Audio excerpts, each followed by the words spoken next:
Yo, it's your boy Ryan, Northwest Sports Fanatics, back at you with a new video. Today is Thursday, December 29th, 2022, with your boy Ryan and the Northwest Sports Fanatics. Make sure you guys subscribe to the channel. Smash that like button either now or on your way out. Donate to your boy if you can. Cash App, $ ORIONNWSF, or the YouTube Super Chat right here. We got the Valero Alamo Bowl, number 20 Texas Longhorns versus the number 12 Washington Huskies. Live play-by-play and reactions with your boy Ryan and the Northwest Sports Fanatics. Quinn Ewers, Michael Penix Jr. should be a good one. Two top teams in the top 20. Like I said, we got to see Oregon and North Carolina yesterday in a dandy. I'm really excited about this particular matchup.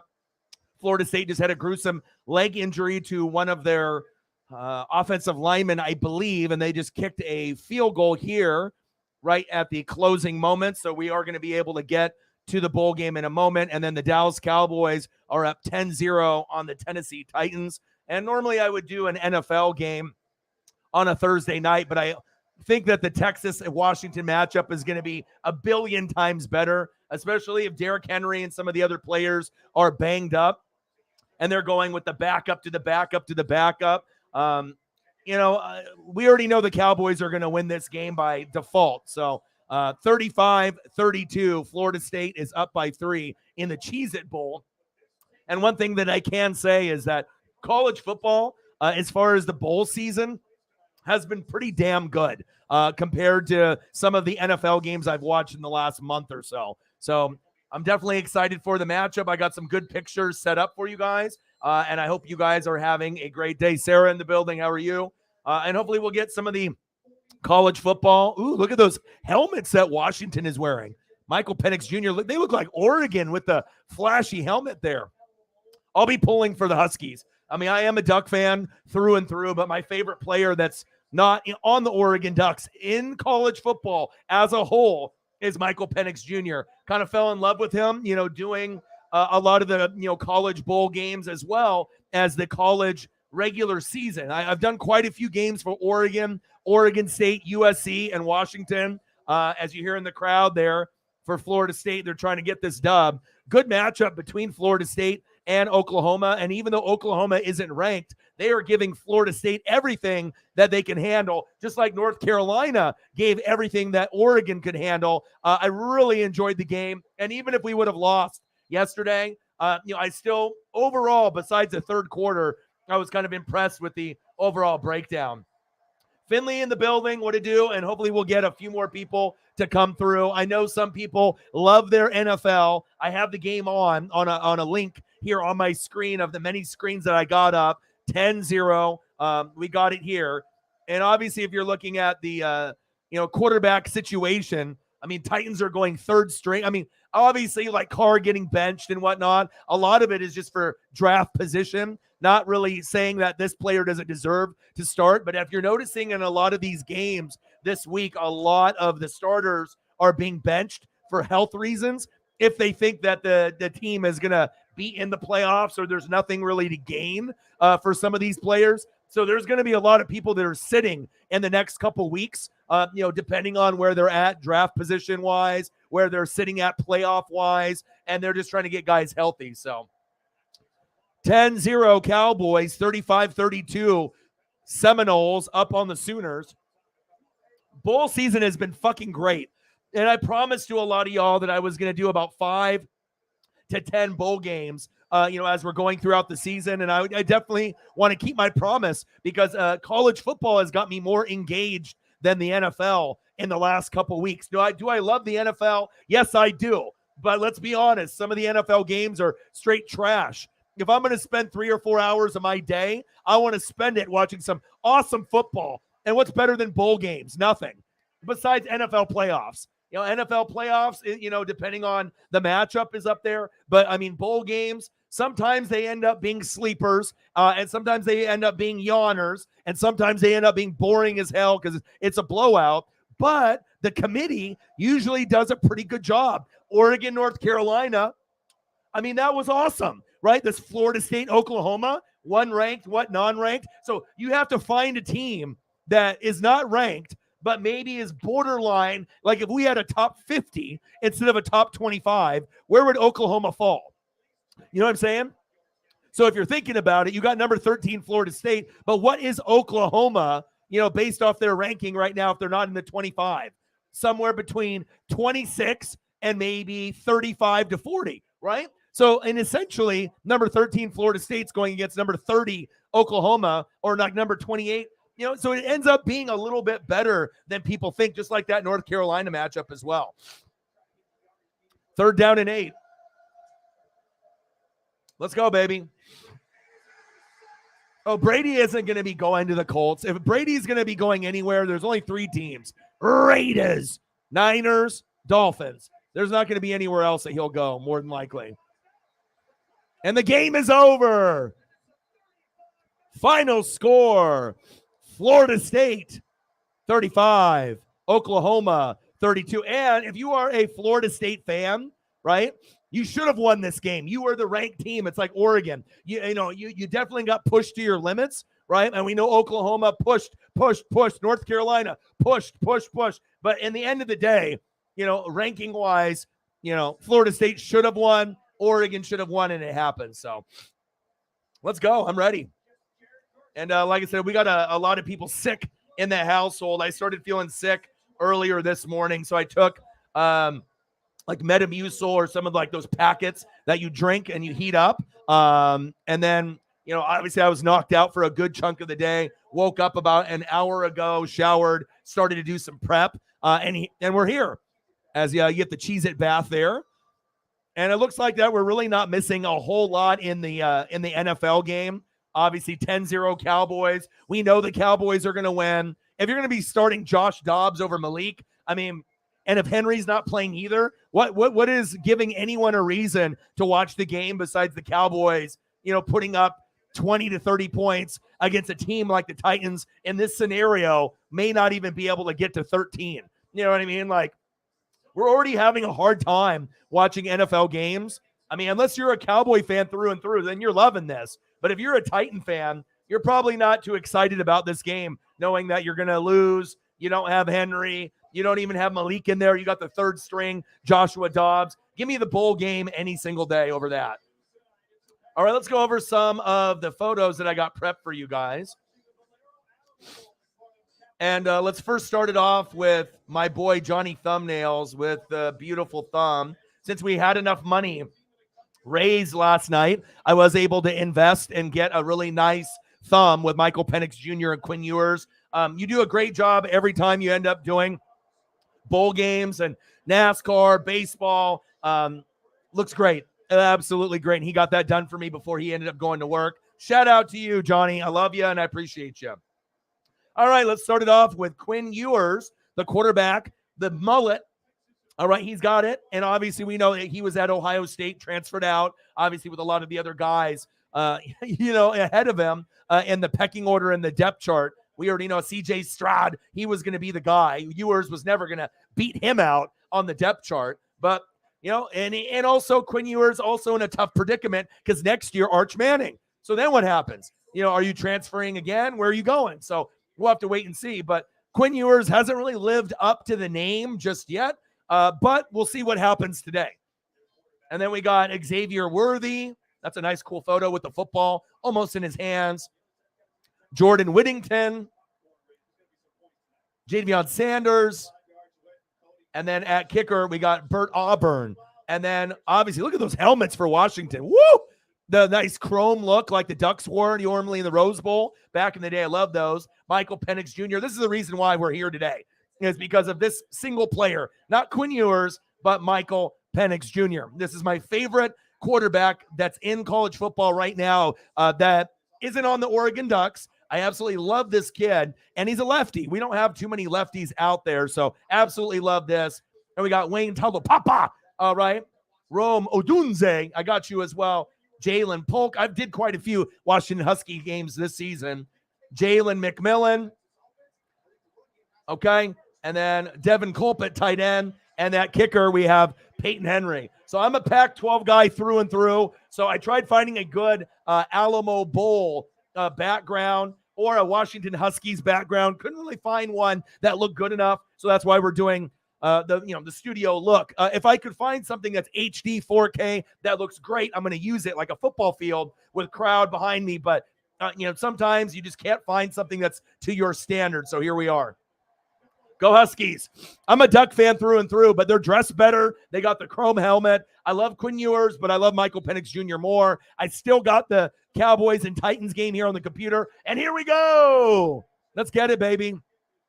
Number 20, Texas. Number 20, Texas Longhorns. Number 12, Washington Huskies. And also, too, if you guys have Twitter, do me a solid. Like and retweet the stream on Twitter. This will get us more people, 20 to about 300 extra views, and that might lead to an extra dono, an extra sub, or an extra viewer. And I believe I was the only one to do the Duck game yesterday, and I'm going to be probably the only one, I would assume, that's doing this game on YouTube right now. Or if I'm not the only one, I'm going to be one of the only ones. Not a lot of people are doing coverage on the bowl games, and I'm going to be doing a lot of coverage. So as I'm looking right now, I think I might be the only one doing it. So one or two people, that's it. Michael Penix Jr., flea flicker. Penix Jr. going deep. Got a man. Yes. First down, Huskies. Let's go. Just like that, we're coming out with a bang. My goodness. Michael Penix Jr., Jalen Polk. First down, Huskies. Let's go, baby. Hell yeah. And like I said, I did a lot of Oregon, Oregon State, Washington, Washington State, USC, Utah. I mean, I watch a lot of the Pac-12, me being a Duck fan since the 80s. And I'm so happy that I did a lot of the live play-by-play reactions of the college season. Because like I said, if I wasn't doing them as much as I was, I wouldn't be familiar with guys like Michael Penix Jr. and some of these other guys. I mean, of course, Caleb Williams, obviously getting all the love at USC. But what about some of the other guys, not named Bo Nix, others that can step up? Definitely excited about this matchup. And it's two teams that are in the top 20. I mean, you can't discredit that. It's going to be a fun game. Let's go. Reflect. And, what a catch. And then the hands were right there in his face. And obviously the helmet alone, the Huskies should win by 10 points or more. I'm open. The helmet alone, it reminds me of Oregon in the Rose Bowl, back when we played Wisconsin, DeAnthony Thomas, with the chrome look. I mean, when you got those chrome helmets, gosh, they look beautiful. And obviously Washington is an Adidas team, not a Nike team like Oregon, but that is a look. That's what it's about. The helmets, the uniform, and obviously Washington going all purple. That is exactly what I wanted to see today. Represent the Huskies through and through. And I'm jealous. I love Michael Penix Jr. Michael going deep. Oh, kid's got an arm. The kid has got an arm, and guaranteed, Michael Penix Jr. is throwing for over 300 today. I hope he throws for over 400. And Reflect is in the building. Let's go. And not only am I doing this game for myself, I'm doing it for Sarah. I'm doing it for guys like Mike, but I'm specifically doing it for people that are Husky fans like you, Reflect. Shotgun set. Michael Penix Jr. rolling out.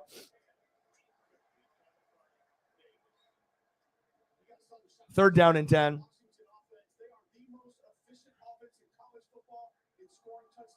Absolutely.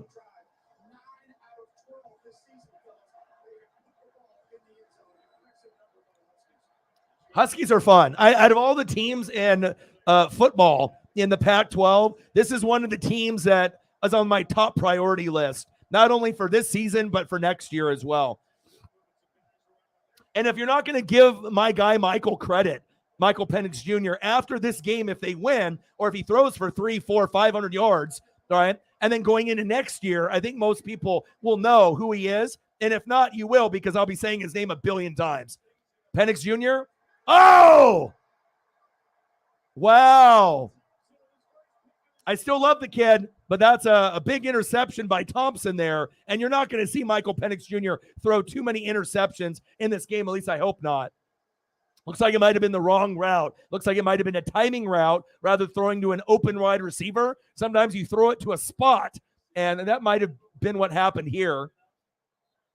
Looks like the wrong route was run, and because you saw the wide receiver fading out instead of coming in. So it looks like it was he's putting his hands up in the air. So it looks like it was a timing route there. And that's what happens. You got to be on the same page, and I'm not going to blame Michael necessarily for that, but bad interception. Let's see if Quinn Ewers can get a touchdown on this end. Already starting the game out with a bang. Flea flicker, then a pick. Washington defense there.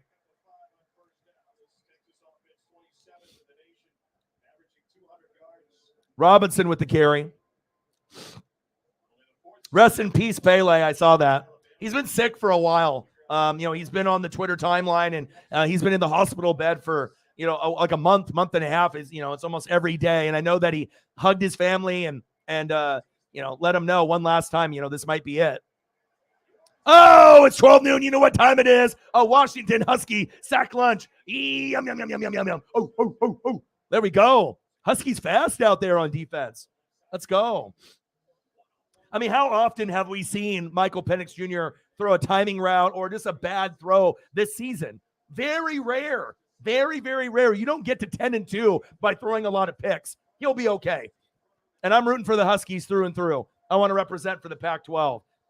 I know they got the hook 'em horns, but hey, we got to make sure the Huskies represent for the Pac-12. Ewers going deep. Got a man. Oh, he didn't turn around for the football. Pass incomplete. Good defense, Huskies. You like those helmets? They're awesome, dude. I mean, right now, Texas, at least Texas isn't wearing orange. No disrespect to the orange. You know what I mean? But that color is kind of like, Tennessee and kind of like the Tampa Bay Buccaneer from like the 70s look. It's not necessarily the most easy on the eyes. I don't want to say it's like a shit orange brown, but white for Texas is much better than the orange that they got. Blocked. Get it. There we go, Huskies. Special teams. Yeah. That's what happens. You throw a pick. You got the sweet helmets. You say, you know what? You're going to pick our quarterback. We're going to come back at you with fiery defense, get some sack lunches on your ass, and we're going to end up blocking the punt. Let's go. Hell yeah. I'm excited for this, man. I know some people maybe don't care about bowl season, but I do. I feel like I'm one of the best evaluators of college football and NFL talent. And if you don't watch a lot of college football, you're not going to be really smart on the NFL end as far as knowing when players are going to break out or if they have potential. It's all about doing your research and your reading. And college football is a big part of my life, just like the NFL. Play action fake. Michael Penix Jr. stepping up. Going deep, man. They're just going like NFL blitz, Hail Mary, throwing it deep on every play. But that's how they played all year. So awesome, right? You're not going to see Pac-12 teams usually get too many opportunities for block field goals and block punts. This is a good sign. And even though Michael Penix Jr. is only 1 for 5, I'm not worried about it. They're going to get into a groove, and maybe he needs to start going intermediate routes, short routes, little 5-yard out, 5-yard in, slant, post route, not just going deep every time just to gain a rhythm. Obviously, handing the ball off will get you some yards too. But Texas is pretty stout. I don't know if we're going to get a blowout on either side. This one could come down to the wire like Oregon, North Carolina, or in that Florida State matchup that we just watched as well previous to this one. Could end up being that way. Let's go.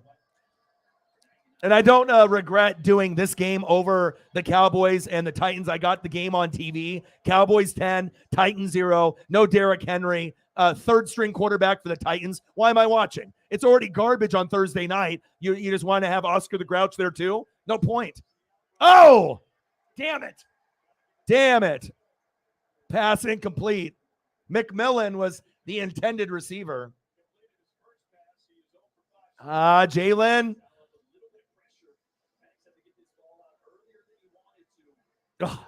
Jalen, it was a little high, but Jalen's made that catch a lot this season. Come on, Jalen.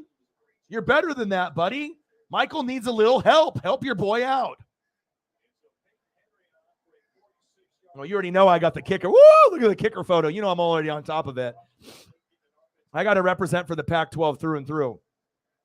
Shit, I've been watching Pac-8, Pac-10. I mean, I've been in this game a long time. 4th and 9. Peyton, look at that. It's up, and it's good. Yes. There we go. 48-yarder.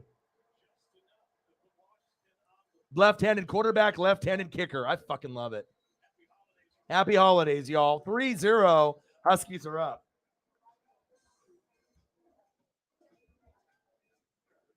And good thing I got a sick household here. And a good thing I took medicine early morning that knocked me out. Because like I said, I've slept pretty much all day. I did not want to miss this game. Took some medicine early at 7, 8, 9 in the morning. I literally was knocked out until probably about 5.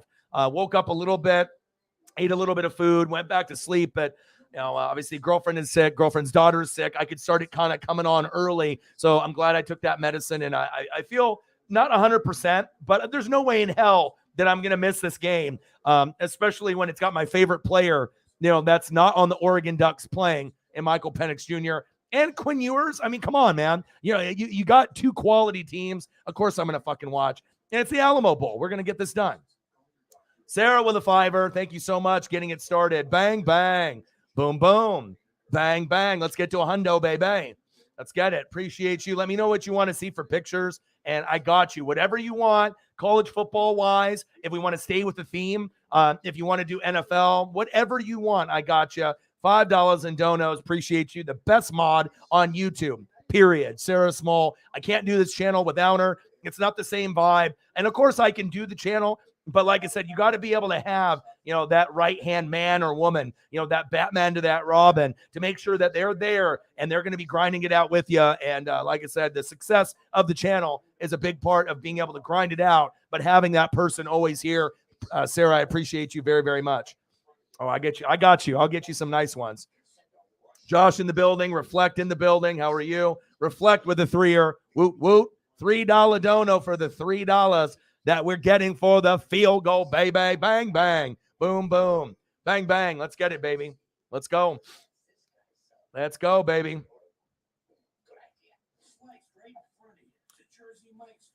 Last night was good. I mean, normally, obviously Oregon struggled that a little bit, and I already knew first quarter, second quarter were pretty good. Third quarter, we played like shit, but then we found a way to come back there at the very, very end. So we got Cowboys 10, Titans 0, and then we got Huskies right now up 3-0. And as long as everything goes well, and hopefully we can get some good donos on the Cash App side, I can use that to get a thumbnail for tomorrow's game. And if we can do that, then tomorrow, I mean, we're lined up for a pretty busy next couple days. So for tomorrow, let me fast forward here. And tomorrow we're going to have the Orange Bowl, which is going to be Tennessee number 6 versus Clemson number 7. So that's kind of the goal of me doing that game tomorrow. And then I'm going to do both games, TCU and Michigan for the Fiesta Bowl, and Ohio State, Georgia in the Peach Bowl. So I need to come up with money for 3 thumbnails, pretty much essentially those next 3. And I think that as long as we're pretty close, I should be able to get those done. So let's go. Yeah, I'm rooting for all the Pac-12 teams. Like I said, I might be an Oregon fan since like the 80s. I'm not a bandwagon guy, but I really do like rooting for the success of the Pac-12, regardless if it's a enemy or rival like Oregon State, Washington State, USC, Utah. I want to see us represent the conference the way that we should. Yes, I know SEC's the best. Yes, I know the Big Ten is second best, right? And there's a lot of great NFL players that come out of those, 2 conferences. But let's not forget about, the Pac-12. Every once in a while, we'll get our studs that come in there as well. Oh, Utah's great, man. I'll be rooting for you, man. And like I said, the reason Utah is so great year in and year out, coaching, O-line, D-line presence, but it's really running the football effectively, physically, right? And then they also play great defense. They're kind of like the San Francisco 49ers as a comparison. They're a team that's always going to run the football. They're always going to have good play calling and coaching, and then they're going to play good defense. And normally with the Pac-12 teams, they're usually offensive-minded, shaky on defense, like Oregon and USC. And as you can see, Utah can beat anybody in the conference because of that style of play. And that's why I like watching Utah. And I know you as a Utah fan know that I'm no dummy, and that's exactly what they are. Nice tackle by the Huskies there. Oh, yeah, dude, the coach doesn't get enough love. Ever since he's been there, he's changed the program. I mean, you've had Urban Meyer in the past, and that was great with like Alex Smith. But as of late, to see the success that Utah has had, it doesn't surprise me one bit. Going into the year, I said Utah, Oregon, USC. I was surprised that Washington was so good with Michael Penix Jr. Oregon State is doing their thing, and recruiting is starting to come along in the Pac-12. It's great. First down and 10. Ewers. Nice catch. First down, Longhorns. Move the chains.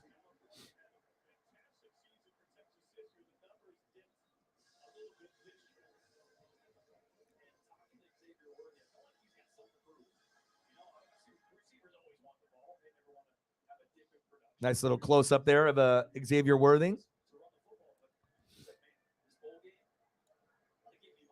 First down and 10.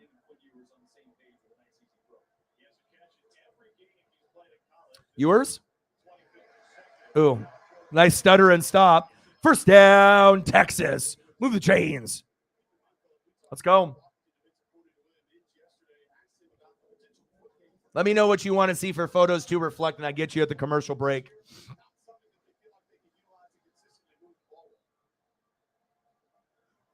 Yeah, and I've always liked Utah's coach. Right when I started watching interviews of him and how he like kind of talks to the players.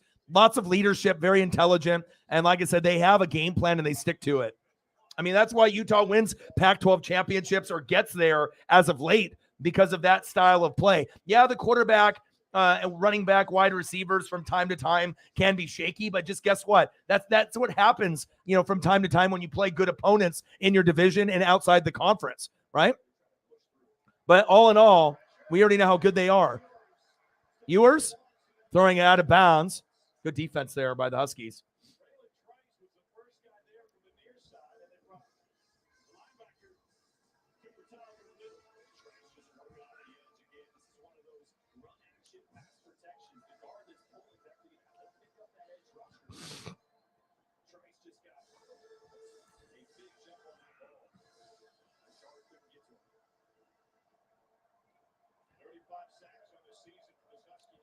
Third down and 10.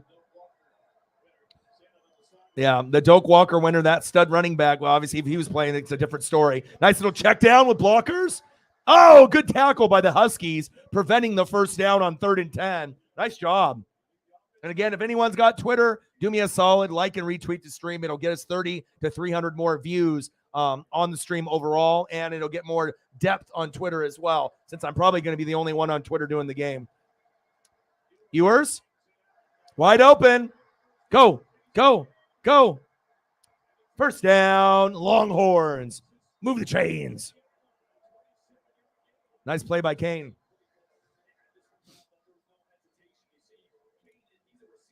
Yeah, I got it live on the TV, so I'm not sure what provider everyone has, but I'm on ESPN live. I don't have any. I'm not on watching it on a link or anything, but everyone's providers are a little different. Yeah, if you got to line it up from where I'm at. Right now, it's 8:56 and counting. First and goal in the Alamo Bowl, 3-0 Huskies, but Longhorns are battling. Play action fake. Pass incomplete. Yeah, Robinson, what a stud. Too bad based off that injury, what could have been. Probably could have had a little bit higher of a ranking overall if he didn't get hurt. And a quarterback's best friend is a great running game, and they had one.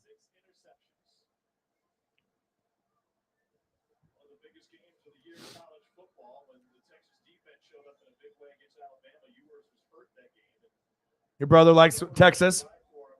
Well, obviously, there's going to be a lot more Texas bandwagon fans, I believe, also with Arch Manning. I mean, once Arch Manning gets in there and does Arch Manning stuff, there's going to be Arch Manning jerseys. They're going to, Texas could end up being a top maybe 15 team with him, maybe top 10. And then, depending on how long he stays and if they can get more recruiting, maybe, I don't know if Texas will be a playoff team. I'm not sure if I would go that far. I mean, even if Arch Manning plays like Eli or Peyton in college, are they going to have enough supporting cast, to get to the playoff? I doubt it. But maybe a top 10 team, maybe top 6, top 7, top 8, maybe.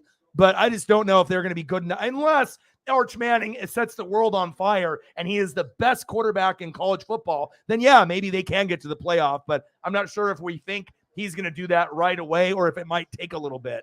We know he's a phenom and he's going to be a future first pick in the draft more than likely. Name alone with the Manning.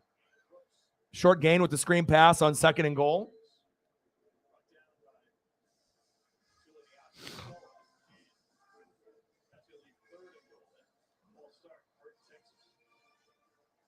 Well, he just got hurt. So obviously anytime a running back gets hurt, then, stock is going to drop a little bit. But I think it really comes down to, what team you go to and if it's a good fit based off scheme. We've seen what Kenneth Walker, the third did at Michigan State, and Breece Hall, what he was able to do as well. And then those teams, the Seahawks and Jets that got those guys, you see potential of being top 10 running backs sooner than later.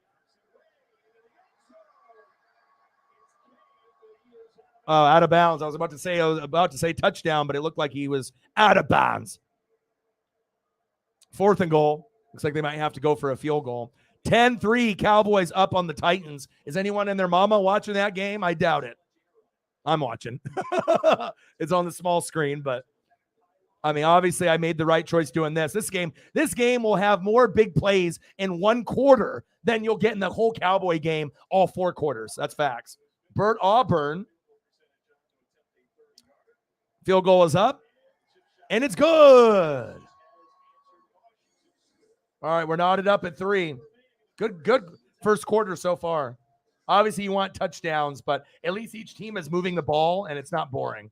Valero Alamo isn't just a game. It's more than $1 million in scholarships every year, helping students kick off their college education. All right, what do we want to do for pictures? Right now. Oh, hell no. Yeah, he ain't going in the top 5. No, he ain't going in the top 5. I mean, you got quarterbacks that are going to go, in the top 5. Marcos Pineda with a 5er. Appreciate you, my boy. What's good, bro? Thank you so much. No, but you're going to get offensive linemen, defensive linemen, pass rushers. There's going to be a lot of guys that are, you're going to maybe see a running back in the first round, normally like maybe 1, maybe 2, sometimes none, and they slide to the second round. So thank you, Marcos. Happy holidays, brother.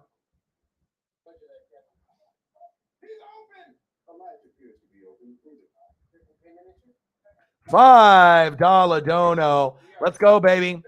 Bang, bang. Boom, boom. Bang, bang. Bang, bang.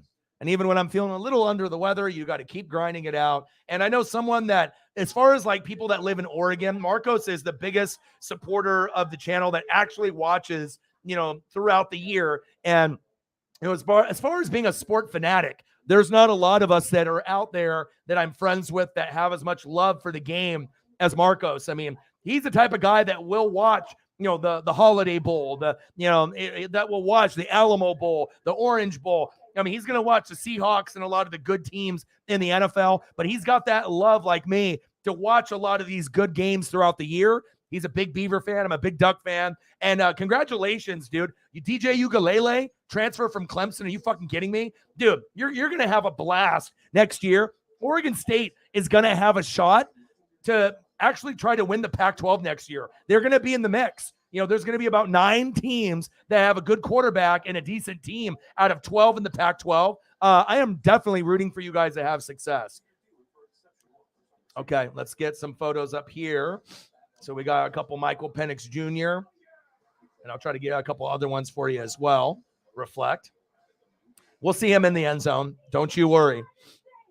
And then I got you one with Rome as well. Sarah, what are you looking for? Marcos, what are you looking for as well? Let me know what you guys want, and I got you.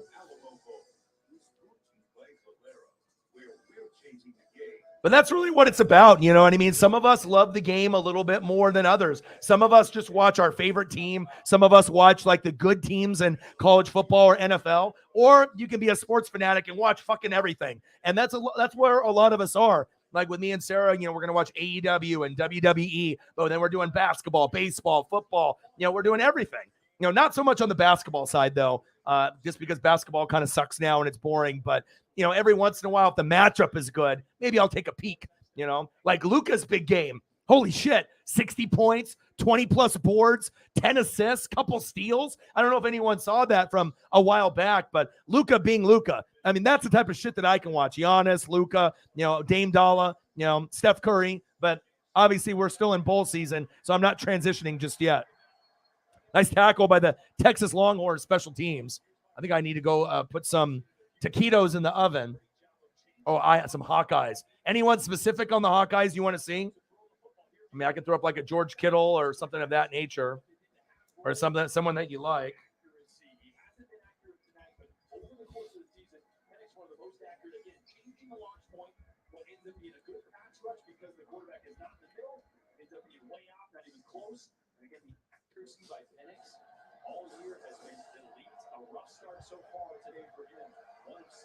All right, come on, let's go, baby.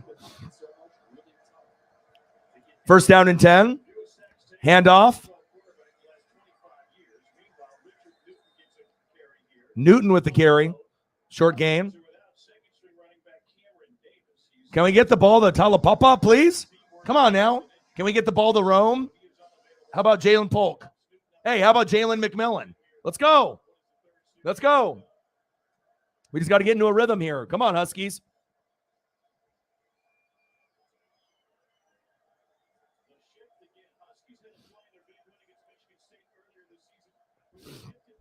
Second down and 7. Let's go, Michael. Shotgun set. Rolls to his right. Throws it out of bounds. Yeah, rhythm is kind of fucked right now. Let's play up to those standards of that helmet. Fire. Let's go. Let's go.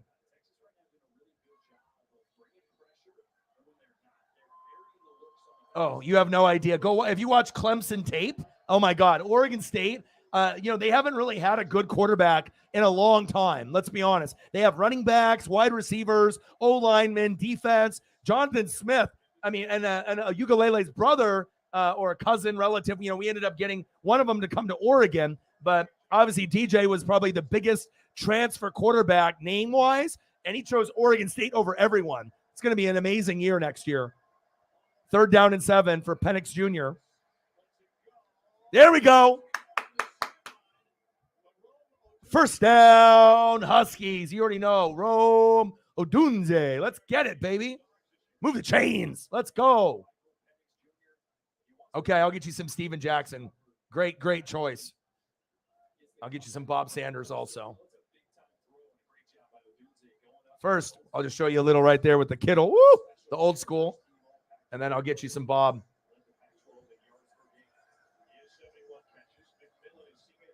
There we go. Nice little check down. Nice job.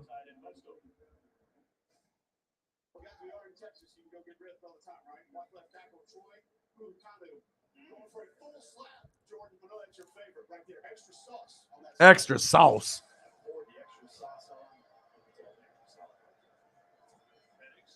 There we go. Now he got in a little bit of a rhythm for Michael Penix Jr.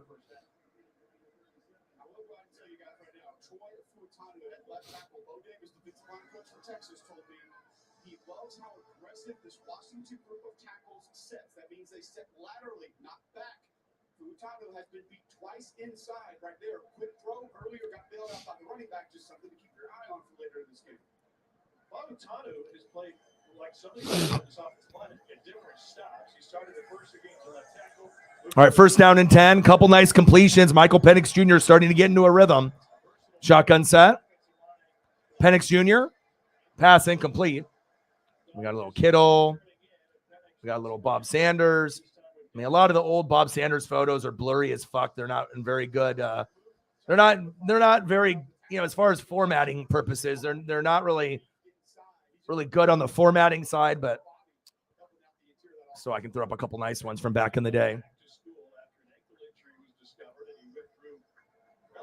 That's the problem with a lot of the photos that are older. Sometimes you can find stuff that'll format. Others, they're just blurry and they look like shit. 2nd down and 10. Penix Jr. There we go. Get into a rhythm. Slow and steady wins the race, my dude. Nice job. Let's go.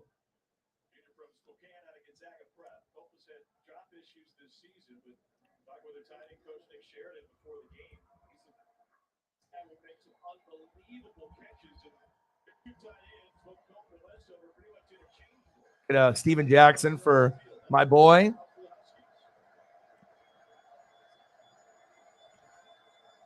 Third down and 1.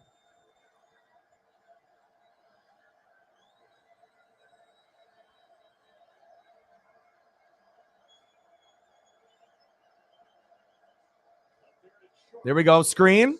There we go. First down, Huskies. Move the chains.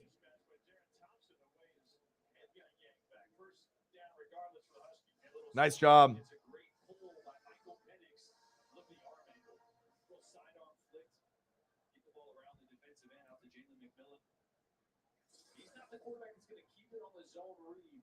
Nice job, Jalen.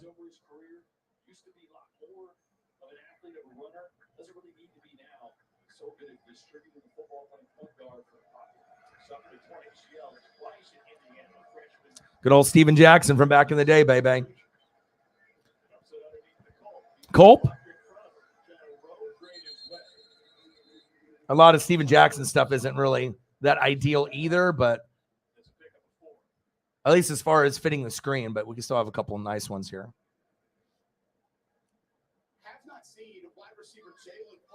Woo, baby. See, I like that. I would rather have a sharper picture that's smaller than something that tried to fit the screen that's more blurry. Awesome. Good old Steven Jackson. Megan with a tenor. Telepapa. Yes, with the stiff arm. Go, go, go. Telepapa. Yeah. Touchdown, Huskies. O-Dog says, I need Telepapa, and you get it. Touchdown, Washington. Give Wayne the ball. Woo. Yes. Yes. Yeah. Hell yeah. Yeah. Let's go. Oh, oh, oh, oh, oh.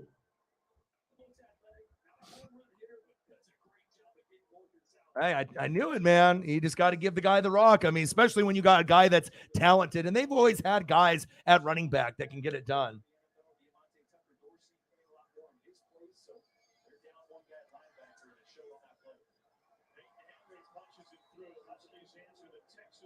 Nice job.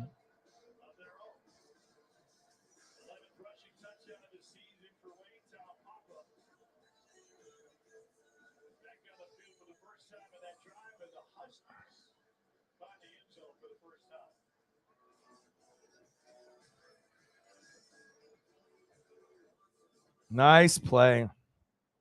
Why is everyone only focused on the future? As if all that matters is what's ahead. At Valero, we know tomorrow is built on the actions we take right now.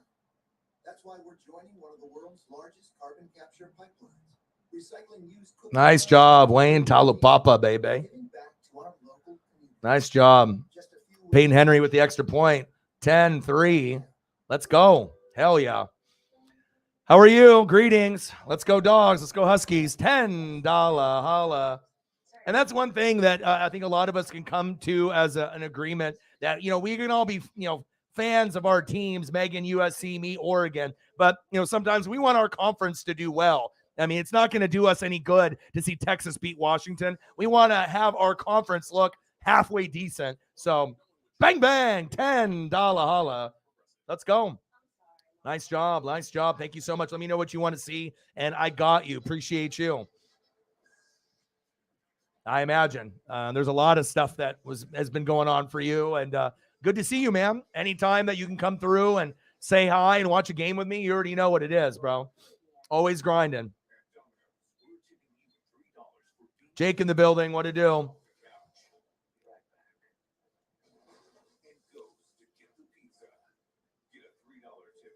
Reflect with a 7. TD, go Pac-12. Bang, bang. Boom, boom. Bang, bang. Bang, bang. Let me know what you want to see, and I'll get you some photos as well. Anything else that you want. $30. Let's get to a hundo. Let's do it. Oh, you had a nightmare? Yeah, those can be sometimes people come up in dreams at the most odd times. And sometimes it can be like that. So, but let me know what you want to see to cheer you up. And if you want some Pete Carroll or some Seahawk or USC players, let me know. I got you. Let me know what you want. Reflect. I got you as well.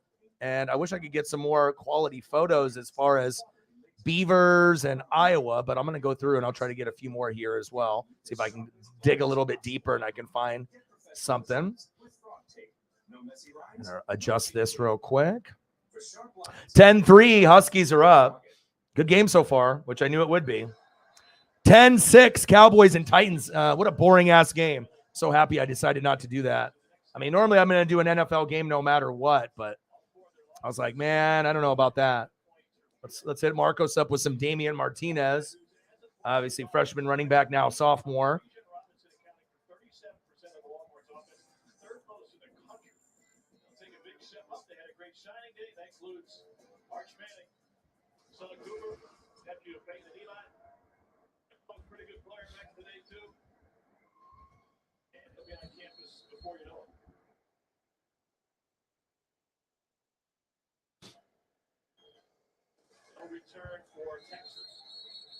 At least a nice quality one on each side there. One for Marcos, and we'll get one for Sarah here as well.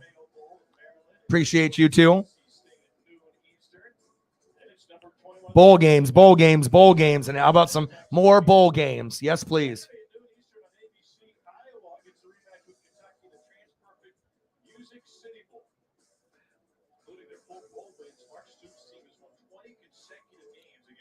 Hey, it's all right. Not everyone has the same love for sports, but once you have that attachment for something, it's really good for the mental health. It gives you something to live for and something to look forward to. That for me, that's wrestling and football and sports in general.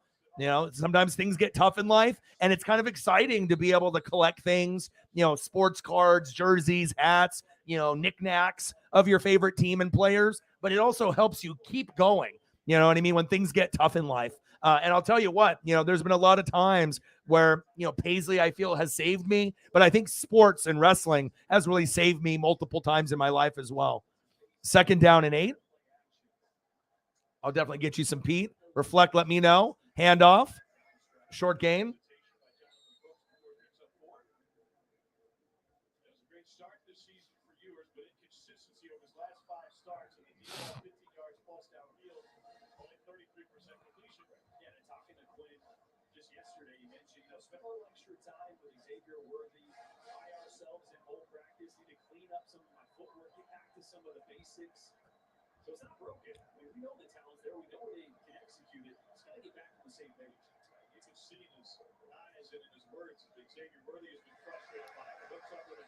Short game.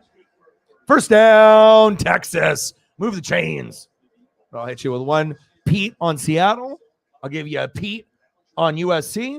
And once we get to commercial break, I'll get you a couple more.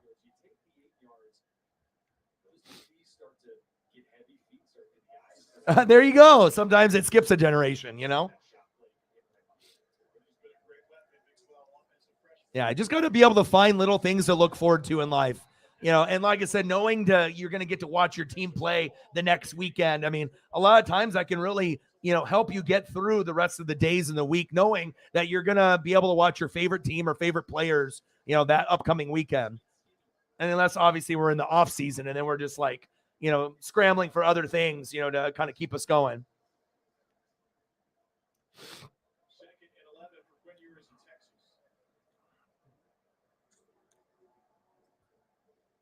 Ewers. Xavier Worthy with the catch.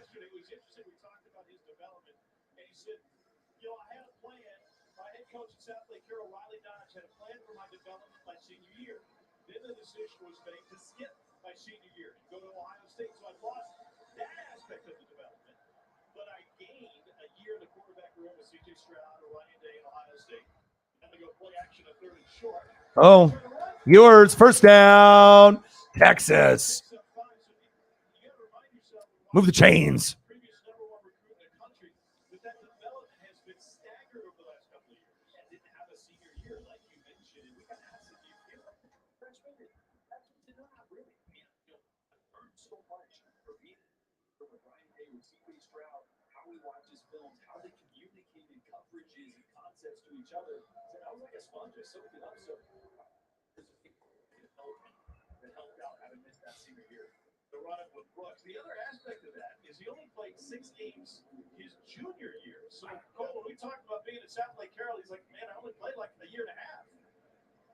I was hoping that he would rank himself ahead of McElroy as far as not playing dragging quarterbacks all the time. He wouldn't go that far. But you guys talked about him thinking he's a freshman quarterback. I thought it was interesting that both Sark and Kyle Flood said we treat him like a freshman quarterback just based on the amount of football he's played. Well, they've had some good ones over the years. There's a national champion watching on the sideline. We're a quarter into this one. Mitch Young watches Texas down 7. With one of the best savings rates in America, banking with Capital One is the easiest decision in the history of decisions. Even easier than this.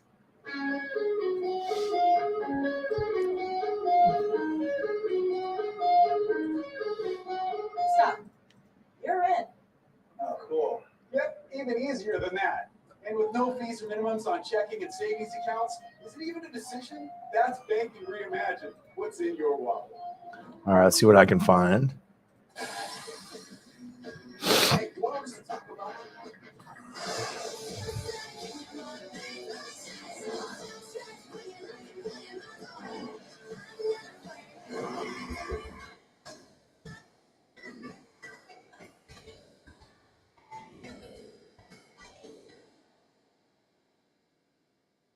Two bowl flavors, $2 each.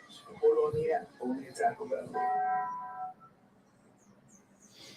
What's up, Einstein? My network has gone kaput.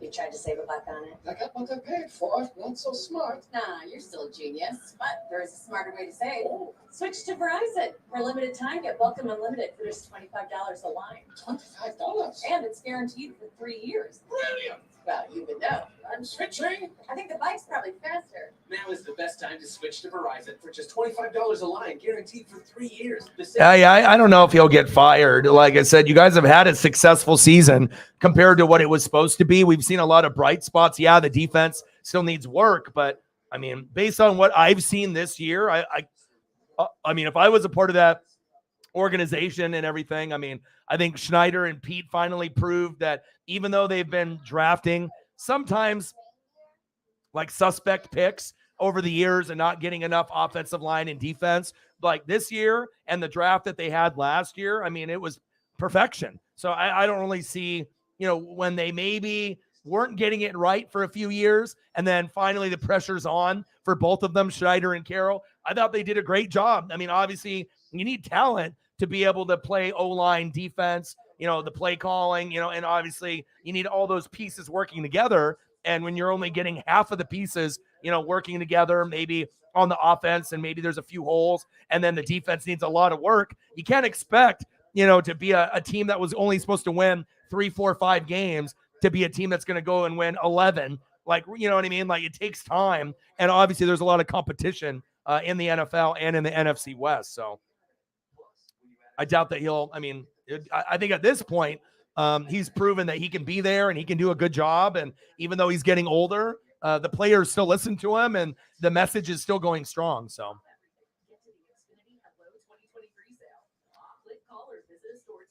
And is the best, two-way coach, college football and NFL that I think we've ever seen. So, I mean, regardless if you love him or you hate him, I mean, he's been a winner wherever he's been. So.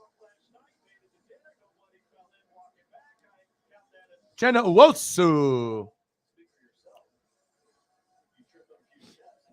All right, end of the first quarter, 10-3 Huskies. And we haven't really got the chance to see Michael Penix Jr. really get into a rhythm just yet, but hopefully in this quarter. 10-3. Ewers. Sanders with the catch.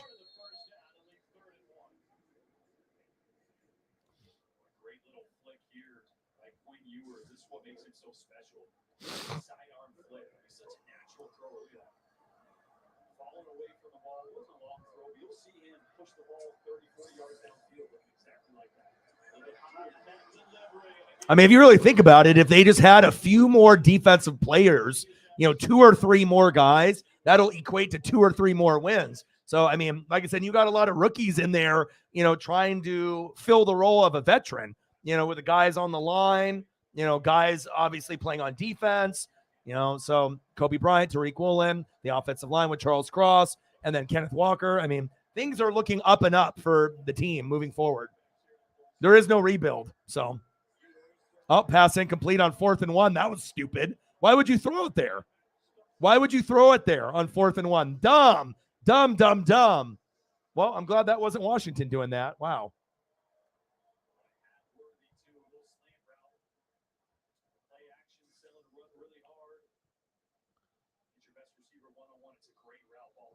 Horrible throw. Worthy was the intended target, but you got to give him a chance. Run the football. Do you really think you can't get a yard at this point? I mean, I know your stud running back is injured and out, but come on. I just hate when teams do that, man. But good for the Huskies. But I guess, they don't care about the points as much.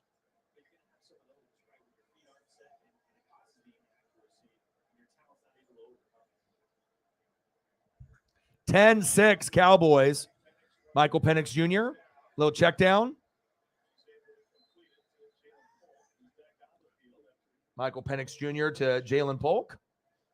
And I had enough time to get a few more pictures situated, so.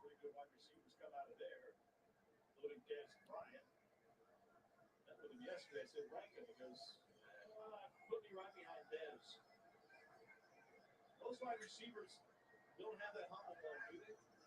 No. That's what makes it great, though. Kiki Cooley, who started Texas Tech before going on the NFL, also Lufkin High School. Second down and 7. Screen pass. Come on, McMillan. There we go. Oh, you need some blockers to help you out. I mean, he can't dance out there by himself. Come on now, help him out. Come on, Huskies.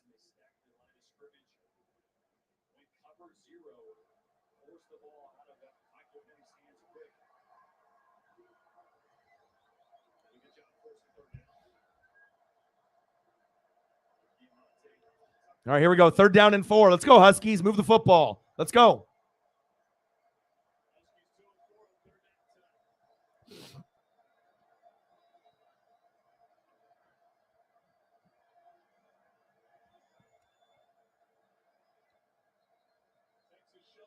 All right, I'm going to go. It looks like I have a time to go put some taquitos in.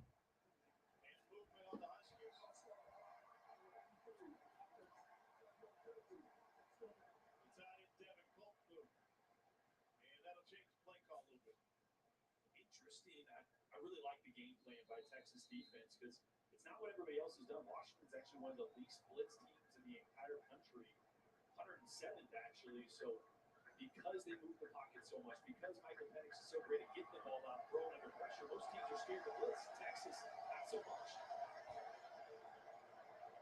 Really big Sunder looks.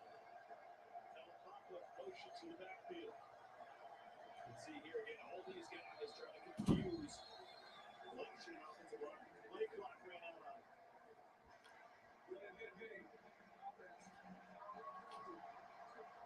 First possession of the game, the Huskies had to use a timeout to avoid that same penalty. Didn't burn one here. It's going to cost them another 5. We talked to Ken DeBoer about that yesterday. He said, man, I don't like to burn those. Never mind. Taquito's gone. 3rd down and 14. 10-3 Washington.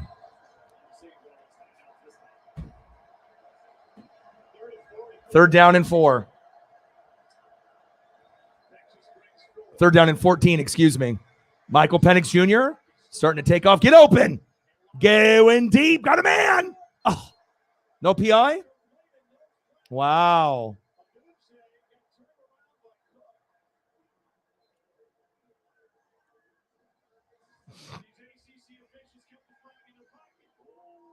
That was PI.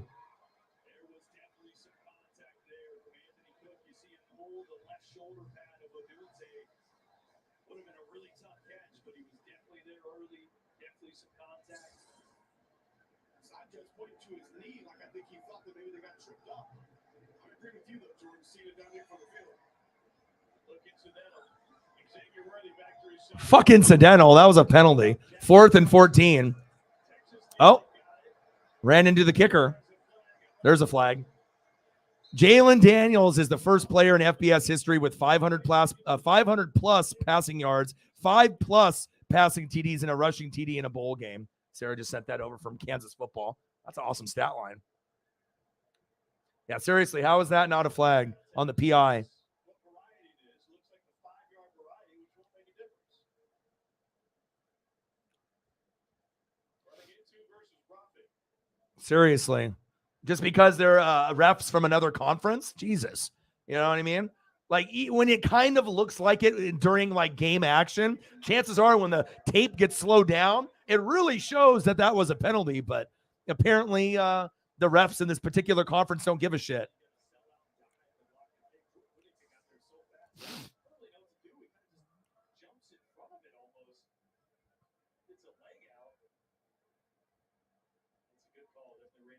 Yeah, but should that have been roughing instead of running into? Yeah, very well could have.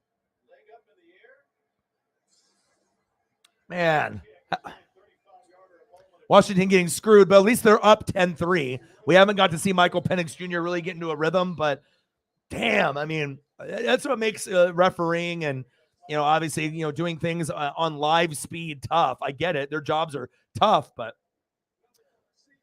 sometimes the calls are just so fucking wrong or not even called at all.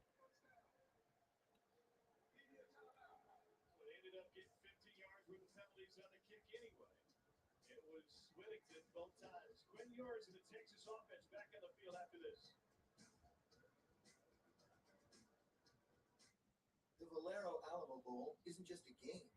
It's more than $1 million in scholarships every year, helping students kick off their college education. That's how we're changing the game right now.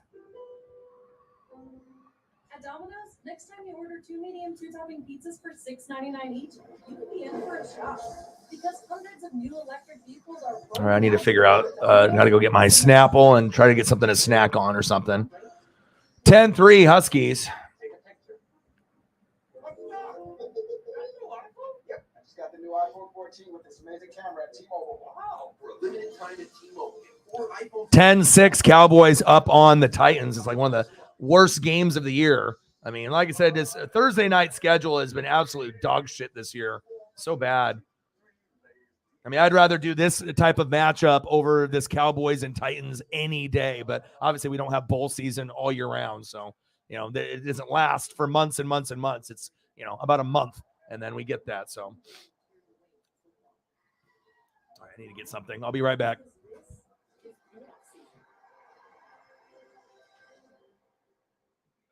A stock and a company are not the same. You need to be able to differentiate between the two.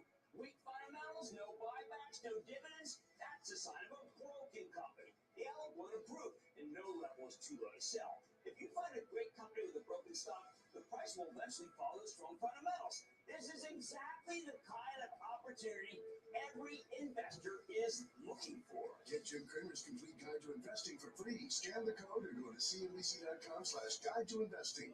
Don't sleep, got you all jumbled up. Mattress Firm's Dream December sale. Save up to 60% with Sealy Queen mattresses starting at $279.99 and Sleepy starting at $169.99. Only at Mattress Firm. Had enough? No, arthritis. Here, Asper Cream Arthritis. Full prescription strength. Reduces inflammation. Thank the gods. Don't thank them too soon. Kick pain in the Asper Cream. The College Football Playoff Semifinals, Saturday, December 31st on ESPN. So the Mega Cash is back for the CFP semifinals on Saturday. 9 different viewing options for each semifinal. There's only one. Jordan and I are going to be watching. That's a Pat McAfee show presented by Mercedes-Benz and ESPN2. Featuring not just Pat McAfee, but among others, Cole Cuba. Cole, what do you got? We got Taylor Lewan, AQ Shipley, Super Bowl winning center for the Tampa Bay Buccaneers. Everybody knows Taylor played tackle at Michigan. All right. I got some Christmas leftovers with some stuffing. And I got a veggie tray. So at least I got something here. $30. Let's get to a hundo. Let's do it. It is the most trench knowledge on the single television broadcast in the history of time. Second down and 4.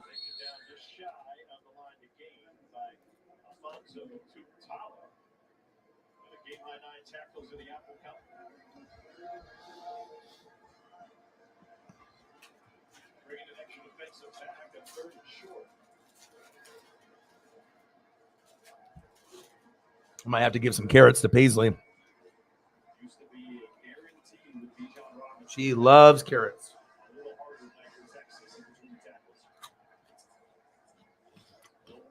Good tackle.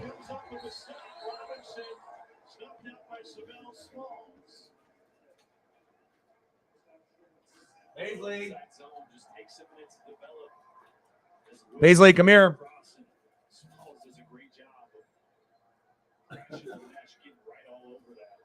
Good girl. Good girl. Num num num num num num.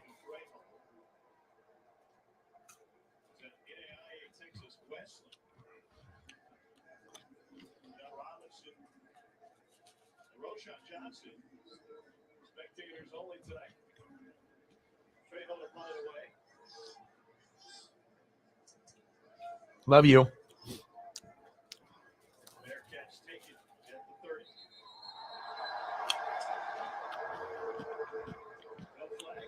Damn, Washington's not getting any calls. What the hell's going on here?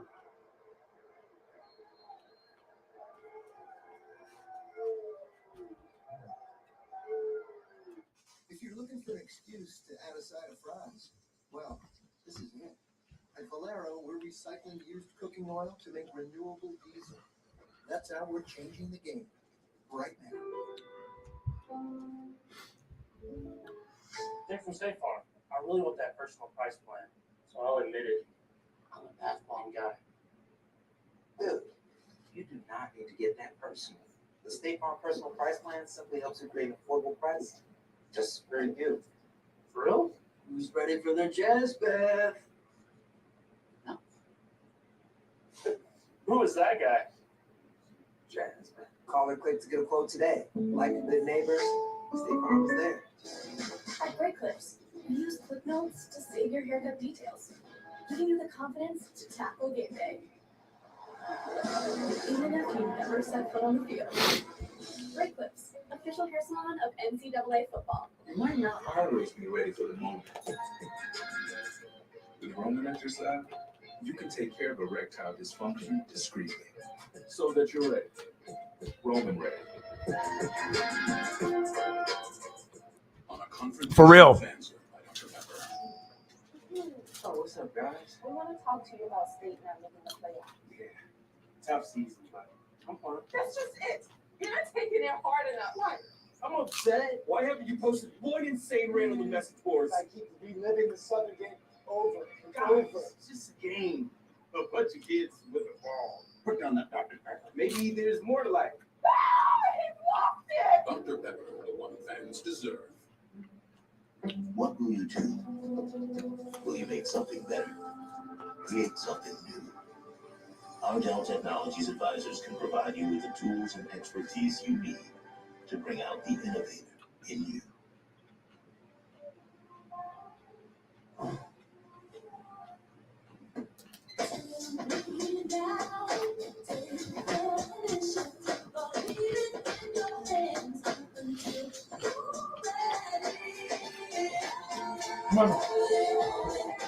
What if you could change your surroundings with the touch of a finger? Now you can. Biometric ID inside the innovative City Glass. See your Mercedes-Benz dealer today for exceptional offers.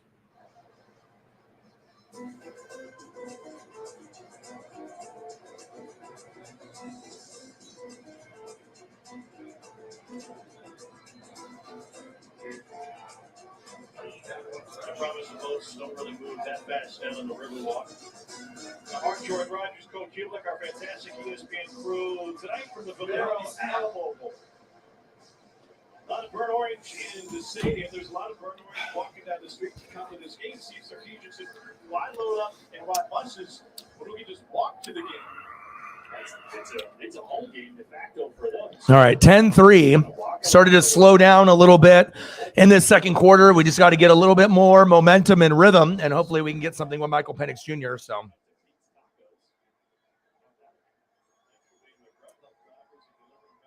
let's go, Huskies. I mean, obviously we know Wayne Talapapa, ended up opening it up, so that should be a sign for them that, okay, maybe we want, Michael to get in a rhythm, but maybe hand the ball off a few times, get the defense to cheat up. Then you can go for your big one down the field, right? So, sometimes you got to switch that up, and maybe that'll be an adjustment that they make, after halftime, or hopefully they'll do it here in the second quarter. They're smart enough to recognize that they need to switch things up.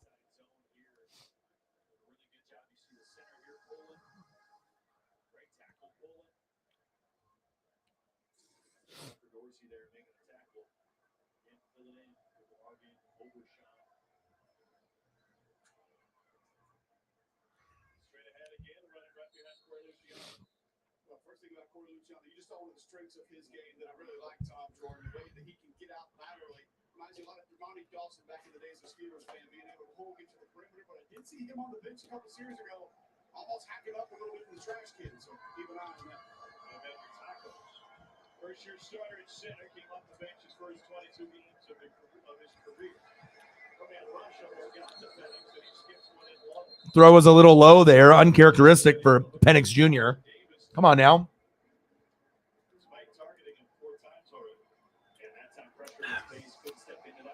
There's pressure, on Michael, as well. He's coming back. You know what I mean? It's like Bo Nix. You want to do well, but you are playing a good opponent. And, it's not going to be an easy breezy cover girl where you're just going to throw for 500. But hopefully he can get into a rhythm. I mean, like I said, quarterbacks go through adversity every game. Let's see if he can turn it around. 3rd down and 8. Let's go, Michael. Let's go. Shotgun set. Penix Jr. goes down to his check down, man. That was just good defense by Texas.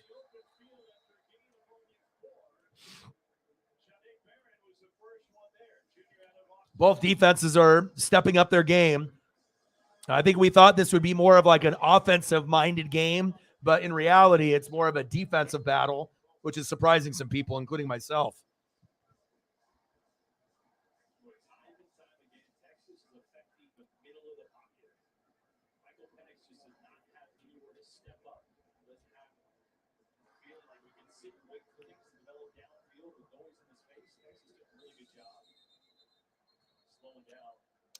I mean, if you want me to cover trash football, I can. 17-6. I'm watching it, on the screen, but 3rd string quarterback for the Titans, they have no chance to win the game. Why am I watching? I'd rather watch a bowl game, with future NFL players coming in and with a little bit more excitement. So, I mean, normally I'm not going to skip over an NFL game, but let's be honest, fucking Thursday night football has been a travesty. It's been absolutely dog shit all year. And honestly, the NFL overall as a product this year has been dog shit. I mean, I'll be honest. I mean, I've been watching games week in and week out. Thursday night football has been ass. Sunday night and Monday night haven't been as good as recent years. I mean, this is kind of a down year for the NFL, in my opinion. A lot of the great teams that we're used to watching with Stafford and the Rams, Brady with the Bucks, Rodgers with the Packers, that has hurt the NFL. Having the superstar quarterbacks and having the teams not be very good. I feel that, there's about maybe 10 watchable teams in the NFL, and the rest are ass, and they're not even really watchable. So, I mean, obviously we know that as we're getting closer to playoff football, it's going to be great, but I just think there's a lot of horrible to unwatchable teams this year that they're just not worth watching. But again, I'm not going to be skipping too many Thursday night games. But obviously, if I have a choice between doing a trash football game on the NFL side, where the Cowboys are going to win by default, right? But, it doesn't matter. They're going to win. Or to watch a bowl game with Texas and Washington, Quinn Ewers and Michael Penix Jr. It's a very obvious choice. So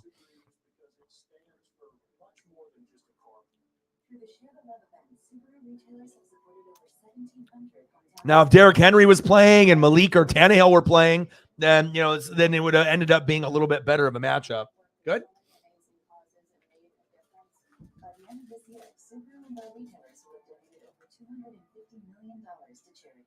It's about more than just selling cars.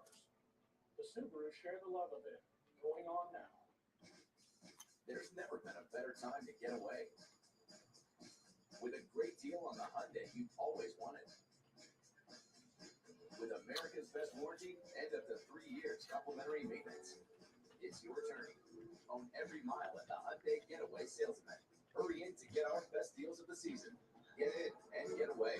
Get 0% APR, 0 payments for 90 days, and up to 1,000 bonus cash on select models. Hurry, the Hyundai Getaway Sales Event ends soon. All right, we'll see what Quinn Ewers can do on his end now. Now through New Year's, all mattresses must go to make room for next year's models. Save up to 65% on floor samples, discontinued, factory closeouts, and more. Hurry in for the best selection. Beat BedSmart. Shop BedMart. The countdown to savings is happening now with Ashley. Hurry into your local Ashley store or visit ashley.com to ring in the new year with new styles for every room of your home. Plus, get 5 years special financing. No minimum purchase required. Only at Ashley. Come on, Huskies. Let's go.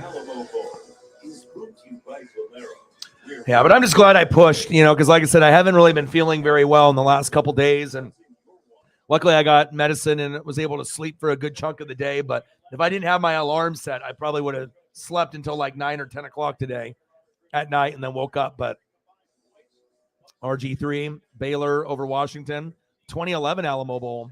Wow. Old school. Sarkisian.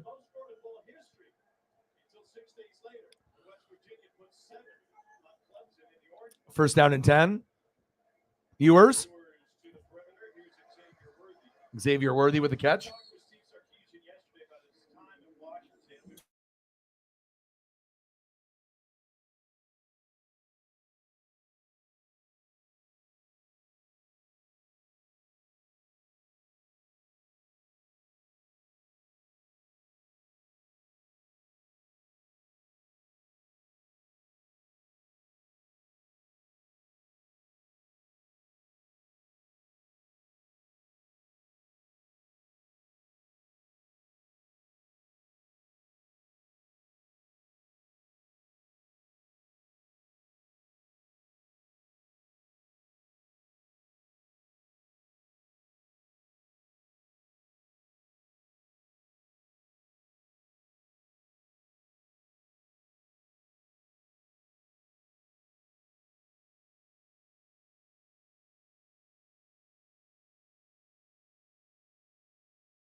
Sorry about that. My power went out and everything shut off. So I had to reboot everything and the breakers and everything. So my TV is off right now. So I got to go take care of that. And I don't know how the stream was able to still go here, but I got to reboot everything.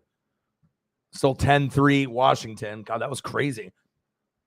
I've had more power outages and more problems with the weather here in the probably this month and a half than I've had. How does everything sound on the mic? Is everything okay on the microphone? Everything needs to be rebooted now, but all of a sudden we were good, and then boom, then everything turned off. So I had to reset everything. Microphones sound okay? Everything okay here? No, I'm just waiting for it to reboot. Here we go. Hopefully it doesn't take too long. All right, it's in the process of reloading the network. Is your TV off? Okay, it should be coming back on. I just rebooted.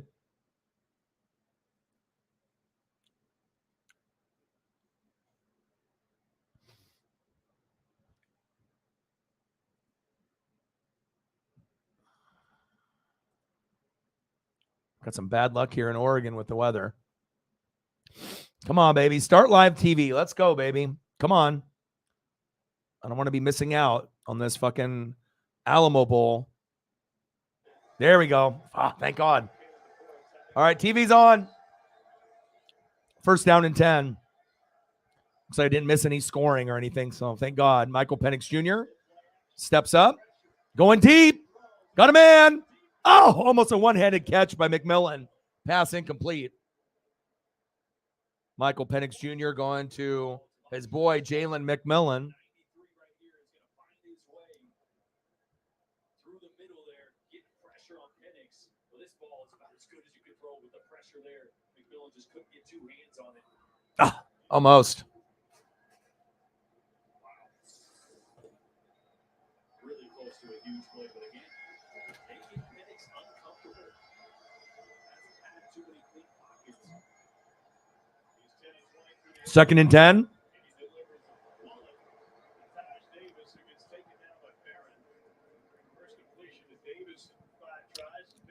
Davis with the completion.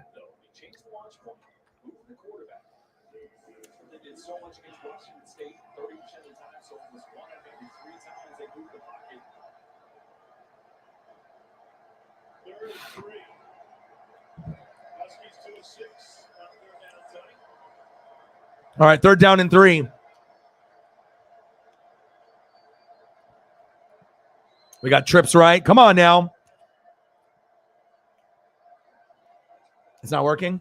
I got you. Hold on. There we go. First down, Huskies. Nice job.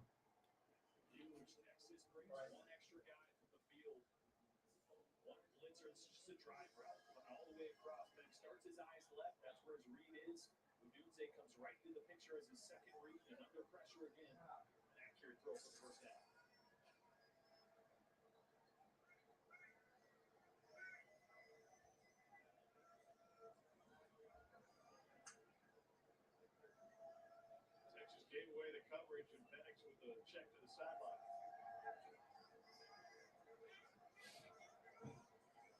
Lutz lined up for the doomsday on the near side. First down and 10. Nice run. First down, Huskies.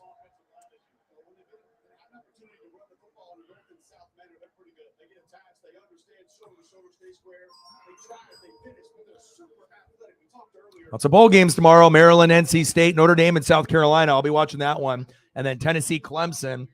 We'll more than likely do that tomorrow.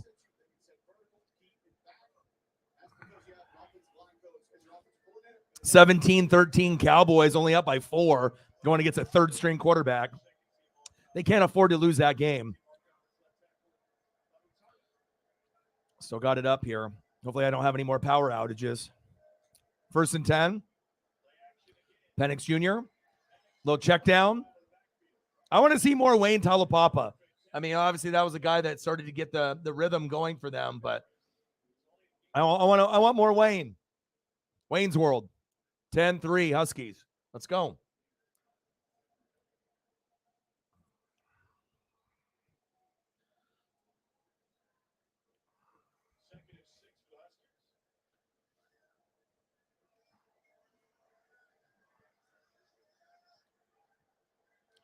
Second down and 6.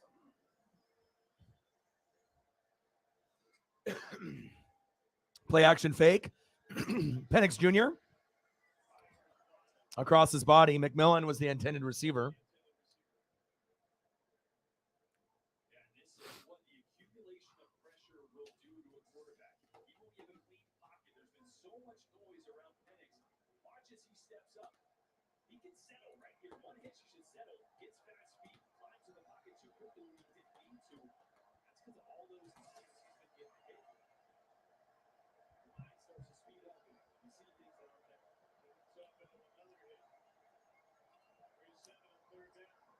Third and 6. Yeah. Nice job, Wayne. First down. Huskies.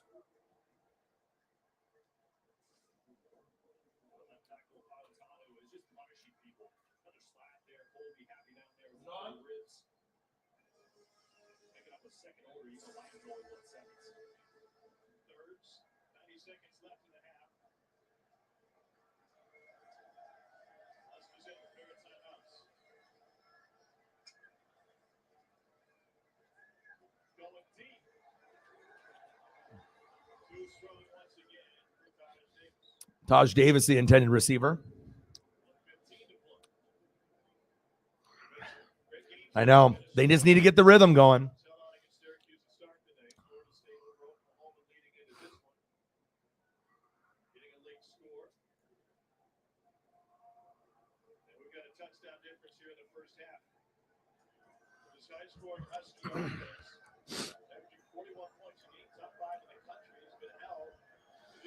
Come on now.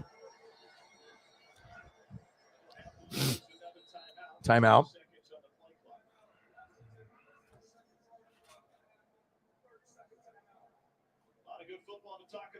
Let's get you back to the studio. Here's Kevin Connors. Yes, and Tom, coming up on the TikTok halftime report, San Nacho Trevor Maddich will join me. We'll discuss what TCU must do to beat Michigan in the Fiesta Bowl and the quarterback in the Peach Bowl that our guys trust most in crunch time. Plus, we'll recap a dynamite Cheez-It Bowl and a sparkling performance by Jordan Travis. All coming up on the TikTok halftime report, Tom. KC things. We learned a lot about Cheez-It this week, didn't we, Cole? How many Cheez-It crackers do you think you can take down?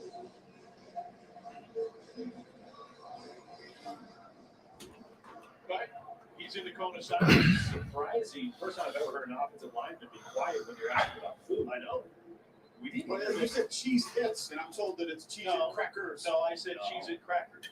You must have Cheez-Its in your You're what's wrong with America. Cole, anytime you want to start enjoying the broadcast. It's called finger on the butt. All right, let's go.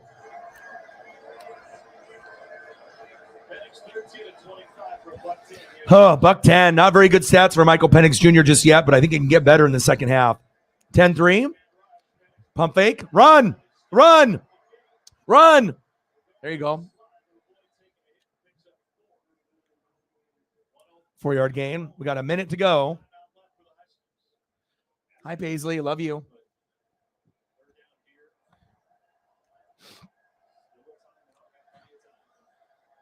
Yeah, accuracy, well, pressure. Yeah.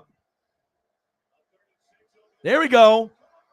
There we go. But also to reflect, he can turn it on in a heartbeat too. It's just getting rhythm. You know, and obviously you're in a bowl game. It's Texas. You know, sometimes, you know, when the defense is in your grill, you get happy feet. But also, too, we can't forget that this is Michael Penix Jr., and he's got a great arm. He just has to be able to get settled in. There you go. I mean, the game is 10-3, and, you know, in the second half, we already know he can rifle off 2 or 3 touchdown passes. And we know this. We've seen it. But I agree. I mean, sometimes when you go against a defense, you know, USC, when they had that matchup, you know, and Oregon State and a few others, you know, Even against Oregon, sometimes it takes a while to get into your rhythm. Yeah, he is getting a little frustrated. But also, too, you guys haven't really had a balanced offense either. They've been trying to throw the ball a lot more than they should. They should have been pounding the rock a little bit more with Talapapa, in my opinion, and then let the throws come to him instead of trying to throw first and then run second. Let's run first, let it open up, and then throw. Let it come to you. Let it be easy. You know what I mean? You don't have to do everything. And I know there's a lot of pressure, on him, obviously coming back and everything, and being the guy. 10-2 record, I get it. But I think if they just start pounding the rock in the second half, the big throws will open up naturally. You run the ball, you run the ball, you run the ball. Wayne, boom, play action over the top, McMillan, touchdown, second half, something like that,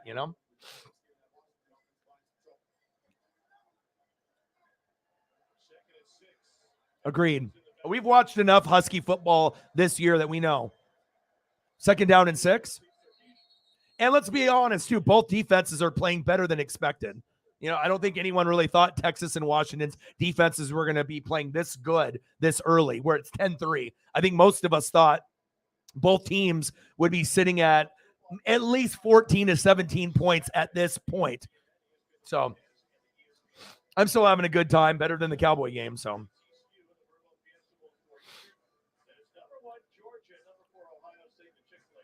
unfortunate that the power went out, but the cool thing is with this program that I use is that when the power goes out, the stream keeps going. So once I get everything reconnected, it should be good. On the old platform, if I end up losing power, then it just turns off, and then I got to start it over again. So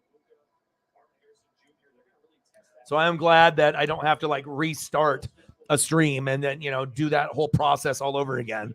So 4,486 passing yards, Washington single season record, and I don't think it's going to be broken for quite some time. Yeah, but just run the ball. And Talapapa got that big long touchdown. Reward him. He's the reason why you're up 10-3. Let Michael be Michael on his own, but not have to force it. Run the football. It's your quarterback's best friend. Okay? Double pump fakes. There we go. Culp. Yeah. There we go. Good play call. Yeah. Michael Penix Jr. to Devin Culp. And we got an injured player. Is it a real injury or a fake one where they're trying to slow the momentum down? We'll find out in probably a couple minutes here. Yeah, double fake screen. That was nice. And obviously UW is going to go up at least 13-3, but I'm hoping 17-3.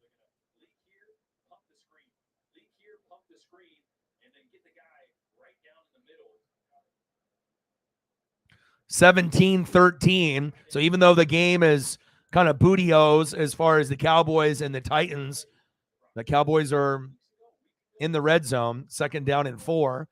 Dak avoids the sack lunch. Gain of a couple. That's a hard draw, though, No Derrick Henry, 3rd-string quarterback.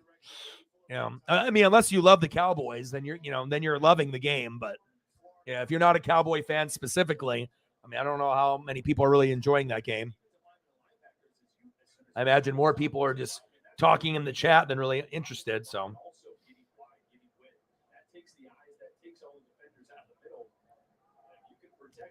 1st and goal. So Watts came up injured trying to make the tackle on the 240-pound tight end Culp. It was immediately pointing towards his shoulder, and that right arm held stiff by the Texas athletic training staff as the Ohio State transfer gets helped off the field. He's the only defensive player for Texas to start every game this season, and with little time left in the half, they'll waste no time and take him straight to the locker room. So Alan's brother Brett just hit me up, and we obviously know that Alan's gone through a lot of deaths and with his dad and a lot of people in his family. And then his brother just messaged me that Alan's aunt, because I think he was trying to get some mental help, and he's not going to be home for a couple of weeks. Alan's aunt got in a big car accident, and she's on life support. The guy can't catch a break. It's like every single person in his family is dying. It's just really rough. And he hasn't even told Allen because you don't want Allen to go over the edge with all the mental stuff that he's going through already. Prayers up for Allen and his family. Crazy stuff, man. Prayers up. And he just lost his dad, lost his child, like all these other family members. I mean, it might be like a record on how many people he's lost in a year. I feel so bad. And obviously, if he's a little unstable, obviously getting that information, we don't want him to hurt himself or do anything to himself either. Prayers up for Allen. Prayers up for Nate the Great as well. 2nd and goal. 10-3 Huskies. Yeah, I don't know. I think he's had like 3 or 4 people he's lost this year alone. That's not fair. Penix Jr. in the back of the end zone, incomplete. Yeah, and the brother actually sent me photos, of his aunt, and the car accident looks fucking horrific. Like there's pictures he sent me of the actual car accident, and then obviously of the aunt, and the obviously on life support. Tough. 3rd and goal. 10-3 Huskies. Life is short. Make sure you appreciate who you have in your life and make sure you're living your life. Living your best life. Trips left. Michael Penix Jr. Rifle. Udunze, Rome, the intended receiver. Damn it. 4th and goal. Take the points.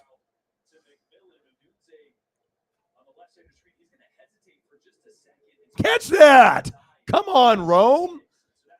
Go help Michael out a little bit. Golly.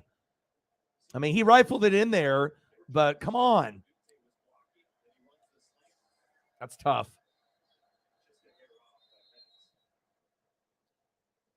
Not the cleanest first half, but yeah, life is brutal. But I mean, it's one thing to have, people pass, gradually in your life, but not to have 3 or 4 in 1 year. God, I mean, some people don't go through that even in a single year, have like one person, let alone have 1, 2, 3, 4, 5 in 1 year. I mean, Jesus.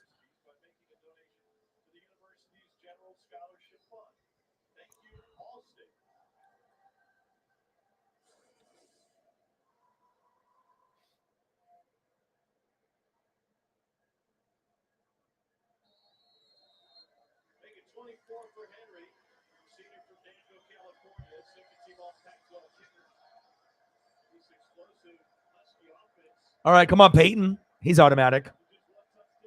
4th and goal with 3 seconds left in the first half. Kick is up, and it's good. There you go. Nice job, Huskies. It's not pretty, but at least you're up 13-3. National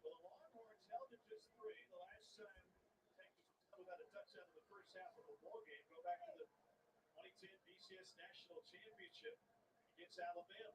Quarterback Quinn Ewers has been healthy in this one, but they failed to get anything going. 2010 BCS National Championship versus Bama. Last time they've been held scoreless. Yeah, you're just trying to get that rhythm, and self-inflicted wounds put us behind the sticks more times than we're used to. So, we're a veteran offense. We're starting to find a rhythm here at the end of the half. So, and I bet you will get at least 1 touchdown pass out of Michael Penix Jr. in the second half. Very highly likely to get at least 1 from him, if not 2. So. Yeah, I think they continue to keep it open, try to spit it outside, and get different guys involved. I feel like we're doing a pretty good job up front against the run. Thanks, Coach. 24-13 Cowboys.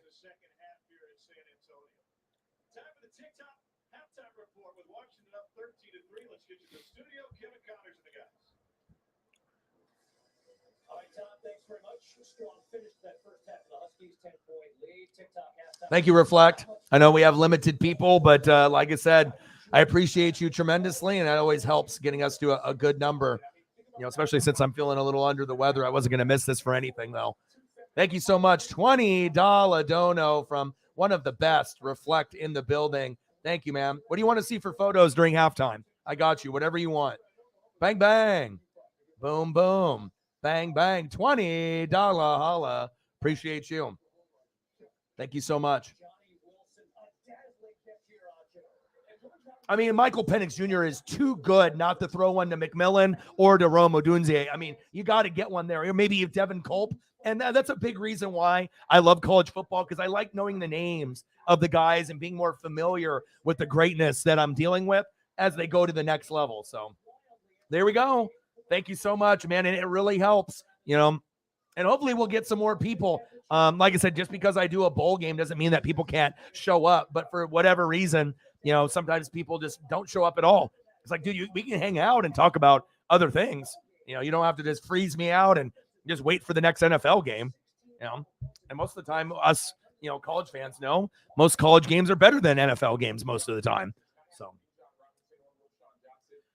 Yeah, no problem, man. Well, like I said, I'm a big fan of Michael Penix Jr. and I'm a fan of the Pac-12. Good matchup, Alamo Bowl. And like I said, I know I don't feel as bad as my girlfriend and my girlfriend's daughter. They're much sicker than me. So I'm just at the very beginning stages. Like, when you end up getting like kind of a sore throat, or you just kind of feel a little off, like a little phlegmy, a little off, like you can feel your body starting to get like that beginning stage. So I always try to hit it right away. And that way, if I can knock it out early, there's a good chance of me being sick. And for instead of 1 week or a week and a half, maybe just a little bit for a day or two. So, all right, perfect. Yeah, under the weather, power went out, no problem. Oh, thank you so much. You didn't have to do that, but man, like I said, with limited people in the room, let me know what you want to see for photos. I assume USC, and we can do that. And now we have, even if we don't get anything for the rest of the game, this stream was successful because of you guys. Thank you so much. I appreciate you. It's been a freaking grind. Love you guys, and I appreciate you guys. $50 dono. Bang, bang, bang, bang, bang. Thank you. Megan with a 50. Reflect with a 20. Let me know what you guys want to see for photos, and let's take care of that. So let's do Michael Penix Jr. first, and then we'll do whatever Megan wants. Thank you for your generosity, especially in this tough time that I've been in lately in the last month and a half. It's never all about JJ. He makes it about team and teammates. Hopefully we'll get a few more people to come through, and we can get a few other conversations kind of going through, and we'll see what happens. I can't really imagine there's too many things that are like must-see TV at the moment, unless everyone's locked into that fucking Cowboy game. But it's not that good, unless you're a Cowboy fan, I guess. But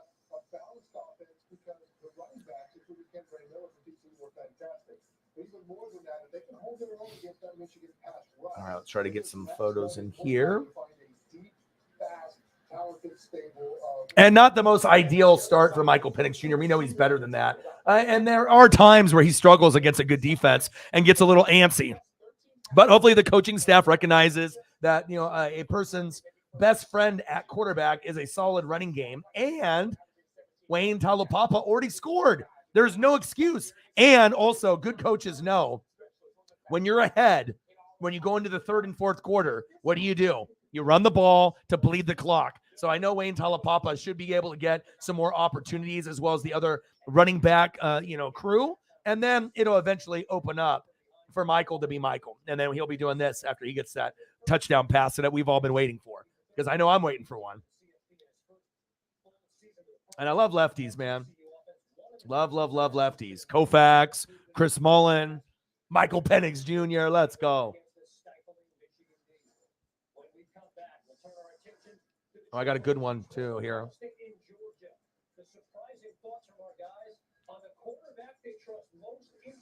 With that helmet. Woo, baby. That's a clean look. All white with the gold and purple stripe with that chrome helmet, gold chrome helmet. Woo, that looks good. That would have been another awesome look to see if they didn't go all purple with the helmet, all white with that helmet against like that burnt orange. That would have looked really cool too.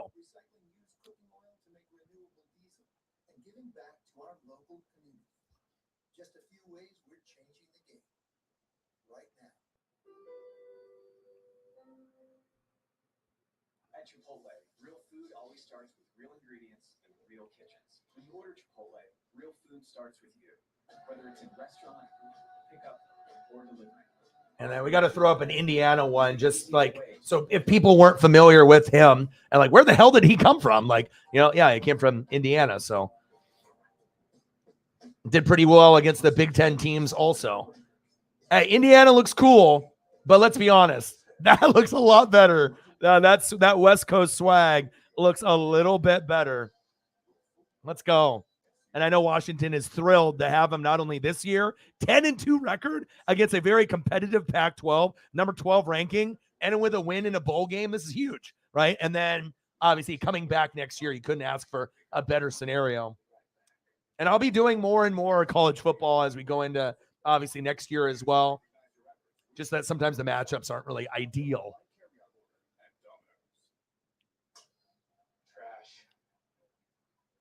A couple more Michael Penix Jr. here for Reflect, and then we'll get into some USC for Megan, and then we'll be good to go. 30 yards. Yes, touchdown.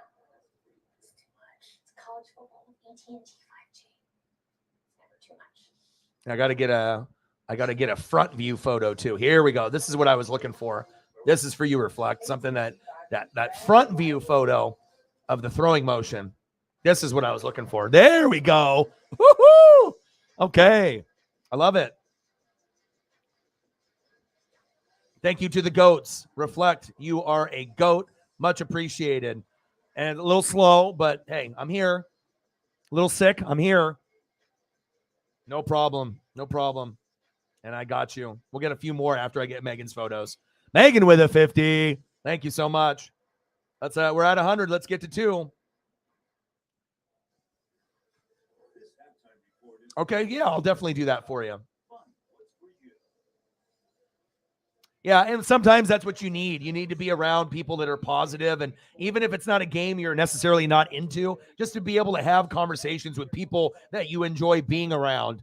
You know what I mean? People you enjoy talking football, and it's not going to be an attack. It's not going to be people talking shit. We're going to, talk to each other about our teams, our players. You're going to ask questions. I'm going to give you my opinion. The people will give their opinion in the room, but it's a good space. And sometimes you just need to be somewhere where it's not a lot of chaos or a lot of trolls or a lot of rude people. So that's facts. I imagine.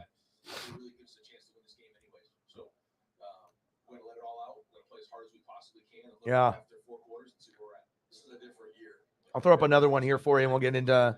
I got another one right here. Give you the white version of the jersey, and we'll give you the red. Start all over each year with what you got. This year's team was very different than last year's. And yet, Stetson Bennett led that Georgia team to a national championship last year. C.J. Stroud, 21-3 is the starter of Ohio State. I'll give you a throwing motion one. One more. C.J. Stroud, look at this year, 37 touchdowns. Last year, 44 touchdowns.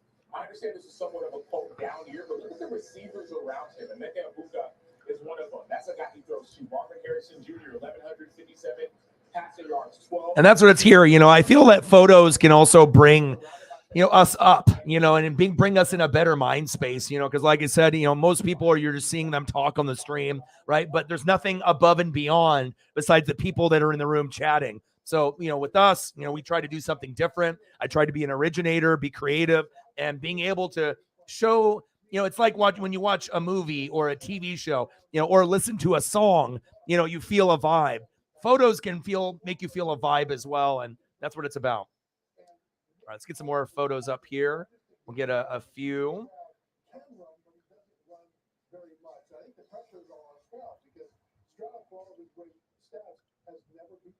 And like I said, with COVID and mental health and anxiety and depression, a lot of us have gone through the good and the bad and the ugly. And sometimes it's just nice, to be able to, hang out and have the support of people that you enjoy being around. And it can get you through, it really can. I know there's been a lot of people that have had shitty days. They've come in here. I've thrown up a few photos. They stay for about a half hour to an hour. And instead of being at a fucking 0, maybe they're at a 4 or maybe a 6 or a 7 when they leave. And that's really what it's about. Anything I can do to help, get you through your day and go into tomorrow, that's what it's about. Being there for people and making everyone have a better day than where they were before they came in the stream. So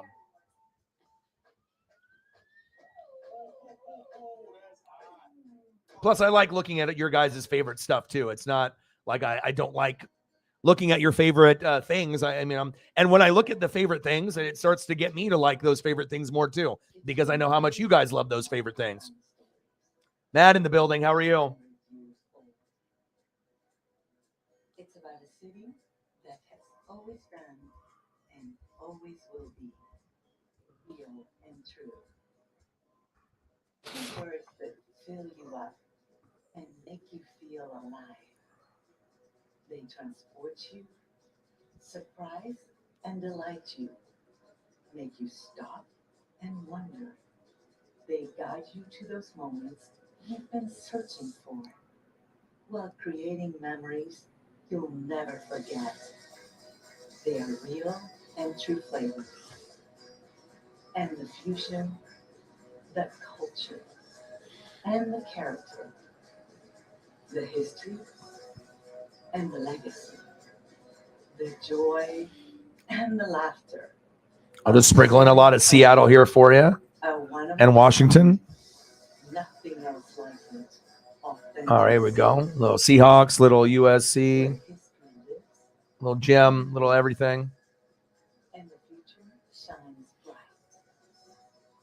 Aren't you ready for real and true?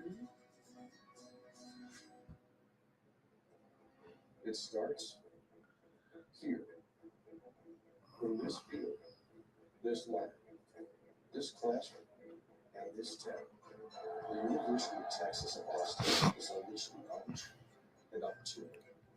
We are drawing on our roots and looking to the future, becoming the world's highest impact public research university. Because what starts here changes the world. You're watching the TikTok halftime report. Bad bowlers, boy bowlers, pinstripe ball, Syracuse, Minnesota. Ethan Kaliakmanis left the game with an injury to his right leg. Minnesota leading 14-10. Garrett Schrader picked six. Coleman Bryson. Coleman Bryson undercuts this route. He has inside leverage. Once he sees that breaking out, he undercuts it and makes the play. That's perfect technique by the linebacker. How about Tanner Morgan coming on and finishing the job for Minnesota? But I appreciate you reflecting, Megan. You guys are the MVPs, Sarah as well. I mean, like I said, sometimes we're going to have a limited crew, but just because we have limited people doesn't mean that this stream is not a success. A lot of times it can be above and beyond, even when I have more people in the room, because, you know, we just enjoy each other's company. And then when you get people that show love like you guys do and go above and beyond, it really does make a huge difference, you know, for us here. So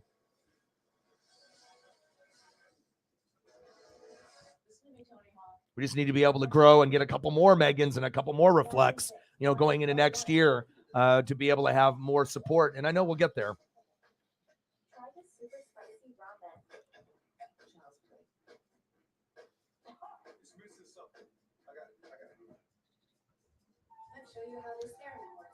But hopefully these photos are making your vibe a little bit better.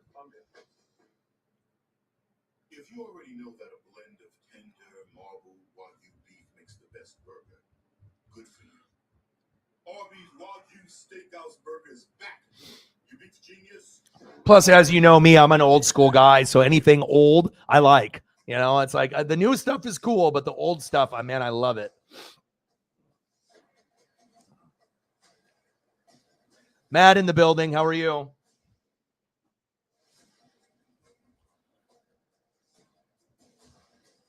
(24-13) Cowboys.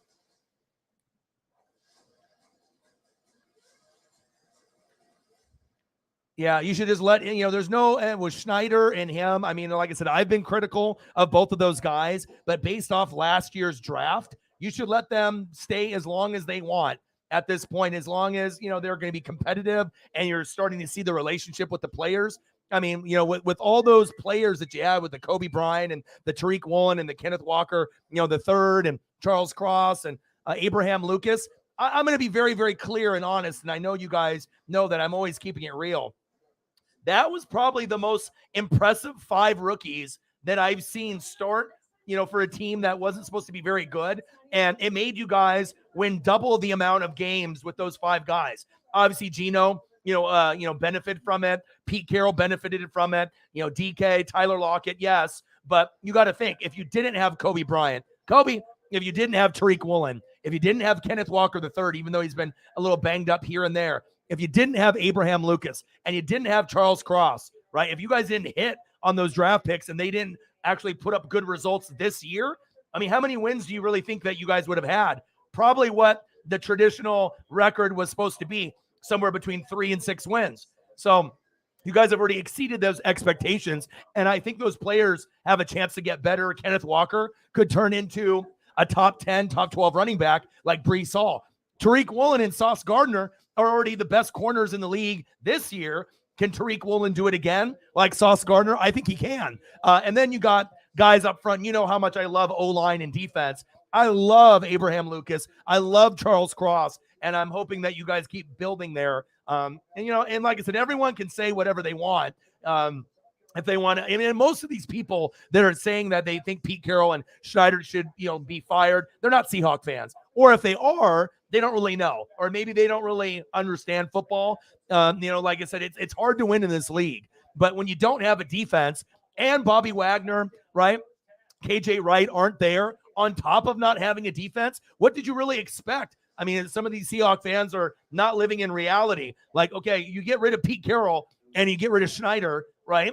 Then what are you going to get in return? Someone crappier, more than likely. You're not going to get someone better than those two, more than likely. But at some point, they will have to move on. But hopefully it'll be when Pete says, I'm ready to retire. And then you can find someone instead of firing him. And then with Schneider is definitely easier to fire than Pete. If you wanted to move off the GM, you can do that. But Pete deserves to be there until he's ready to walk away from the game, in my opinion. And I was at a point a couple years ago, honestly, where I was like, man, Schneider and Pete maybe need to go. Maybe Pete's getting maybe the connection isn't there. But what we failed to realize that it's not Pete. It was Russ. Russ is crazy. And we didn't realize all the crazy because Pete and the team covered it up and they didn't really let it get exposed on how crazy Russ was with all these little, intricacies and weird things that he likes to do. And I don't see Russ really being able to bounce back in his career. Like I said, I thought that maybe he would be able to be a halfway decent quarterback again, but nothing is pointing to me with Denver or any other team that Russ is never going to win another Super Bowl. Russ doesn't even look like he can take a team to the playoffs ever again. Now, eventually, if they get the right coach, can Denver make the playoffs? Yes. But with that being said, if all their guys like Javonte Williams and Jerry Jeudy and they get some defense and some O-line, what is Denver's limit with Russ? Like maybe getting to the first round or wild card and losing. I don't see them being championship caliber. So, now with everything kind of, moving forward, you fleeced them. Maybe Pete Carroll knew all along that this guy's difficult as hell to work with. And now we're at a point where you had the injury and you're kind of a weirdo. And go ahead, move on. We'll get the draft picks. It worked out for Seattle. And it might have been one of the worst trades of all time. And if you actually look on Nathaniel Hackett and Russ, I mean, that was the biggest clusterfuck in the NFL where, we thought maybe Denver could be a playoff team. And in the future, maybe they would have a Super Bowl run in their future. Even I thought that Hackett and Russ would be better. I did not expect them to implode like they are. But now with Hackett gone, maybe he'll go back to Green Bay or somewhere else because obviously he's not a OC/head coach. He can't head coach. Certain guys are only coordinators. But with Russ, I don't really feel like I have a lot of confidence in him moving forward. And the way that he talks to people and he thinks that he's better than everyone else, the offensive linemen sense it. The coaching staff senses it. And I don't really see good things coming out of Denver. If it was me, I would ask Walmart and the Walmart money that they have. I would pay Russ off and just let him move on. Here's $250 million. Fuck you. Let's move on. Because anybody at this point is better than Russell Wilson at Denver. You just got to blow it. And we know that's not going to happen. But if it was possible just to be like, cut a check, Russ, you suck. I hate you. Here's $250 million. Take your fucking money. Go fucking away. Go make a song with Sierra. See you later. How you doing? Keep it moving. I think Denver fans would be happy. They already got rid of Hackett, but Russ is still there. And as long as Russ is there, I don't see Denver winning. I really don't. I mean, I know that he'll be able to get better, but how much better than awful are you going to get? So at least you guys ended up winning that side of it. You know what I mean?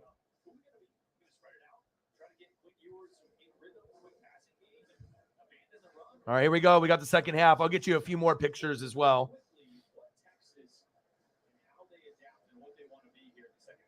All right, third quarter. 13-3, Huskies are up.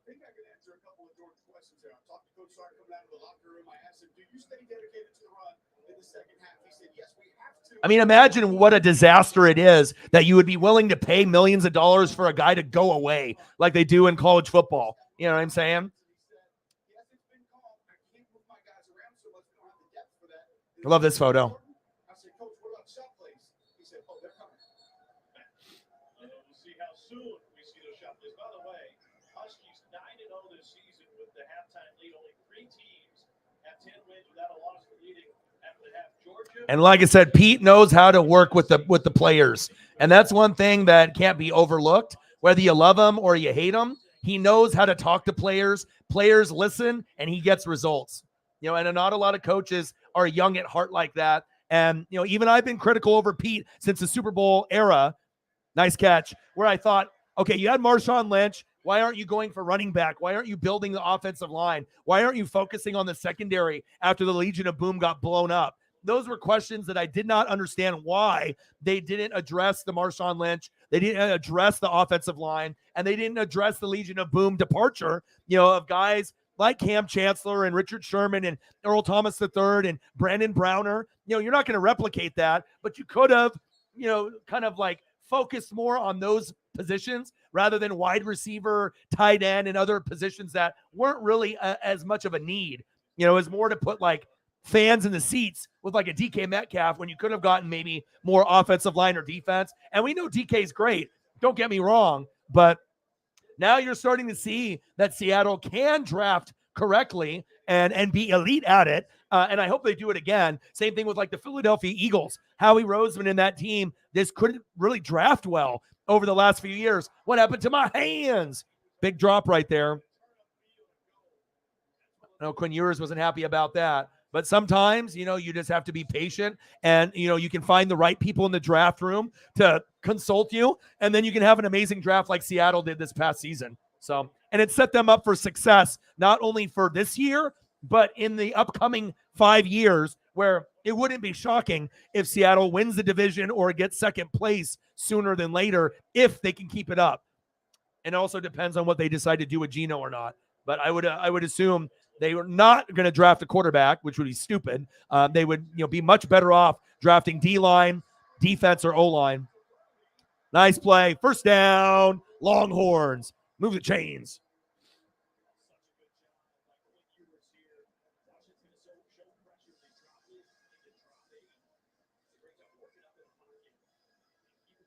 Nice play. Xavier Worthy, baby.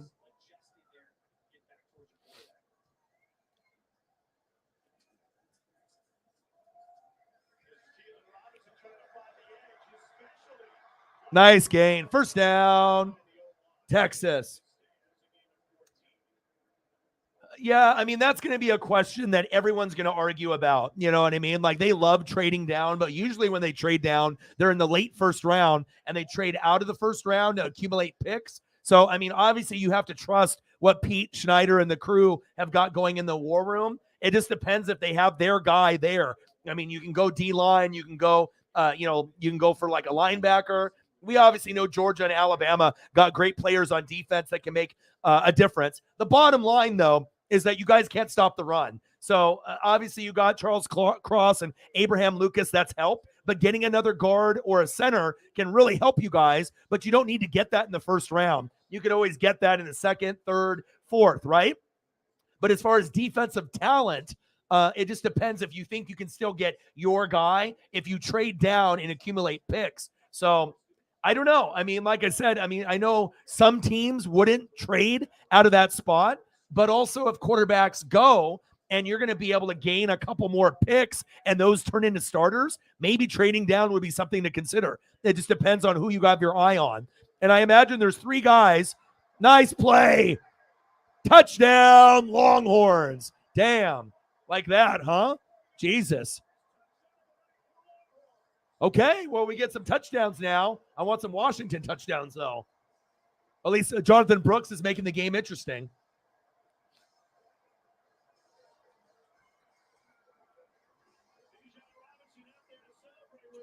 I mean, if it's an offensive lineman, defensive lineman, sometimes the talent level of a guy is only going to be there at 1, 2, 3, 4, or 5. But also, there's guys that can slide that can end up being just as good as a top 5 pick. Just because they're not top 5 doesn't mean they're not going to be a top 5 talent. You know, extra point is up and it's good. 13-10, Huskies are up. Nice play by Quinn Ewers there. That was surprising. The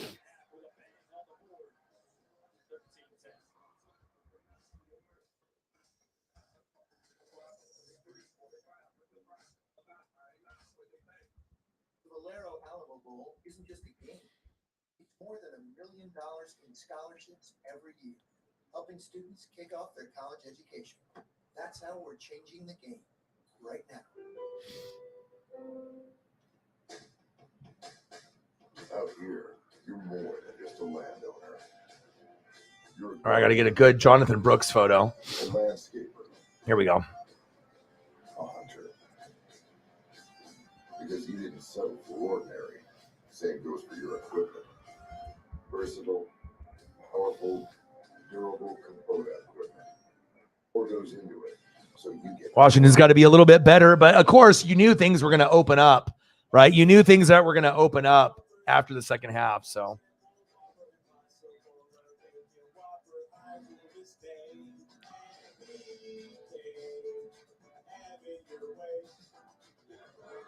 All right, let me get rid of some of these photos, and I'll pull up some more for you guys. But my clothes still smell until I finally found new Downy Rinse and Refresh. It doesn't just 27-13 with 4 minutes left in the Cowboys and Titans. I've been watching the whole game, but obviously if I didn't watch any of it, it's not like I missed anything. I wish Thursday night slate was better than what it was, but, you know, it is what it is, I guess. Next up, we'll have Michael Penix Jr. Hopefully they'll get him a touchdown pass so we can cheer for him as well.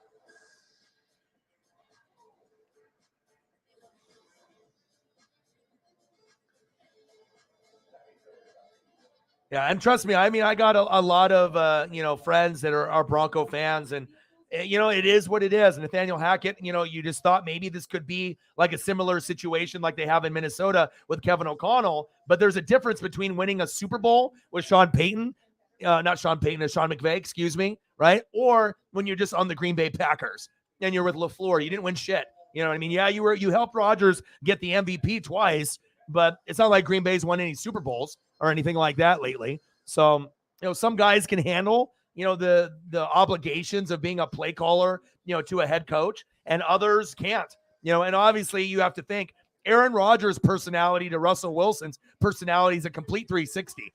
It's like a 720, a 1080. You got one guy that you can joke around with, talk about, Austin Powers and gold. And then you got a guy like Russ, who's a fucking weirdo. You know what I mean? Like, we didn't realize that he was such a fucking weirdo, all these years. But, if you're going to come across that you're so much better than everyone else and you suck and you feel entitled, like, you have to look in the mirror and understand that Russell Wilson, this is me. I'm not good. Why am I acting like I'm so much better than everyone else? The teammates can sense it, and you think they're going to block for you? You think they're going to run hard for you? They think they got your back? Hell no. They're not. You lost the locker room. You lost the team. You know what I mean? That's the worst thing about Denver right now.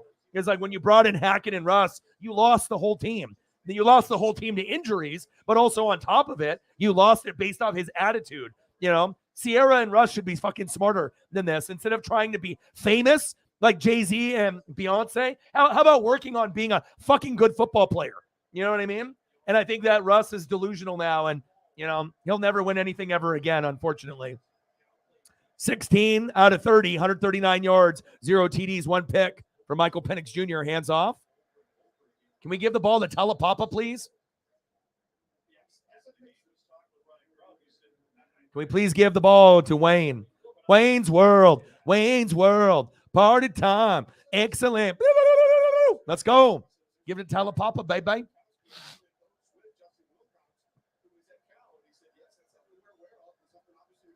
Yeah, Aaron Rodgers kind of comes off as a douchebag and a jerk as well. I agree with that. You know, he's got a lot of rich friends, and he's very philosophical. You know, he thinks of things a little bit differently. But as far as like, I feel bonds with people, he kind of comes across as a little fake to me. He doesn't really come across as like a genuine good dude to everyone. I know he picks and chooses his favorites, but he doesn't really seem like a really genuine guy to me fully. 3rd down and 3.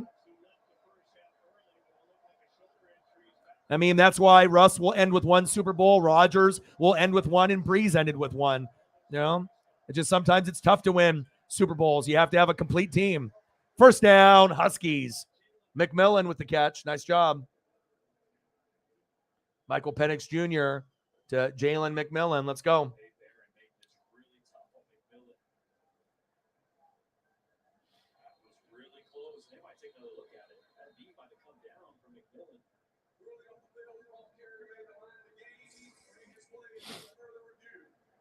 They're reviewing this. But also, too, let's be honest, right? A lot of people were pissed off, at Russ, and were glad. But no one knew, right, that Seattle was going to be so much better without him, and he was going to suck that bad. So you also have to remember that there are a lot of salty Hawks fans that were happy that he left, and, were happy that he sucked. You know what I mean? It's like, you don't necessarily want to get rid of a guy and see the guy do better than he was doing on your team. So a lot of people were salty. A lot of people had hate in their heart, even though Russ did help them win a Super Bowl. Yes, it's a team game, but let's remember, without Russ, there was no Super Bowl. You had to have a Russell Wilson talent at quarterback to be able to get to those Super Bowls. You won 1 and you lost 1. So we can't forget what Russ did for Seattle. He helped bring a championship there with the rest of the team. Because if you didn't have a good of a quarterback as Russ, you wouldn't have got there. But, there was some Seahawks fans that were petty, that were pissed off, were happy that he was gone, and were rubbing it in when he was doing shitty. You know what I mean? But even if he wasn't doing shitty, they still were going to be that way. I get it. You know what I mean? It's like, the loyalty to the brand and the team. Once a guy leaves, it hurts, regardless if it's on the player's terms or if we get rid of a guy. Michael Penix Jr., 1st down. Huskies. There we go.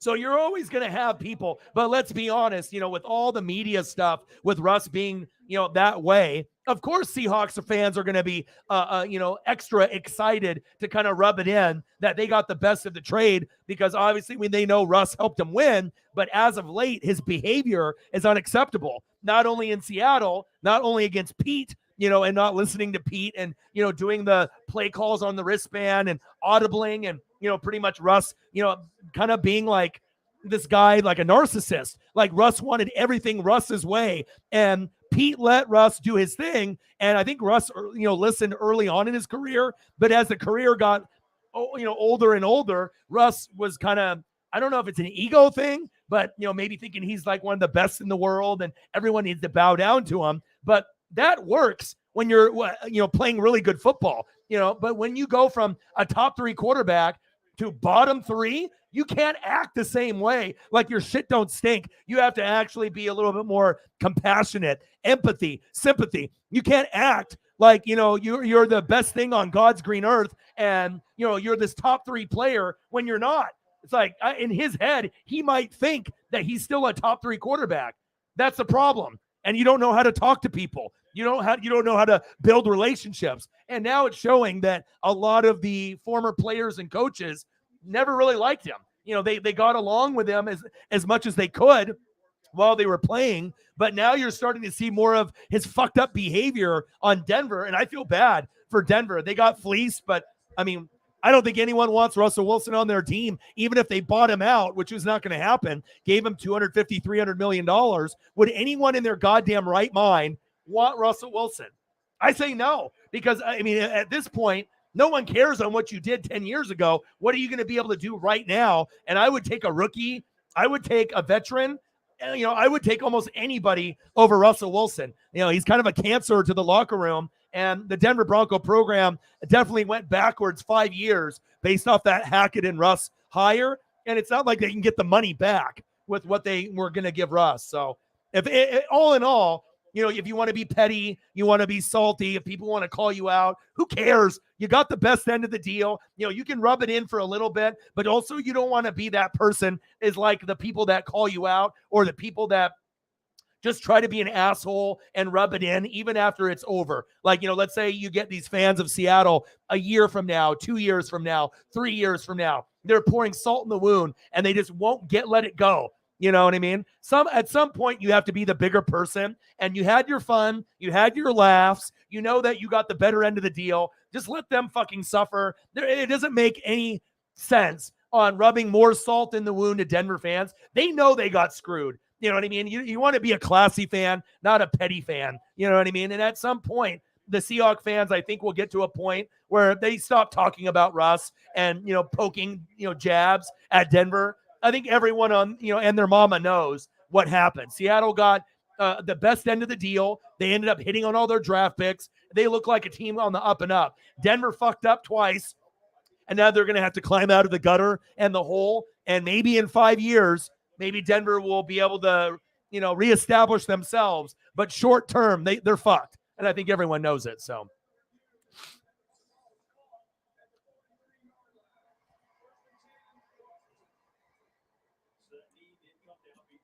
And there's always going to be good fans and bad fans. You know what I mean?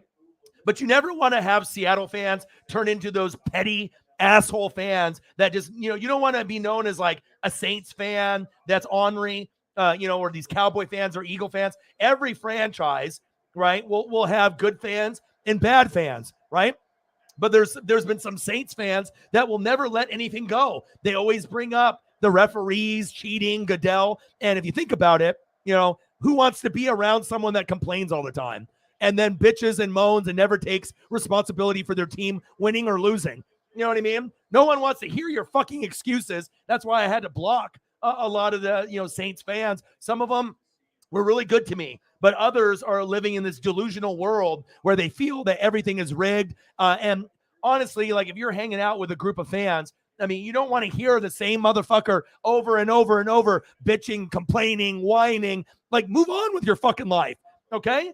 You had the best record, in the NFL for 4 straight years in the regular season, and you fucked up. You choked, and you didn't win a Super Bowl. Get over it. Move on. But that's the problem. Certain fan bases and fans, they don't get on. They get more jaded. They get more petty. They turn into more of an asshole, and no one wants to be around fans like that, right?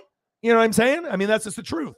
So I know some Seattle fans have stopped talking shit about Russell Wilson. Others continue to kind of light gas on the fire. We already know it's a dumpster fire there. Pouring extra salt in the wound isn't going to make it better. Plus, if you can be the bigger person and have better karma, that's going to be better for Seattle overall anyways. So, 2nd down and 6, 13-10, Washington.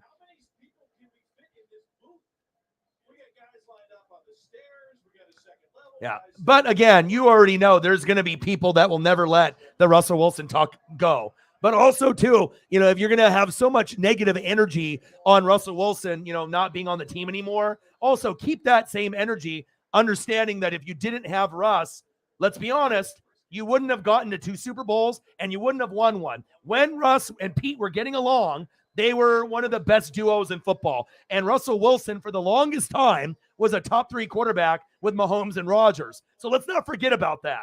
But it also doesn't excuse his fucked up behavior.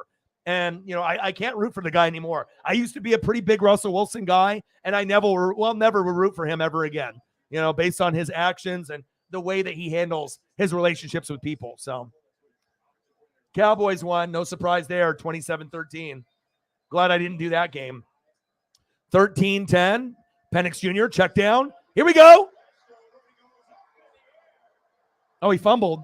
Oh, shit. Was he down? Ooh.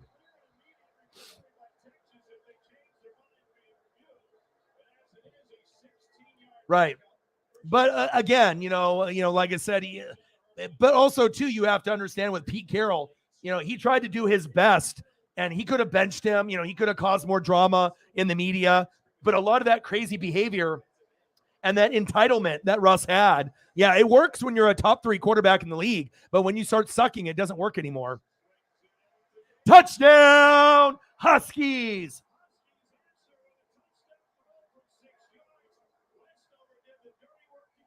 Taj Davis, let's go. I knew the second half would get ramped up. Yeah, baby.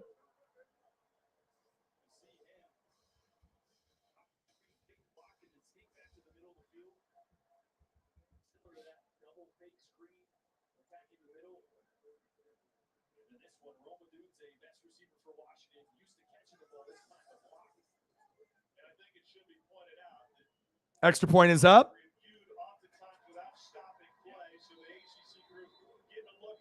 And it's good. Nice job by Peyton Henry. 20-10 Huskies. There we go. I mean, we want to have as many Pac-12 teams win this year, especially when the Pac-12 was respectable this year. I mean, think about how many years where the Pac-12 or Pac-10 only had like 1 or 2 good teams. We're far from that now, and we want to see some success overall. Nice job. Nice job, baby. There we go. I told you he was going to throw for a touchdown pass, 1 or 2. I told you, Reflect. I think you knew it too. Sometimes when you watch football for as many years as a lot of us have, we kind of have, an idea of what's going to happen. So.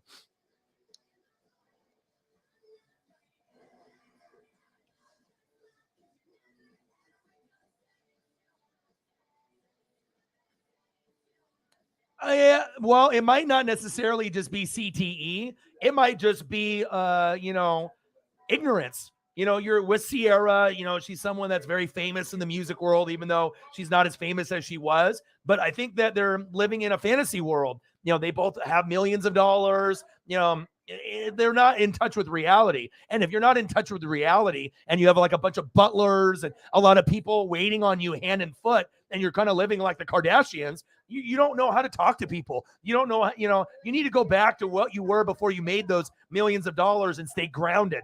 And the people that stay grounded ended up, they end up being great people, not only on the field, but off the field. But if you're in a fantasy world and you let money get to your head, which it has with Russ and his lifestyle and, with Sierra, they're not in touch with reality. And obviously they're paying the price for it now. And I guarantee it's not like Sierra has the balls to say, Russ, you suck.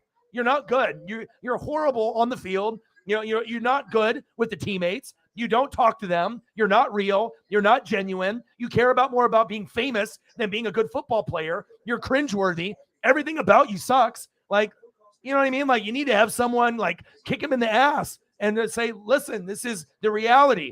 Even if you don't think it's the reality, this is how people see you. And this is how you are. And you're not very well liked now. And you lost a lot of fans, including myself. I never will root for the guy ever again. So, you live and you learn, and like I said, it's really important how you treat people. So, and like I said, that's really what it's about. I mean, I've been watching football since, 85, and, you can learn, like how you have relationships with people and how you want to be treated. But again, if you're acting like your shit don't stink and you're so much better, you don't think that the offensive linemen sense that, the coaches sense it. You know what I mean? And of course, the relationship with Hackett and Russ was fractured. And think about it. On the sidelines of NFL games, have you ever seen more people fight and throw punches, punch, push, argue, fingers in the face than Denver sideline than any team in the last 10 years?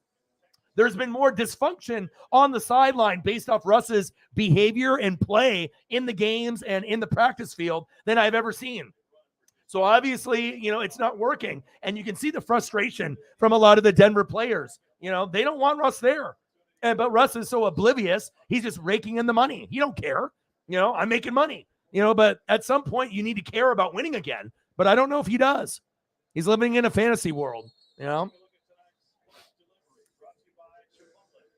That's just how it is.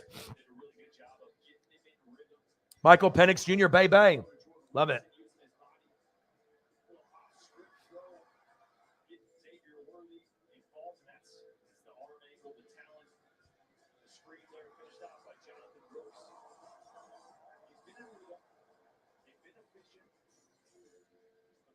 I'm going to hit you with a Taj Davis, baby. I had to find a good one, though.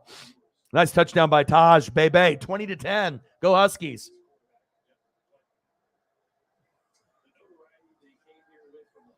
All right, Quinn Ewers. Texas has got some athletic bodies. I wouldn't be surprised if they get a field goal or touchdown in the next 2 to 3 drives. They're starting to get a little bit of Uncle Mo in their momentum.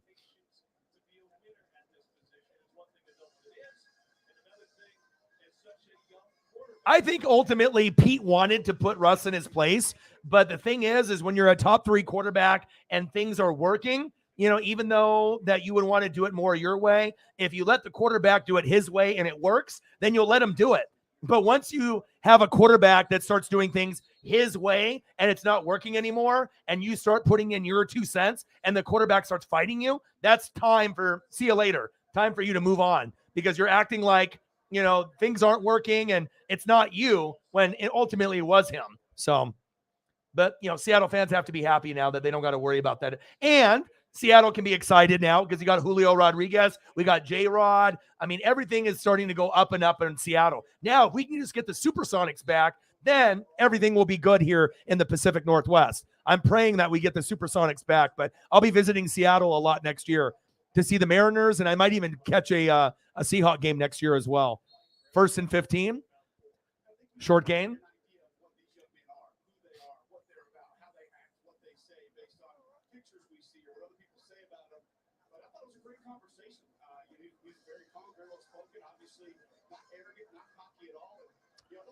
And Pete has always been a player's coach, you know what I mean? But obviously Gino, he's not going to talk back to Pete. Pete says, run this play. If that doesn't work, run this one. Let's work together instead of against each other. And that's the success that you've been able to see. Going deep. Oh, what happened to my hands?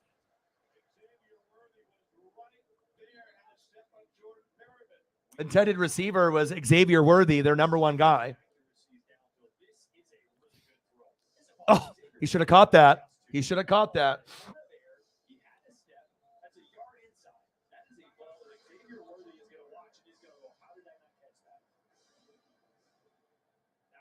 Oh, yeah. Great time. Yeah, things will get better, bro. I mean, like I said, when I was talking to some of my Denver friends, when they were telling me like Trevor Siemian, Brock Osweiler, I said, listen, you can't go from John Elway to Peyton Manning and then whoever else these jobber quarterbacks are. You're not going to go to the playoffs. You're not going to win anything until you get a big name. Then they finally get the big name, and then he ends up getting the crazy guy, you know what I mean, that doesn't know how to talk to people, that thinks he's better than he is, with Russell Wilson. But that's the type of talent that they needed to be able to get in contention again. And it just so happens it was just the wrong one. But at least you had Peyton, and at least you had Elway. But it's not like they were going to win anything with Drew Lock or Trevor Siemian or Brock Osweiler. They need somebody better. You live and you learn. And maybe now that they won't do this again. And if you do it, maybe you do a little bit more homework and you only go for guys like a Peyton Manning type of guy. But again, I think a lot of people were bamboozled. They didn't really know, if Russ was cooked. They didn't know if Russ was an asshole, if he didn't know how to talk to people. So, that's why you need to go through that, that process on getting to know people and seeing how they talk to people, how they interact with teammates and friends. And when you can see someone interacting to people, then you can kind of tell what kind of person they are. Facts. 3rd down and 11. No, absolutely not. You can always look for a quarterback down the road, next year, year after. I mean, if you want to go for a late round guy or try to find a veteran QB, like, to add stability to Gino, like someone that's a vet, sure. Oh, going deep. Oh, he dropped it. What happened to my hands? Oh, baby, that would have been a touchdown. Oh, my. Someone isn't getting lobster for dinner. Xavier Worthy. Come on, bro. Oh, my.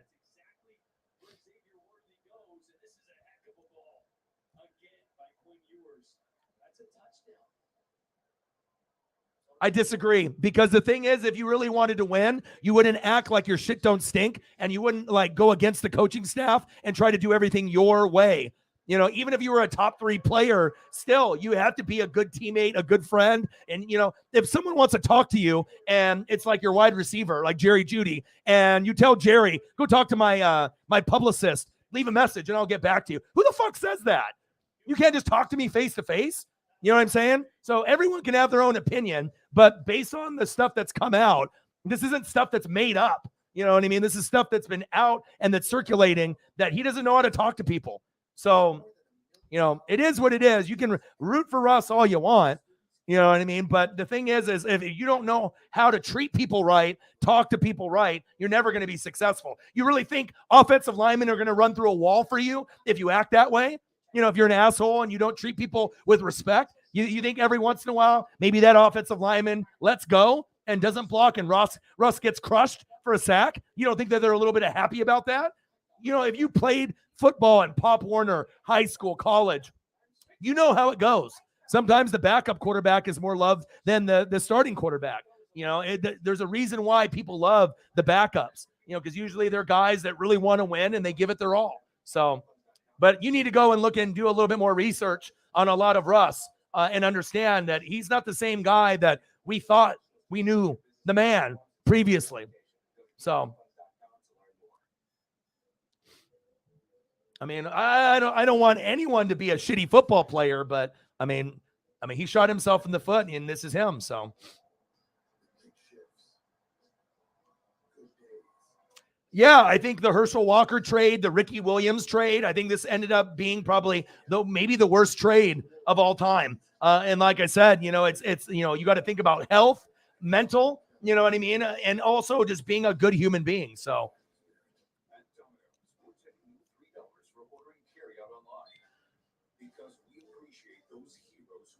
Shep, what's good? I'm all right, man. A little under the weather. We got some sick people in the house, and I started feeling a little sick today, but I took some medicine, knocked myself out until about 5 p.m., until about an hour before the game started, and we actually have a pretty good bowl game. I didn't want to do the Cowboy game because I knew it would be horrible. Third string quarterback, you know, for the Titans, no Derrick Henry. You knew the Cowboys were going to win that game 100%. And then obviously with this matchup, it started off a little slow, but it's starting to pick up. So how are you doing, bro? What's good?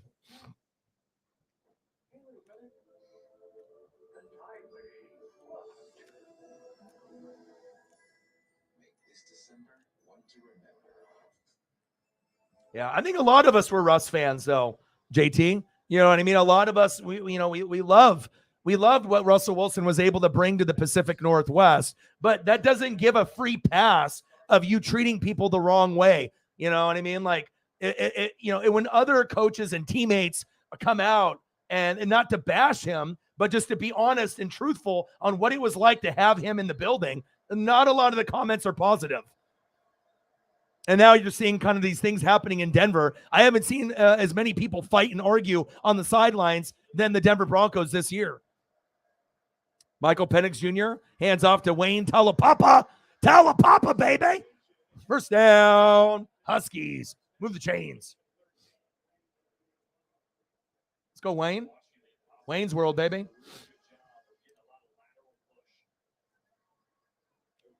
Yeah, and also, too, you know, he needs to be able to use his legs. And if you're not able to use your legs, it's like Bo Nix. You're a shell of yourself. You know, like when you have a guy that can run and, you know, bootleg and extend plays, that's what made Russ a top 3 quarterback. He didn't really do that this year at all. And obviously they have a lot of injuries and they were fucked up with the coaching with Nathaniel Hackett. I mean, it wasn't it was just like, you know, the perfect storm of a disaster. You know, Russ not being healthy, not playing good, not being able to work with the coaches, Hackett being a shitty coach, everyone getting injured like Javonte Williams. It was a perfect storm to have a horrible season. But with Hackett gone, does anyone really think that anyone wants to come in and coach Russ? Who wants that job? Honestly, you know what I mean? Like, you want to be able to work with maybe the most difficult starting quarterback in the NFL, someone that thinks that they're better than they really are, that doesn't know how to be a good teammate. I don't know. I wouldn't want to be there.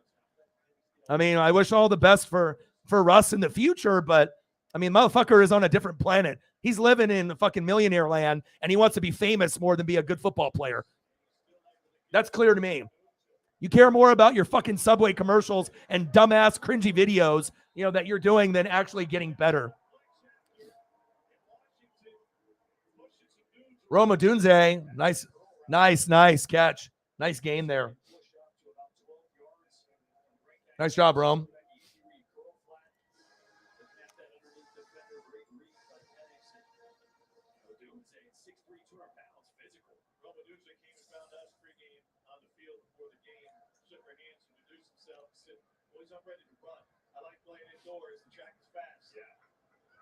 Yeah, but you have to understand, JT, if you actually watch the film and you read the articles and you watch the videos of people like Sherman, Bobby Wagner, and guys I imagine that you love, right? And when they talk about him, it's not kicking a guy when he's down. Yeah, Denver is not doing very well, right?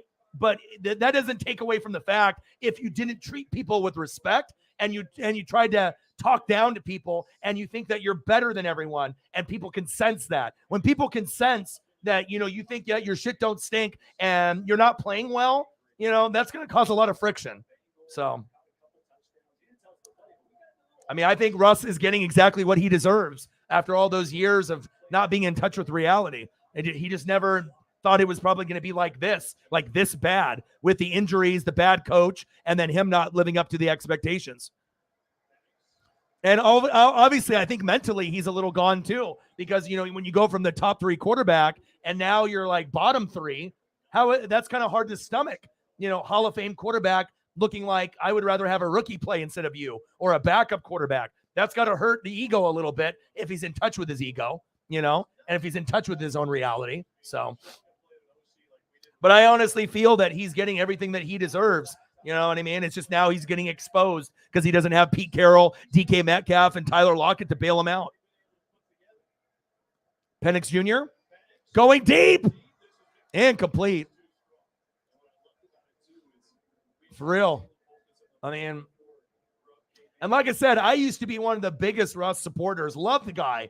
You know what I mean? I would defend him to the end. But once I started getting more of this information coming out from, the players, you don't need to necessarily knock a guy down when he's down, but sometimes there is a little truth to it. And you see how he, handles his situation when he talks to people.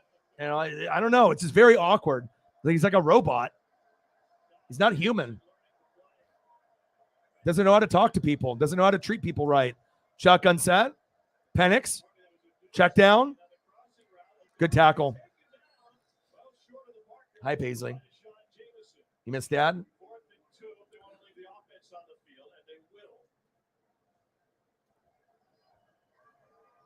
a little behind Odunze there, so didn't have time to get his head around. You see the defender make a move.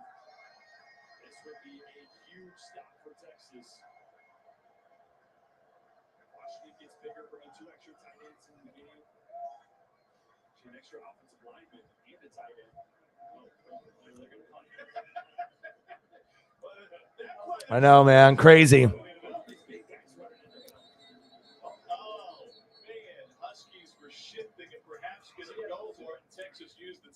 It hurts too, because like I said, I've always been projected for like the most points almost every single week. But again, that's fantasy football for you, and Shep will have a shot. I mean, if you look at the roster, it's not like either team has a superstar roster from top to bottom. I think me and Sarah's teams were better overall. We had more heavy hitters. But again, just because you have heavy hitters doesn't mean they're going to hit heavy every single week. And sometimes, guys that you expect to do better, they don't. That's facts.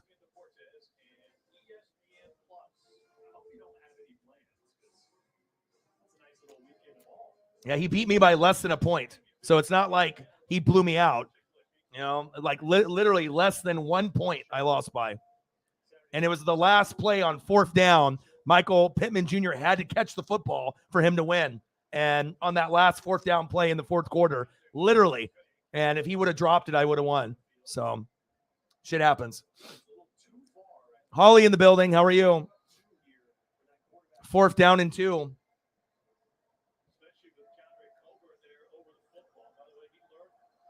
We got a good football game here, 20-10 in the Valero Alamo Bowl. Michael Penix Jr., play action fake. There we go. Turn. There we go. Yes. First down, Huskies. Yeah, baby. Devin Culp, first down, Washington. Nice job, Devin. Yeah, less than a point. It wasn't even a point, bro. Let's be honest. 1 point would have hurt. It was not even a point. It was less than a point. Brutal.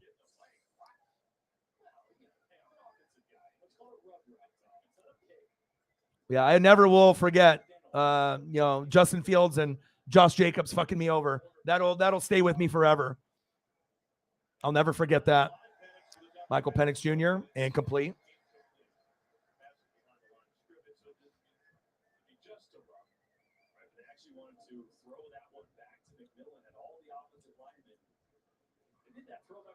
They threw it back to Penix and he scored the touchdown. Yeah, they were up 10 in the Apple Cup. It didn't turn out to be a pass after all. How are you? Good to see you. Catch one in the same game for the cycle of football. That would be cool. Another long drive for the Dogs, the ninth play. Shotgun set, hands off. Newton with the carry. Give it to Talapapa, baby. All right, 20-10. We definitely got more offense in the third quarter, and I think we'll get more in the fourth. It looks like Washington should have enough to win, unless we get like a Texas pick six or an Uncle Mo's starting play. But it feels like Washington's going to end up winning this game. But by how much depends on the defenses of both squads.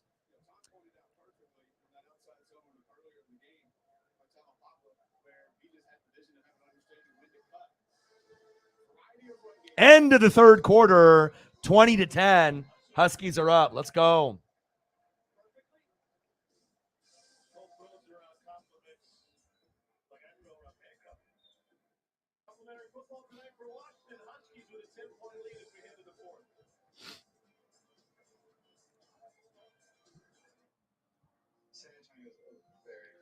Well, especially if they win that game. If they win that game and they play well, I mean, that's going to be huge for you, obviously moving forward. And also to show the pecking order between the Bengals, Bills, and Chiefs. Everyone is saying the Chiefs and Bills are so much better than the Bengals, but is that really true? I think you have to put the Bengals right there on the same even playing field with the other two teams. History tells us you go to the Super Bowl, you're not going to go again, but maybe the Bengals buck that trend with Burrow. You never know. And then you still got the Eagles and the Niners and the Cowboys, but I mean, we don't really know what's going to happen. And that's what makes it exciting.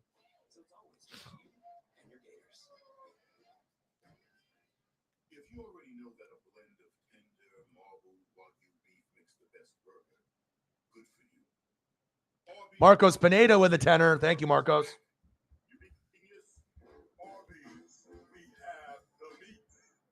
Did you know Google makes a phone? Do you know about its camera? Like the way it fixes blurry photos. Marcos with a tenor. Bang, bang, my boy.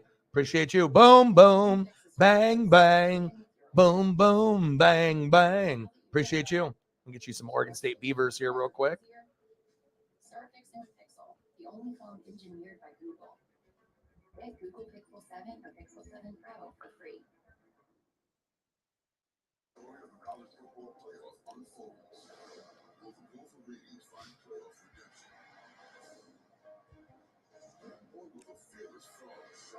Thank you, Marcos. Appreciate you. Super excited that Ukulele is going to Oregon State. I mean, that's going to be wild, man. There's going to be so many more eyeballs, I think, on the Pac-12 next year, just because there's going to be like 8 or 9 teams that actually have a decent quarterback that actually can make some noise next season.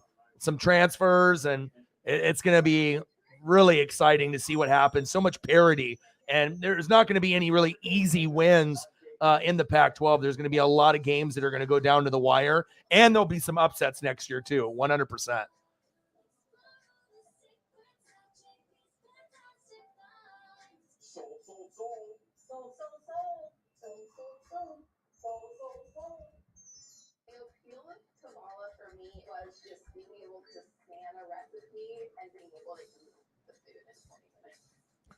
But I am really proud of Jonathan Smith. I might be a duck, but that's not going to take away from the fact of bringing in a head coach that really brought them the most success in the early 2000s when it was Jonathan Smith, and, Chad Ochocinco, Chad Johnson, TJ Houshmandzadeh, and they put him on the map against Joey Harrington, and Jonathan Smith was the quarterback. And he's starting to get recruits to remember who he was and what kind of success they had. And then they turned that into their third 10-win season in Oregon State history this year. So they don't really get 10-win seasons that often. And I'm excited for Oregon or Oregon State just to represent the state of Oregon for what? We have actually pretty good football here. And that's exciting to see, even if it's against the rival.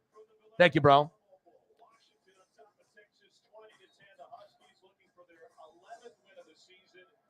Yes, thank you, Marcos.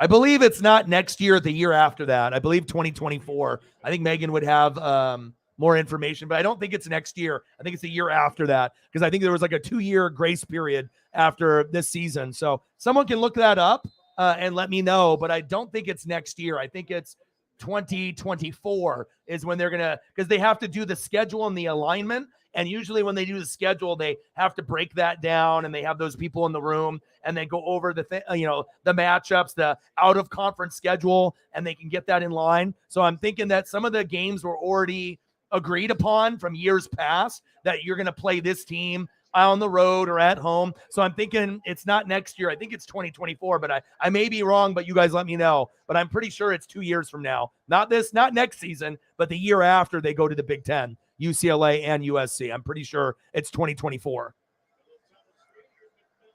McMillan with the catch.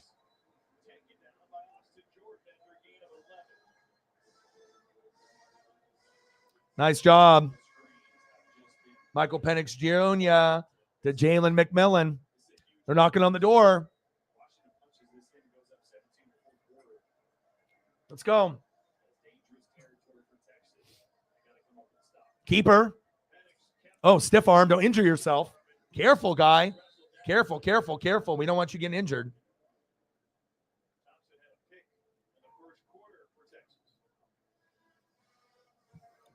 (20-10), fourth quarter. It's been a good one. Like I said, it started off with a bang, and then it got kind of slower in the second quarter. It's kind of like in the Duck game against the Tar Heels. First quarter and second quarter yesterday were lit. Third quarter, boring as fuck. One of the worst quarters I've seen in college football. And then the fourth quarter really ramped up, and we ended up winning by 1 point. So Pac-12 is getting some recognition and some respect this year. Finally, shotgun set. Penix. Touchdown, Huskies. I didn't know if he caught that or not. Nice job. Jalen McMillan. Let's go. 8-yard tutty by Jalen. That facial expression says it all. But they got to review this. I think it might have hit the ground. Let's look. Did it hit the ground? Ooh, wow. So close. It looks like he caught it, but let's look. Woo! Did he catch that? I think he caught that. Wow. Unbelievable. Look at that kicker photo. Give me that extension. Who does yoga and Pilates? Peyton Henry does. Extra point is up, and it's good. 28-17. No. 27-10. Let's go.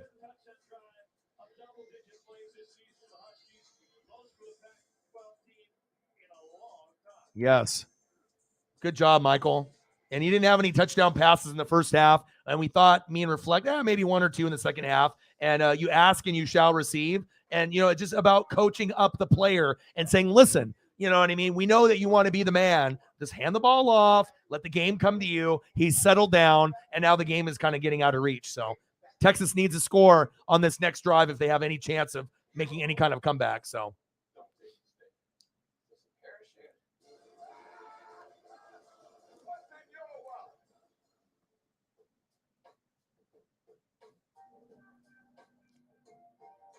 Yeah, I'm going to try to do the Orange Bowl and do both games on Saturday. So it's going to be busy.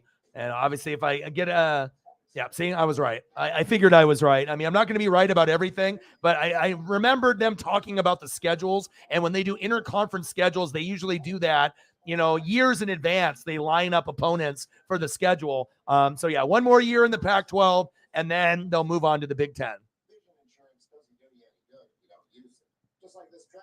Yeah, but is DJ Ugalele, the transfer to Oregon State, is he playing for Clemson in his last game there or not? Because if Ugalele isn't playing and then Hendon Hooker isn't playing, then what are we really getting? We know both of the teams are good, but we also have quarterback situations where is it going to be both the backups playing? Sarah will let me know that information and look that up. But if we're not going to get Ugalele and Hendon Hooker is injured, I mean, what are we really going to get? We're going to get good football, but we're not getting the matchup that we all wanted with those quarterbacks that were two of the best in the college football ranks this year as far as entertainment value.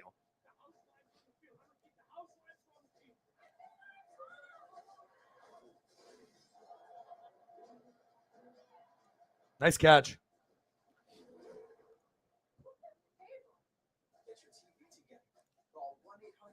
Okay, man. Love you. Appreciate you. Have a great day, bro. I'll talk to you soon.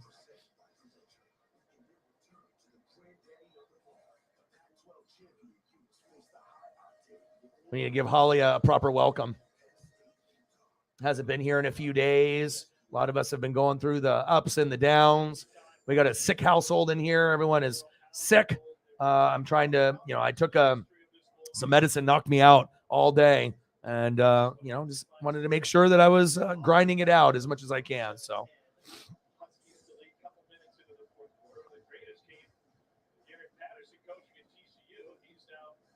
On the Texas staff. Changed his shirt at halftime to try to reverse the fortunes. 27-10 Huskies.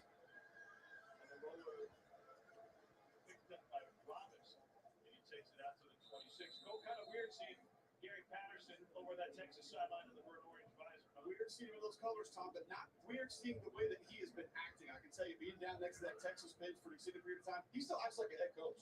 And he's going up, grabbing players, talking to them. He's been into the officials a few times. You see him writing stuff down constantly. He's over there and got his hands on the knees, staring down, trying to see what's happening, deciphering the different looks that this Texas offense is getting. It's been cool to watch him kind of go back and forth interacting with all the different players. Yeah, I talked to him pregame. He said, Yeah, DJ isn't playing because he already transferred, so he's not playing. And then Hendon Hooker is still hurt, correct? He's not playing either, is he, Sarah? How is Clemson's backup? Is Clemson's backup anything? Like, are we going to get any points out of Clemson with the backup or what? Had to be calmed down a little bit, pretty fiery after that last drop by Xavier Worthy. A couple of different players had to go over, try to calm him down. I'll give Quinn yours credit. Over, kind of backed him off, saying, hey, stay off my guys here. Let's try to calm down a little bit. Good thanks. Kind of get close going over there, talking to him some, but some emotion on that Texas bench, not for the reasons that they want. Jeff Banks trying to help out. This will be a 3rd and 2 now. Quinn Ewers in the Texas offense. Ewers 20 and 29 for 220 and a touchdown. They've not been good on 3rd down tonight. 3rd down and 2. Ewers, nice catch. Whittington with the catch. Little munchkin kitty for Holly. Sometimes you need a little bit of that uplifting,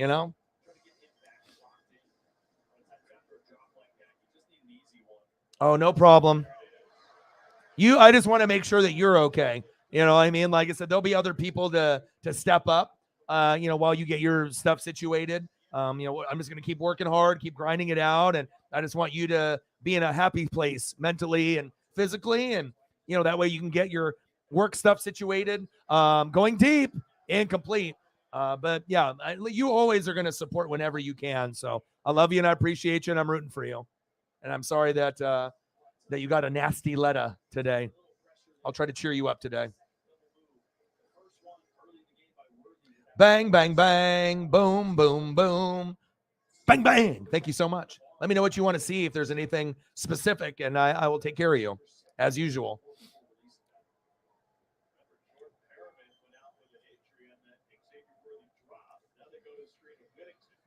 Yeah, and like I said, the best way to deal with when you're not feeling too good, come here. You know what I mean? Like I said, you don't have to stay for a long time. But if I'm going to be streaming every day or almost every day, you'd be really surprised on, even 30 minutes of hanging out with some amazing people in the chat. And we'll have some conversations as well. But just being able to be around supportive people is the best thing that you could ask for. You know what I mean? Things are going to be stressful, but it's not going to make things any better just overthinking things.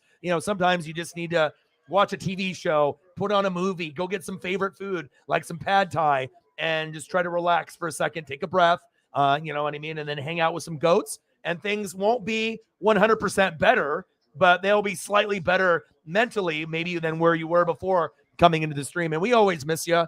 And regardless if you can afford to donate or not, come through. I mean, like I said, it's not an obligation to donate when you're here. You always show love and support whenever you can, and I really appreciate that. But sometimes we just need each other. Sometimes we just need people that are real, genuine people to uplift and to let you know that things are going to be okay. You know what I mean? Even though it doesn't look like it maybe today, but things always get better with time. So we appreciate you and we love you.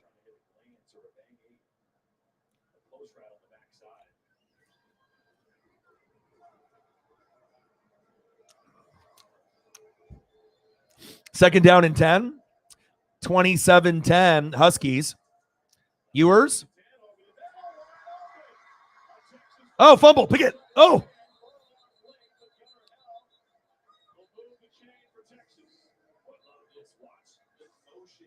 The referee ducked because he saw the ball coming. Slapping the base. Oh, yes. I love that. Great movie, too. Big fan of Paul Rudd. Anything that Paul Rudd is in is just a gem. Short run. And like sometimes, having those things for mental health, to uplift, it really can. And, a lot of times we just need to laugh. That's why I watch a lot of the cartoons and a lot of the old stuff, because sometimes it's just therapeutic to laugh, especially when there's not a whole lot to laugh about. Touchdown, Longhorns.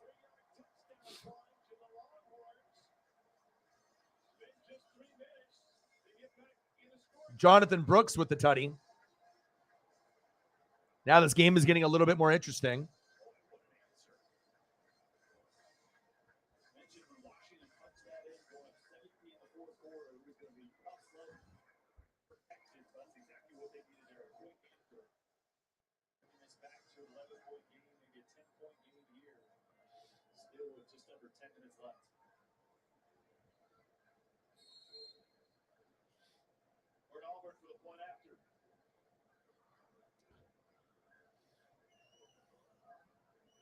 Extra point is up, and it's good.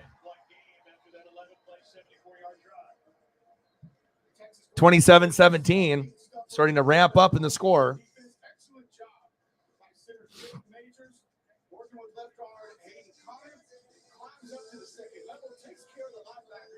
Okay, Texas, I see you. All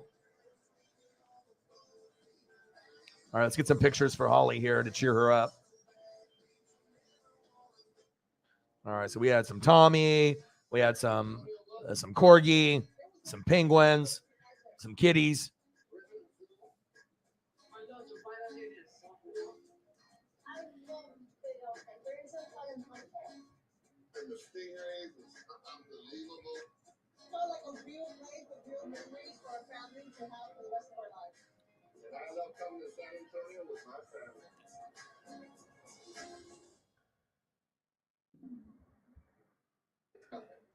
Sounds like something. When you have nausea, heartburn, indigestion, Pepto-Bismol coats and soothes for fast relief when you need it most. 5 bread sticks for my triple treat. 3 layers deep. 10 cinnamon mini rolls to eat. And the pizza plus another pizza. Triple treat box only for pizza. Next season on Fansville, presented by Dr. Pepper. A Category 5 wave has broken containment from the stadium and is heading straight for Fansville. The tsunami wave? Something is coming. It's the wave. I refuse to participate in this. Wait, this is the 80s? All right. I appreciate all the support. Like I said, you've been a real MVP the last couple days, and like I said, things were a little tight during the holidays. After the holidays passed, you've really helped us have a few really excellent streams with your support. Thank you for coming in, and good luck with USC in the bowl game. I'll be doing the USC game. I'll be doing the bowl game. So I imagine we'll talk to you probably tomorrow or sometime sooner than later. Keep your head up. And more people covered in tree sap are switching to Ram.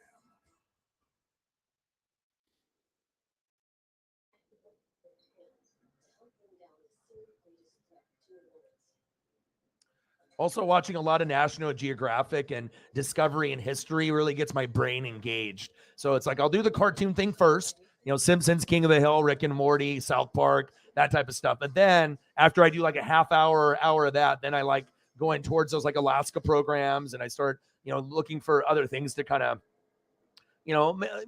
teach me something that I can learn from. The Valero Alamo Bowl is brought to you by Valero, where we're changing the game right now. And visit San Antonio. Plan your trip at visitsanantonio.com. Already a good night for football. The state of Texas Cowboys beat the Titans tonight, 27-13. And here at the Valero Alamo Bowl, Texas trying to keep this rhythm going. As Cole pointed out, great job by Jake Majors, Nate Connor, and that Texas offensive line to clear the way for the touchdown. Run that in just a moment.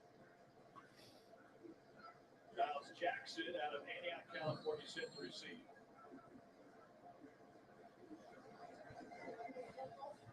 And he'll take a fair catch. Usually offensive linemen are very tight with each other, but it's more family-oriented with the big fellas up front for the Longhorns. Absolutely, Tom. No doubt. This offensive line, not a secret as to why there would be a lot of... All right, 27-17. Huskies are up. Get a few more pictures for Holly to cheer her up here in a little bit. So Denise Hudson and company are in there as well. Monica Banks, Kelvin Banks' mother, had a medical situation in Stillwater just before the Oklahoma State game. Had to be hospitalized. Her family started to GoFundMe. That's when Tracy Majors and Denise Hudson got together, got all the other O-line moms together, trying to get more awareness built up. And man, that thing went to over $60,000 in no time, thanks to the Texas offensive line moms. Here's Penix with the short roll. Come on, Michael. Going long, going deep. Yeah. Texas's corners and safeties have been doing a pretty good job on the deep ball. Normally, that's Washington pretty much just throws it deep against anyone they score. But now it's a little bit more challenging. Some of the footballs are getting batted down. They're contested catches, but they got guys to make the play. You got guys like Rome, right? You got Jalen Polk, right? You got Jalen McMillan. You got Devin Culp at tight end. Wayne Talapapa at running back. You got guys. You just got to be able to put a little touch on those throws and maybe lead the receiver a little bit more. 2nd down and 10. Hands off to Talapapa. Had a nice rushing touchdown for them earlier. 27-17 Huskies.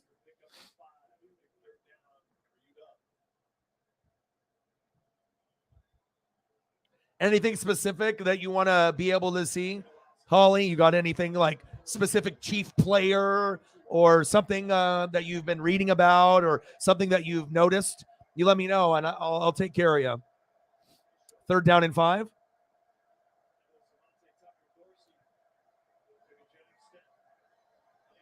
Hope everyone had a happy holidays.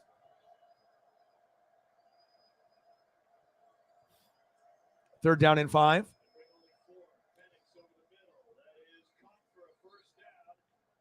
First down, Washington. Jalen Polk. Move the chains.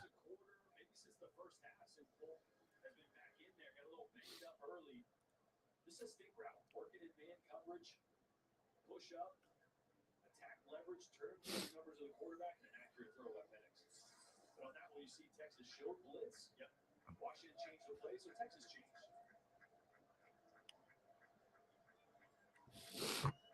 Pressure from the edge, and now up the middle. Penix making it fly. Incomplete. He's been very, very inaccurate under pressure today, but again, this is a bowl game, and when you end up playing better competition at defense, it does get quarterbacks rattled. I mean, he was able to dominate a good chunk of the Pac-12 just because he's just so fucking good. But sometimes when you end up playing that opponent that game plans you really well, like Oregon State did, Michael hasn't really played up to his abilities, but he's fighting. He had a horrible start in the first half, and now he's starting to find himself. Okay, perfect. Talapapa, baby.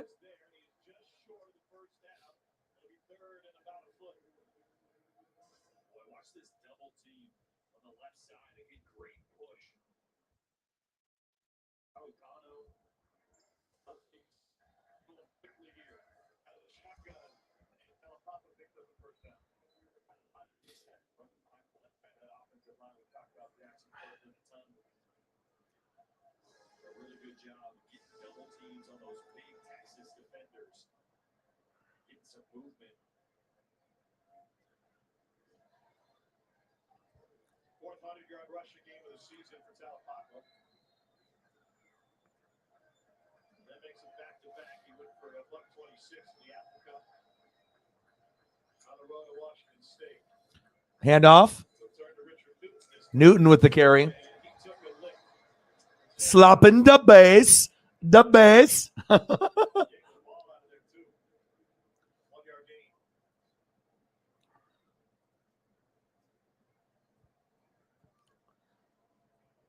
know what's crazy about Paul Rudd? I think he's an alien because the guy doesn't age. Look at this. Look at this photo. Is this possible? Looks the same. The guy is stuck being 30 forever. 30 to 40.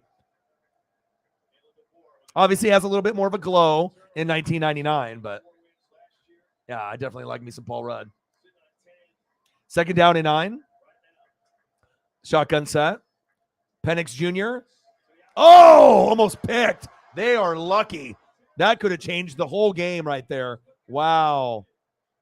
Wow. Texas is still good enough to force overtime. If Uncle Mo, everything works out for them, ooh, shit. That should have been picked. Good job by Jalen McMillan going back in there and trying to, or is that Rome? That was Rome. Good job by Rome knocking that away. I know, crazy. He looks great for his age. And he's just a genuine, likable dude. Always funny. Penix Jr. Oh, McMillan. 1st down, Huskies. What a play. Woo-hoo-hoo. Yes. Move the chains. Jalen McMillan. Ah.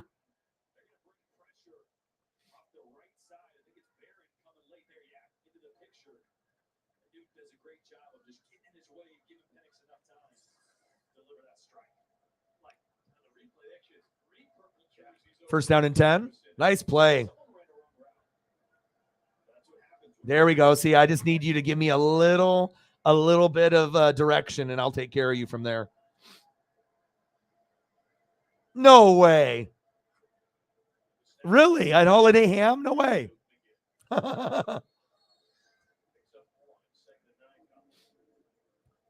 So all those movies should be on your priority list in the next few days.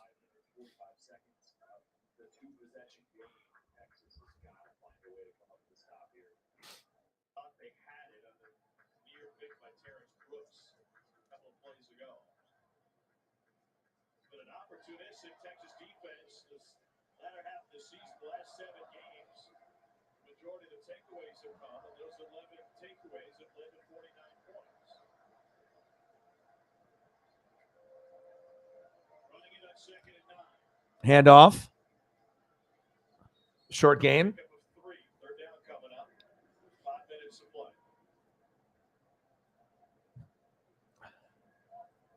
3rd downs. We're not having DeMarvion Overshawn really hurts. He was their best linebacker blitzer. See, they've had to bring Aaron a few times off the edge, just not getting the same pressure from that blitz package as they're used to having. Overshawn left to be a spectator. Huskies 3-3 on third down on this drive. 3rd down and 6. Shotgun set. Oh, flag on the play.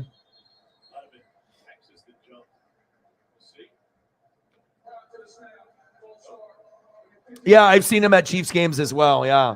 And also the big on Modern Family. That guy's a big Chiefs fan also. And I see him sometimes at the games. And obviously he's always rocking the gear if he's doing some kind of like TV project or whatever he's working on. But the guy from Modern Family is a big Chief fan also.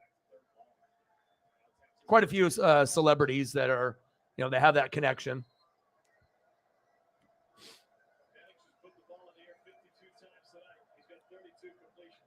I just watched The Princess Bride like 3 days ago. It's a good one. Michael Penix Jr. PI. Come on. Yes, Eric Stone Street. He is Hilario.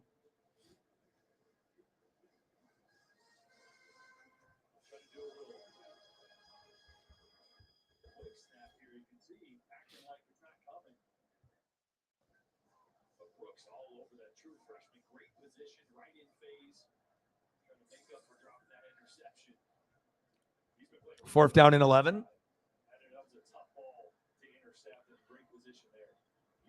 mentioned Penix with the kind of the fake snap there, Jordan. He is crafty with the fake clap, kind of give you different motions on the clap. He give you a head bob every now and then. He told us when we met with him, he said, listen, I like to kind of delay it because I can see the defense still making calls before I want to actually snap the football. And before he uses the timeout, we will take it with the 4:26 left in regulation. Huskies by 10.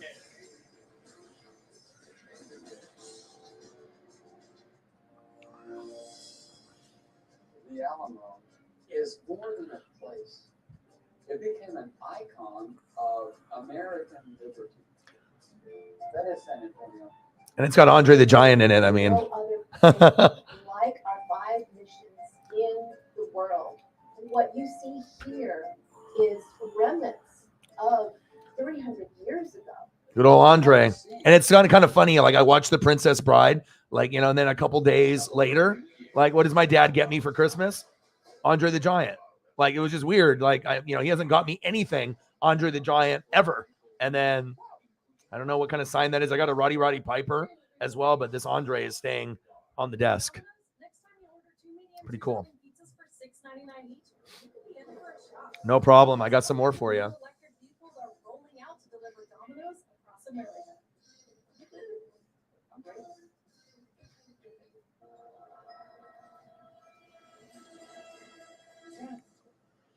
Hey, little brother, make this December one to remember. Happy holidays from Lexus.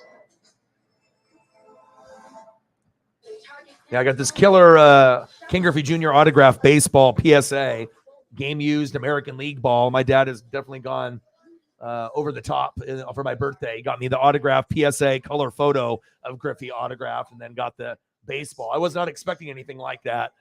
Very cool. Oh, yes. Sad story. Yeah, I love me some Andre.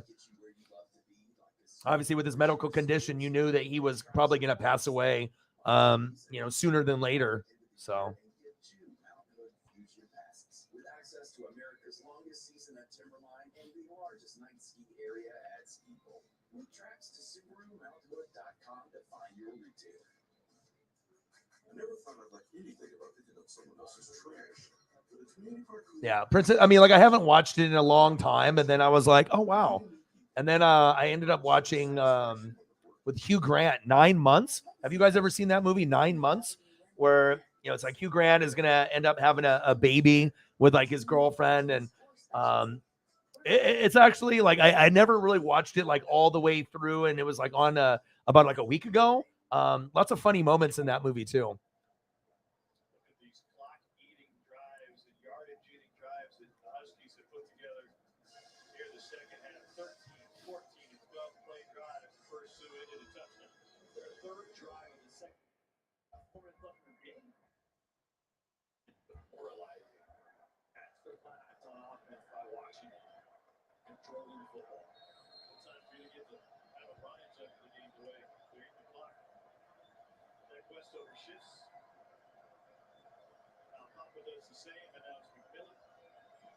Fourth down and 11.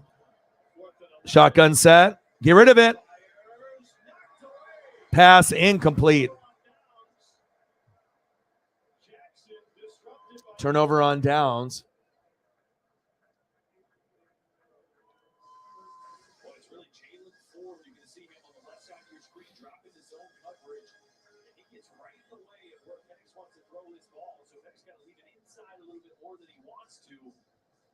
Which allows Anthony Cook to make a play on that ball.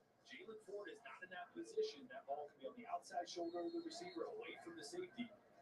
Ford, a great job of getting right in the way.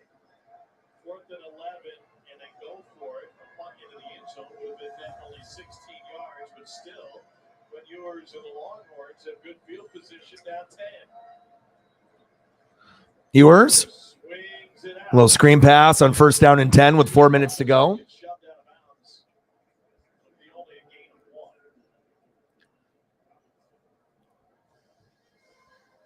We have seen Xavier Worthy run by this Washington defense multiple times. And we'll get into some Wayne's World here in a little bit. Just wanted to get some of those in there for you. He's going to have another opportunity here at some point late in this game. Second down and 9. Ewers. Another screen pass. Third down.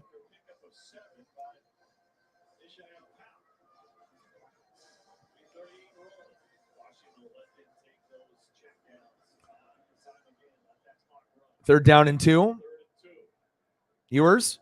First down, Texas. Move the chains.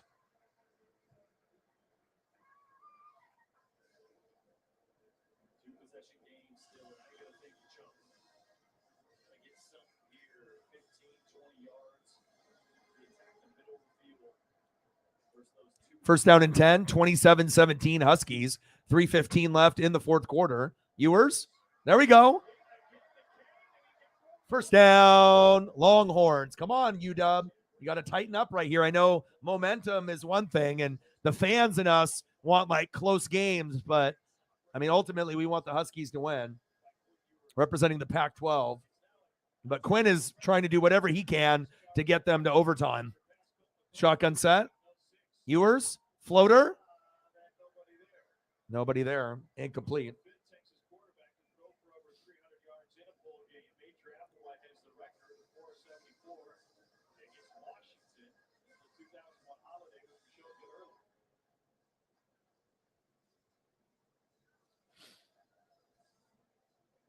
Second down and 10.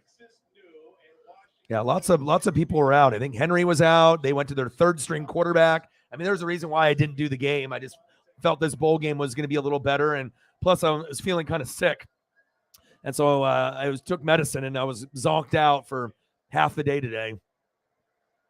Ewers, go. First down, Longhorns.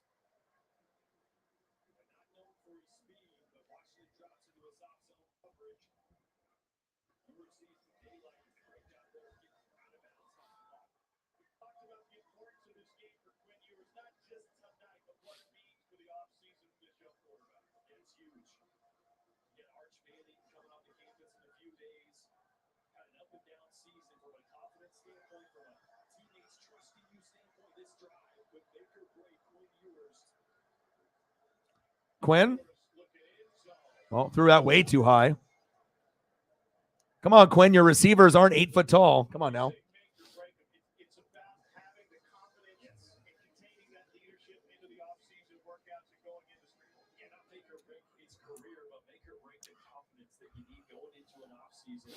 This team is expected to take another big step next year. You want your team to believe in you. You want to end on a high note. Now 2 scores. Second down and 10, 2:21 left in the fourth quarter. Screen pass. Good effort by Texas. They're really fighting.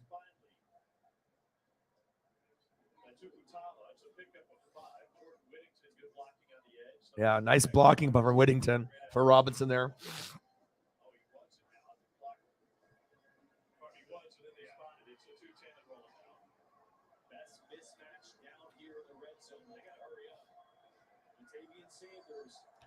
Third down and 5. All right, we're at the 2-minute warning. And now we're running clock. Huskies need to get off the field. Shotgun set. Ewers, floater, too high. Who are you throwing to, Quinn? Your receivers aren't that tall. Well, now you might as well take the field goal and go for an onside kick. Take the points.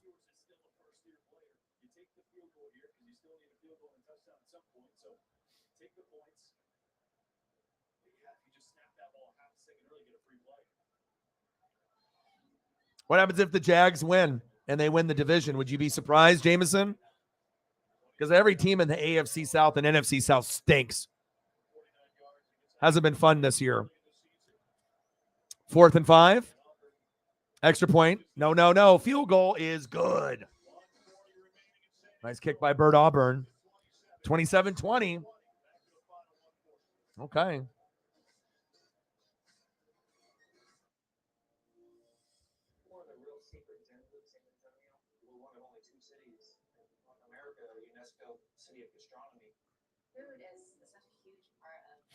Quinn Ewers, Michael Penix Jr. We'll see what happens here. I mean, you want to be able to bleed the clock and run the ball, but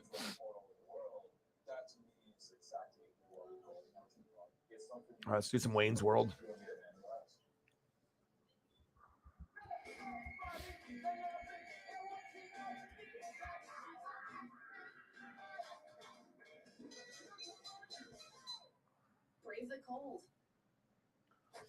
Yeah, it's almost impossible to be in a shitty mood when you watch Wayne's World.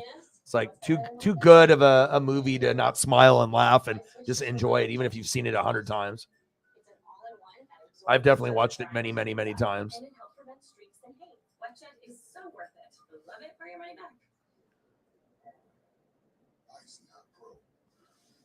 Great chemistry between the two of them, too.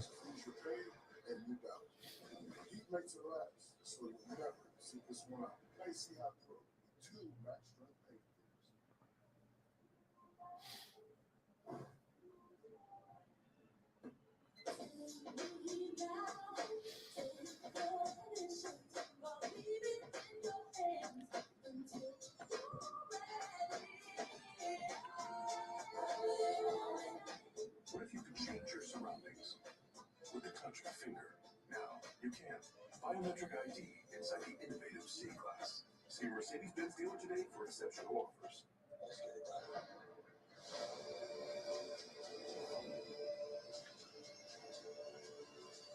Game on! Game on!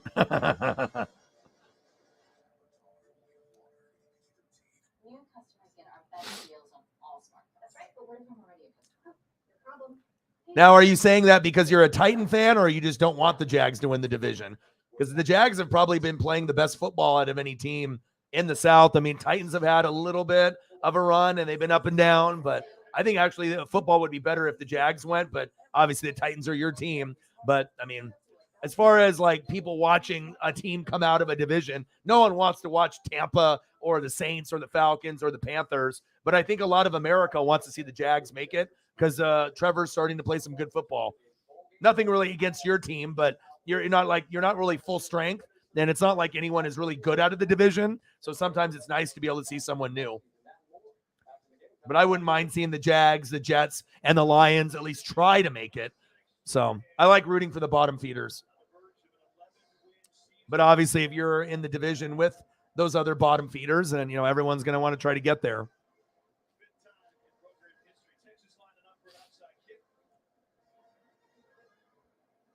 I mean, Jags have shown, they got good offensive weapons. They just need better O-line play and better defense.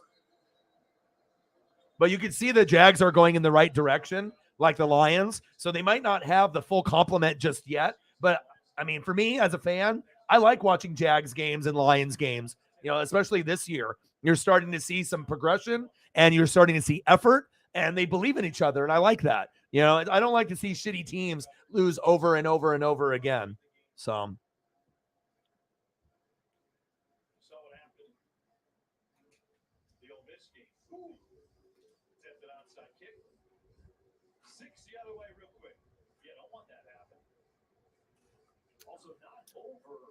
27-20 Huskies. Chance to get the ball back if they stop them, even they don't get the onside kick here, but you sure love to get it. I don't know how I feel about the burrito style kick. Always kind of like those high bouncers. So unpredictable this. Oh, they're going with the onside. Onside kick, baby. Let's see if we get it. Onside kick. Huskies retain the possession. There we go. How many timeouts does Texas have? 2. So essentially the game is over, but they need to at least get a first down to, restart the chains, and, that way they can just end the game.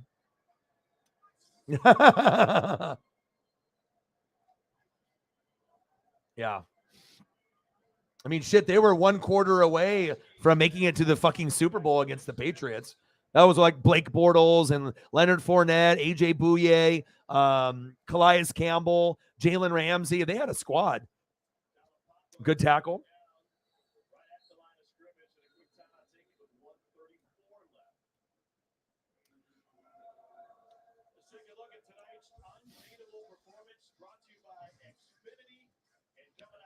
But I guess the Titans are kind of in a position like the Tampa Bay Buccaneers. Like, you might make it by default.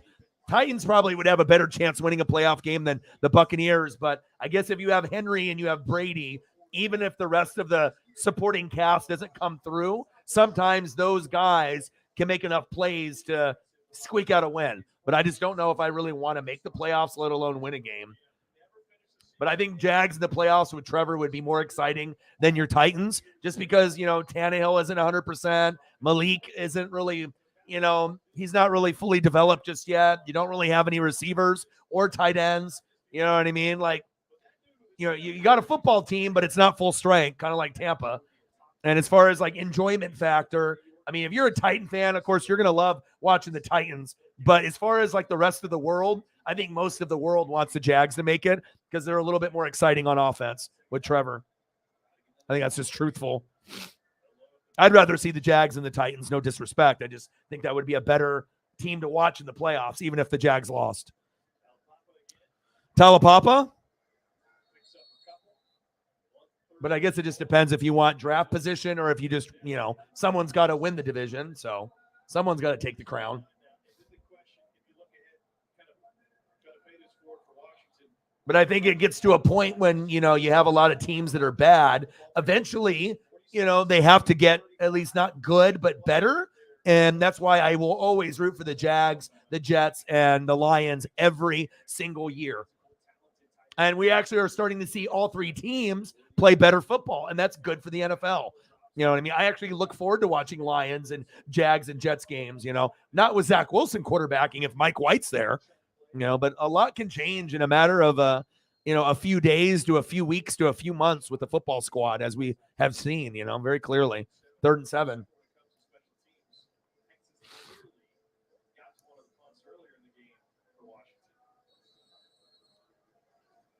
Hi, Paisley.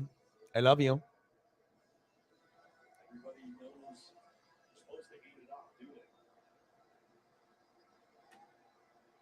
Hi. I love you.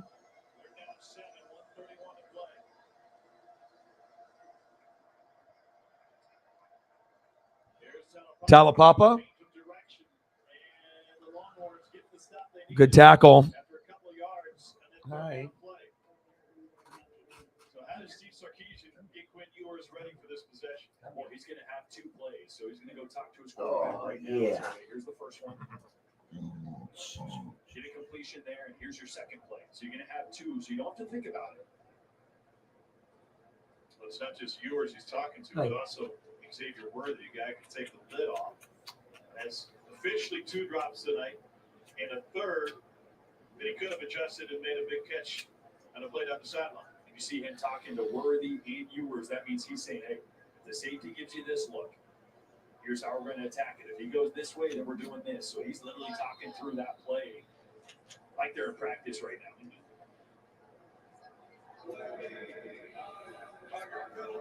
It's all good. Huskies take the delay game.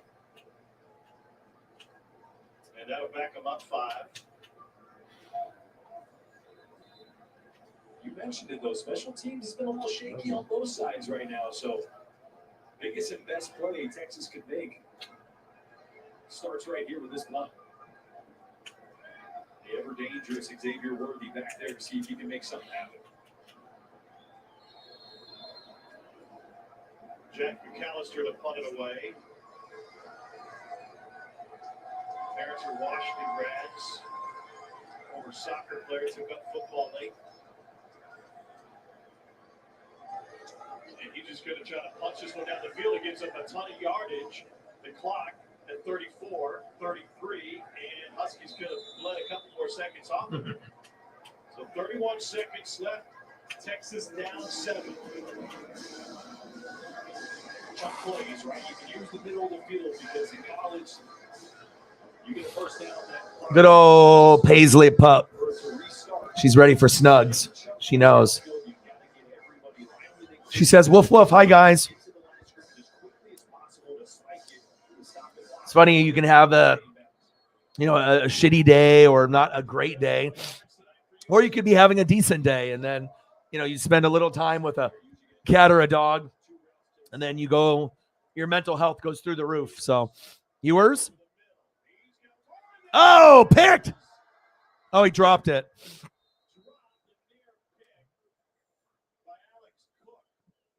She says hi. I didn't think she was going to come in here for me to be able to snug, but I think she knows. She knows she knows when my girlfriend's going to get off work. She knows how long I usually stream for. So usually when it gets to that time, 3 to 4 hours, she'll peek her head in, and I think she knows. She's very smart. 2nd down and 10.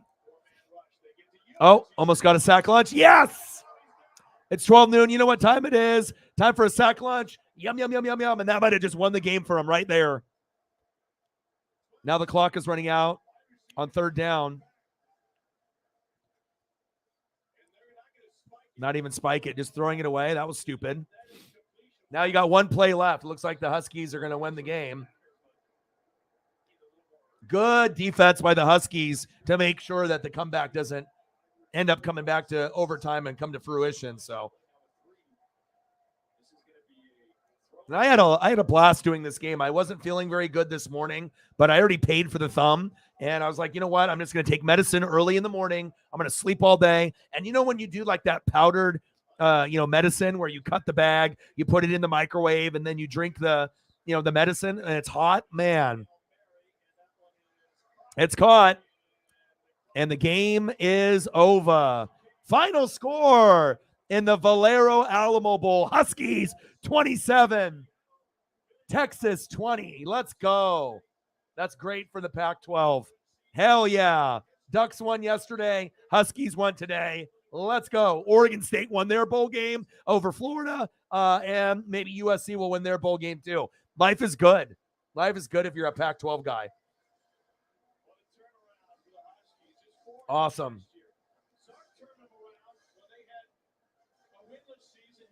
Heck yeah. All right, so we got 25 minutes, and then we'll call it a stream. So I'm going to delete these pictures, and then whatever you guys want to look at, let me know. And like I said, we can do food or whatever you guys want for the last 25, and we'll call it a day, and then I'll be back tomorrow. Awesome. Reflect, man. And like I said, I'm glad that we were able to watch it, together. And like I said, a lot of people just, watch games on their own. But when you can actually, comment and vibe off each other while you watch it together, always a fun experience. And I'm going to try to do more and more college football, not only for bowl season, but obviously as we're going into next year. And we got the Orange Bowl tomorrow, too. Way to go, Huskies. All right, time to go.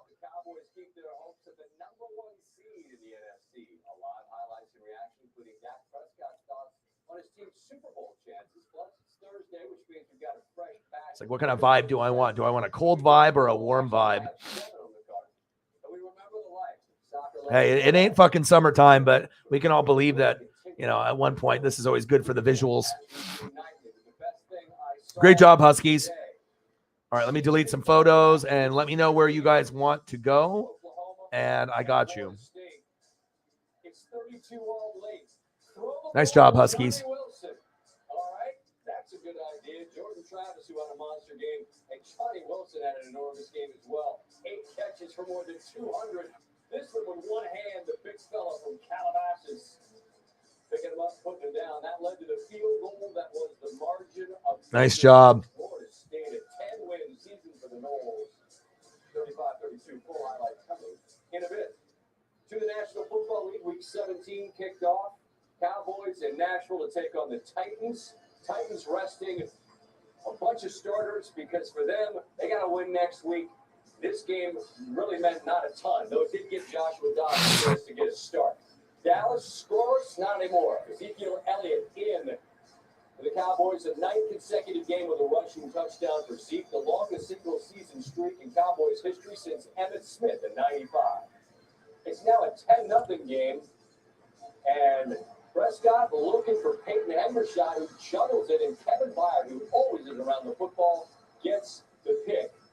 I wouldn't put that on Prescott's shoulders. Dobbs here. Oh, man, what a game. What a game. He makes a couple of moves, and that led to a field goal. Titans down 10-3. 20 seconds to go. No problem, man. And like I said, it's just nice to be able to enjoy football with people that actually care, that actually know what's going on, like who the players are, and actually, like, even though I'm a Duck through and through, you can tell how much I love, the Pac-12, and I love college, football. That's facts. Let's do food. Should we do breakfast? Let's do it. Treylon Burks stays in bounds. The Titans call timeout with 2 seconds left. Another look at Burks, tight roping, keeping the Tuttons in. Coach Rabel saying, go! Titans get a field goal. It's 10-6. Third quarter. Dallas is allowing the Titans to hang around, but then play action to Dalton. Yeah, we need USC too. And we can all be rivals with each other, but when it comes to the bowl season and we're not playing each other, we want to root for each other, to make sure that we come across as not like crap, that oh, these guys suck, at least we can hang. And the Pac-12 was very good this year. It was very good. I think a lot of the world knows that we are pretty good this year overall as a conference, and we're going to get better next year. Dak Prescott, guess who? Dak to Dalton. Fields had 7 catches for 56 yards and 2 touchdowns. It's a 24-13 game. Dobbs somehow escapes the pressure, keeps his eyes downfield, but Deshaun Wright climbs the ladder, and Wright gets the pick, which seals this thing. And the Cowboys wasn't a work of art, wasn't a thing of beauty, but it's a win. Dak Prescott on his team. If you've been watching us, we've won these games, yeah, for sure. Other than the overtime, unfortunate interception return, we're getting better. And even when these bad plays happen, we're able to move on. So, I have no hesitation, no doubt in the men that we have in this locker room. If you've heard me. It is hot.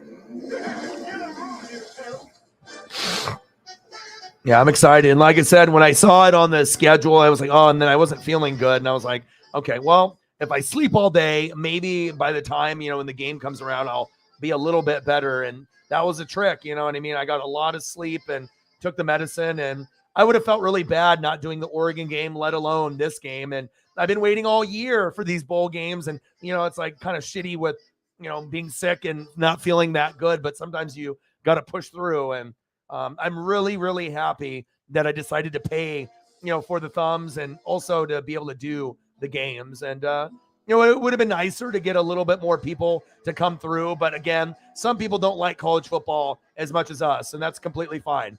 We enjoyed it. They missed out. They'll see the highlights on, Twitter or, ESPN. We actually got to live it. And that's a part of life, is actually going through that experience and watching the games and not, having someone tell you about them, but actually experiencing the games for yourself. And I'm experiencing some King of the Hill, baby, and some Simpsons. That always puts a smile to my face. Yes, I have discovered this new singer. His name is Michael Bublé. He's a criminal. Huh. I always assumed that people who wanted to buy that type of music would do it anonymously online. You can buy music online? Oh, I need the cassette. Cassette? Hey, do you have that song that goes, no, squash bound now, no, squash bound? I'm sorry, I got it. Yeah. If you ask me, people gave up on casinos much too quickly.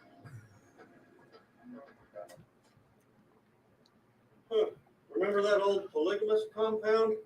When's the last time, Reflect, that you guys have won this many games, dude? 11-2 season. Who cares if you're like 12th? And of course, with Oregon and Washington, we fell a little short to USC and Utah. But overall, we don't usually win our bowl games, and we finally won. So that's pretty exciting. Am I just going to listen to the same cassettes and wear the same clothes until the day I die? Well, not if they wear out. Hank, I don't want to be one of those people who still writes checks at the grocery store or wears sweatpants to the mall. Not yet. You know, on the dates on these tapes, I lost touch 13 years ago. I wonder what happened to me. Hey guys. I guess we'll never know. Hey Dad, I was thinking, one of the things I like most about you is that you have such good manners. Thank you. There's this class I can take that can teach me, well, to be more like you. What kind of class is that? It's called cotillion. Cotillion? Isn't that where the girls learn to curtsy and wave their handkerchiefs and whatnot? The girls do that, and the boys learn to be little gentlemen. And it only takes 6 Saturdays. You know, Bobby, ROTC has an after-school program. They'll teach you manners and military history. I think that's a better option. Here's the deal, Dad. I'm in a dating rut. Because of all my comedy bits, I'm in the friend zone with the girls at school. Kids from all over Arlen take cotillion classes. It'll give me a chance to meet new girls. If this is just an elaborate Right? for you to get Seriously, that'll be a stat that we'll have to look up. And I imagine the Huskies will be talking about it, and the programs on the Pac-12 network, they'll bring it up. They'll let you know. And I imagine that'll be something you could look up on Google or someone will look up. But it seems like it's been a while. Because obviously we remember in 91, Huskies were the real deal Holyfield. But since 1991, I mean, there's been some decent years, but I'm not sure if there's been a year like this in a while. Congratulations, man. I know it feels good. And normally when Oregon isn't like in the Natty or the Rose Bowl, when we play in a bowl game, we lose 99% of the time. And it doesn't matter who we play. It could be like an Iowa State. It could be anybody, and we just never can hang around. And it's just really nice for us to get a dub at the end of the year, moving forward and having that positive outlook instead of my last memory of us getting our ass kicked, in the bowl game. That's a horrible feeling,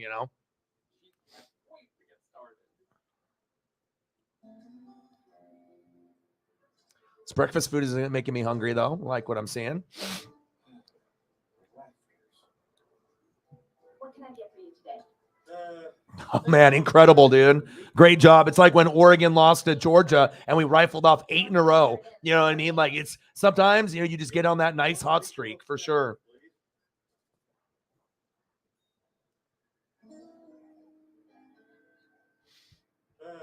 What's the procedure to get a table?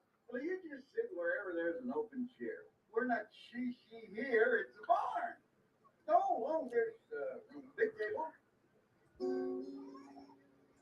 Well, I don't think you understand. See, I'm not with those people. No one's a stranger at yard and barn.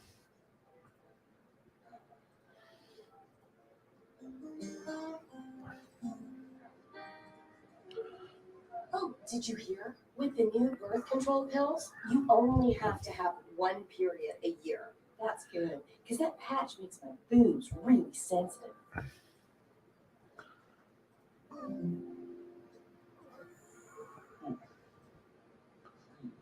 How is it? Well, let me put it this way.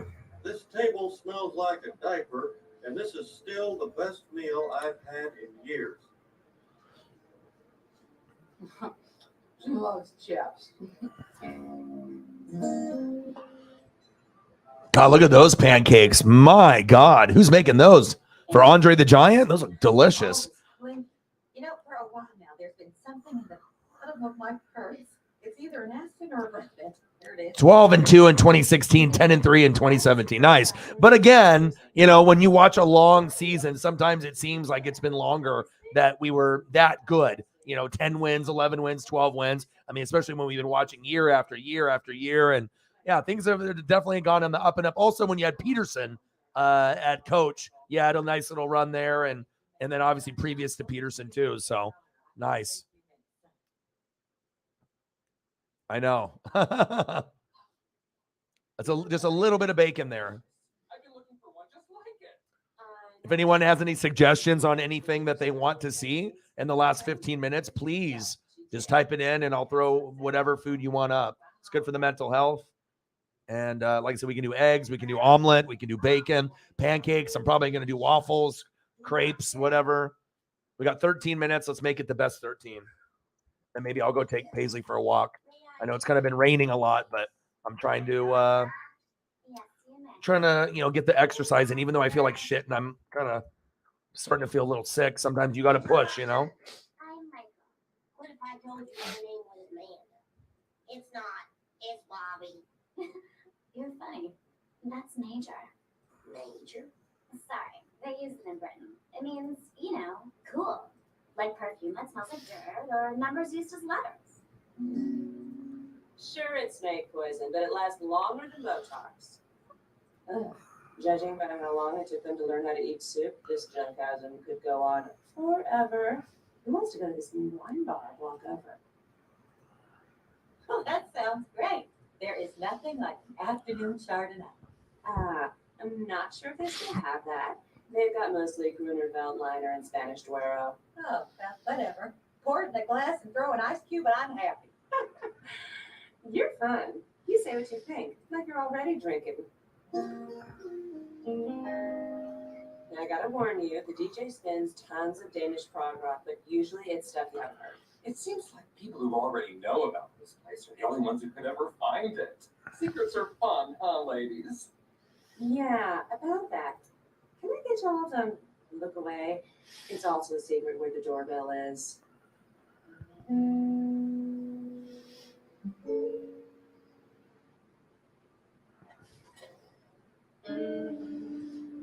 He's trying to remove the uncool Gar. Okay, Peggy. All right, omelets and donuts. You got it. I just saw my ex. I can't go in.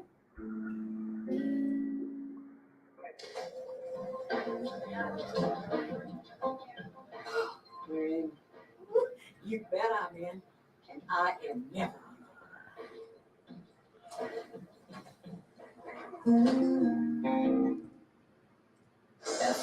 Damn, I could go for a good omelet tomorrow. That actually sounds really good. I know egg doesn't agree with everyone, but gosh, sometimes that really does hit the spot.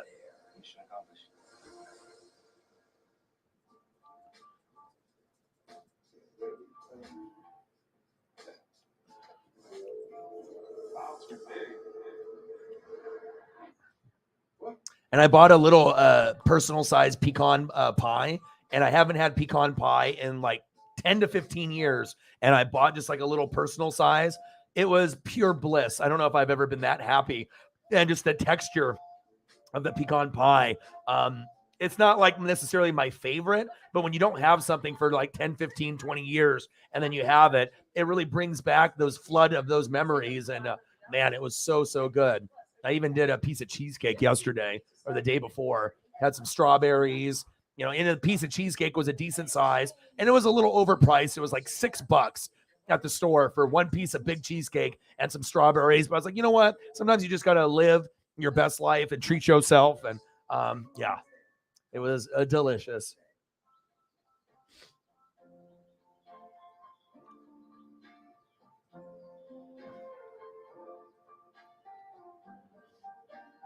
This one's like a bread omelet sandwich. That looks good. So you can get something tasty with breaking the bank. Sonic on the $2 plan.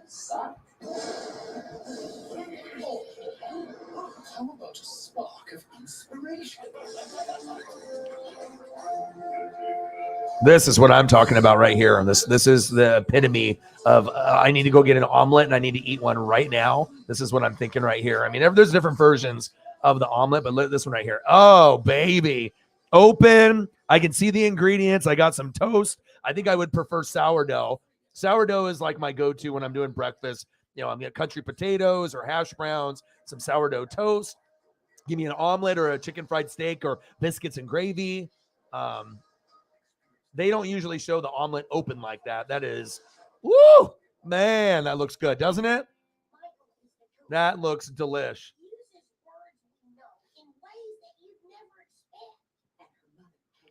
She is so hip. She walks with this interesting straight-legged saunter. I think I should start doing it. Stop that. Your gait is fine the way it is. I want Michael to be my girlfriend. And I want Kat to be my girlfriend. Oh, I know it sounds silly, but I need a friend like Kat. How great would it be to have doors open for me and people ask me what I like so they know what to like. I would never be out of the loop again. I'm excited for all of us. This one, yeah. It's not like a traditional because obviously it's got a little bit more of the meats right there. Not a traditional normal omelet, but it looks really good though. I mean, there's all kinds of, everyone's got their kind of preference on what type of omelet they like. I mean, pretty much if it's an omelet, it's going to be delicious. Oh, this is interesting. Chorizo cheese omelet pizza. I don't know about this, but I know it looks good. No, no treat. Huh. You look like you're a kid of the White Babcock. Delicious. Well, there's Johnny Babcock. He's a racist. Then there's Donita. She works for the water department. See if I can find a good Western. Today, Miss Goodbye. That's usually where I go. I usually do the Western omelet. We have the next pair, please.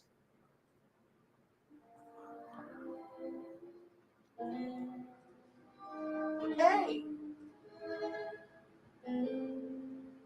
Hello, this is Robert Hill calling for Ms. Michael Savage.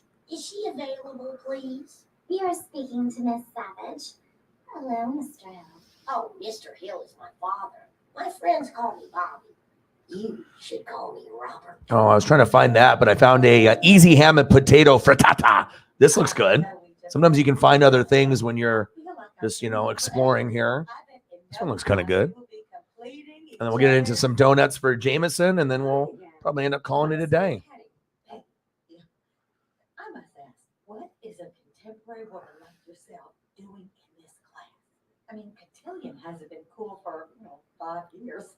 I know. Cotillion is even retro. But Michael wants me to throw her a fancy birthday party, so she's gonna learn grace and poise and all that business. Really? You know who loves birthday parties?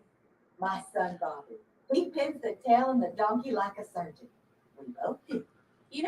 I still haven't filled up my last table, and the invites are being delivered tomorrow. I should totally invite some of you guys.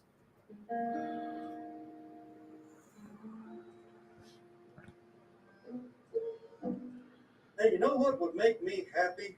A meal at the farm with my family strategically placed around me. Now, I warn you, people will try to talk to you, and that's fine. Just don't pull me in. We cannot Got breakfast food, that one. Oh my God. That. Yes, please. Yes, please. Oh man. Well, I guess I could just. All right, let's go into some donuts here, and then we can end up calling it a day, and I'll be back tomorrow. We have to get invited. It would be the best. It's true. Oh my God. Oh You two have lost your minds.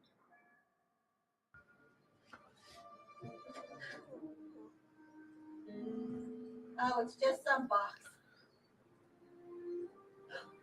Wait a minute. Woo! See, you are cool. Hey, let's go celebrate with a sandwich, superstar. Oh, no. I have a long way to go before I am cool, but I will get there. Now, Bobby, we have to find out what's in, and do Bob Reed here wear it? We have got to bring it to this party.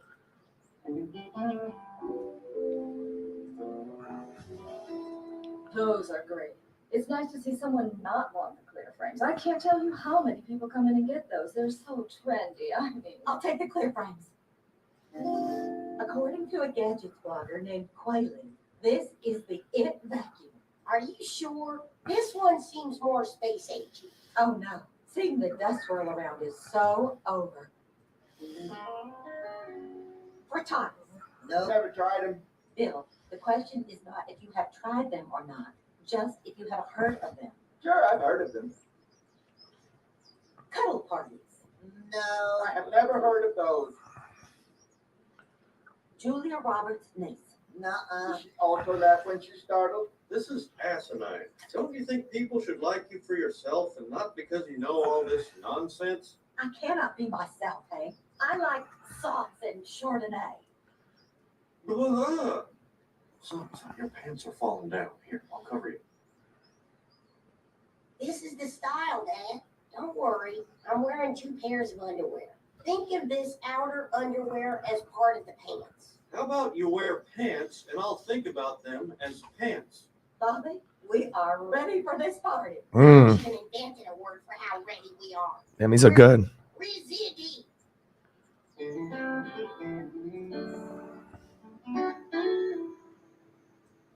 Oh, this is so exciting.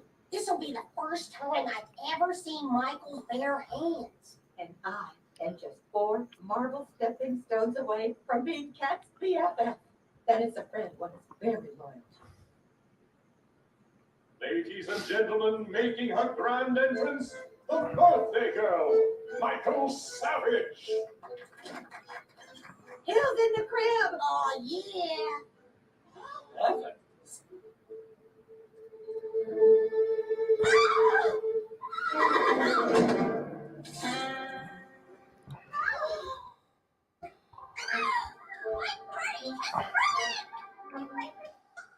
Michael, come back here.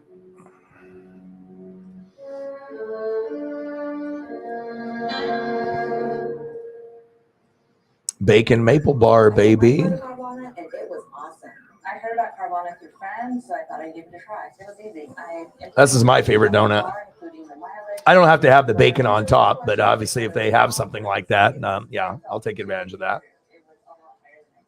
A Carvana advocate came to my house. As soon as they accepted my car, they paid me on the spot. I couldn't believe it. I recommend it to anyone. Try it for yourself. Go to Carvana.com and get an offer for your car. At Carvana. One roll of a lifetime, one sore throat. But she had enough. She took these the next Institute sore throat lozenges. Show your sore throat who's boss. Use the next Institute. Works in seconds, lasts for hours. A bad bed makes for a bad back. During Mattress Firm's Dream December sale, get a king for the price of a queen and save up to $700 on top brands. Plus, get a free adjustable base with qualifying Sealy purchase. Only at Mattress Firm. For inflamed or sore joints, TheraWorks Relief works fast. So get back patterns. Some toffee popcorn. Joint discomfort and Always looking good. TheraWorks works. Oh, baby. Stores everywhere. Whether you're looking to do something or the medium side, or wow, that's really big. Zillow Home Loans can get you the mortgage you need, so you can get the home you want. Yes. You can also do big pieces of bacon. Like in Portland, they got a couple of the, donut shops, and, we have a couple places. So they can make it where you have bacon bits on top, but the ones that actually have 2 big pieces of bacon on the top, it's like life-changing. There's a couple places that will kind of go outside the box. Also, they'll do ones that have cereal, you have like Fruit Loops, and they put that on top of like the maple bar, and then that gives it a whole new crunch and taste too when you have cereal, like different fruity cereal on top of the maple bar. And they have their own kind of concoctions that they make up. Very, very good. Yeah. Yes. But I mean, like I said, it doesn't, at first you're like thinking, why would I eat bacon with the maple bar? But it's that sweet and that savory, and you put those combinations together. And sometimes it's like, wow, like it takes that elevation of that food to a whole nother level. Oh, they don't. Winchell's, no relation though, right? Oh my gosh, I might have to go end up getting a maple bar tomorrow morning just because we're talking about this. Well, like I said, you guys are the best fans on planet Earth. I love you and I appreciate you. Let's go through just some of the photos here one last time, and then we'll call it a day. And I'll see you guys tomorrow. I love you guys and I appreciate you guys very, very much. Breakfast for dinner always looks fantastic. And yeah, I'm probably going to be looking into some of these foods tomorrow. Sometimes you got to treat yourself. And if things have been a little down or a little low, sometimes treating yourself and watching a really good movie or TV show and just taking it and living in the present, not looking in the future, not looking back, and just living in the present, enjoying your best life. Sometimes that really can, trigger, good things to happen for you. This looks like it could be a heart attack waiting to happen, but it looks good. This pancake, I don't know who made that, but that might be like some of the thickest pancakes I've seen in a while. Delish. Looks very, very good. I mean, pretty much the photos we pull up are trying to be, oh God, that looks good. My God. Definitely getting hungry. But definitely good for my mental health and good for the visuals, for sure. Omelet actually sounds really fire too. Like, gosh, does it get any better than that? I don't know. If there was a good Western picture that was up to par to this one, but that still looks pretty good too. But God, that one looks insane. I definitely have, but still, that was pretty bad. Someone's coming. Quick, in here. I don't hate Candace. I'm just saying her mother's a belly dancer. God, looks good. Oh man. The bacon bits is cool, but the big pieces of bacon are better. But I guess you get more bacon like crunch when they're smaller like that. But the big pieces of bacon, it goes to a whole nother level. Oh, and look at those colors. I mean, you can't tell me, you can't look at that, even if you're not into donuts. That is like too good of a picture not to smile. That the colors alone are the photo. I mean, but just imagining, okay, was it cherry filled? What filling are we talking about? You have no idea what some of these. I have no idea what's in there, but I'm willing to try. Looks very, very good. Well, I hope you guys had a great day. And if your day was a little unpleasant, I hope it gets better as we move on in the week. You guys are the best fans on planet Earth, and I love you guys and appreciate you guys very, very much. Shout out to Johnny with the beautiful thumb. Have a great rest of your night. Love you, and I appreciate you guys very much. And I got one question for you. Who talk sports like us? Your boy Ryan, Northwest Sports Fanatics. I love you guys and appreciate you guys. All the people that donated, all the people that commented, all the people that shared the channel. You guys are the best, and I'm really happy I got to watch the game with Reflect, someone that really loves the Huskies and will never, never stop loving the Huskies, and we got a chance to watch our teams win in the last 2 days in the bowl game. Congratulations.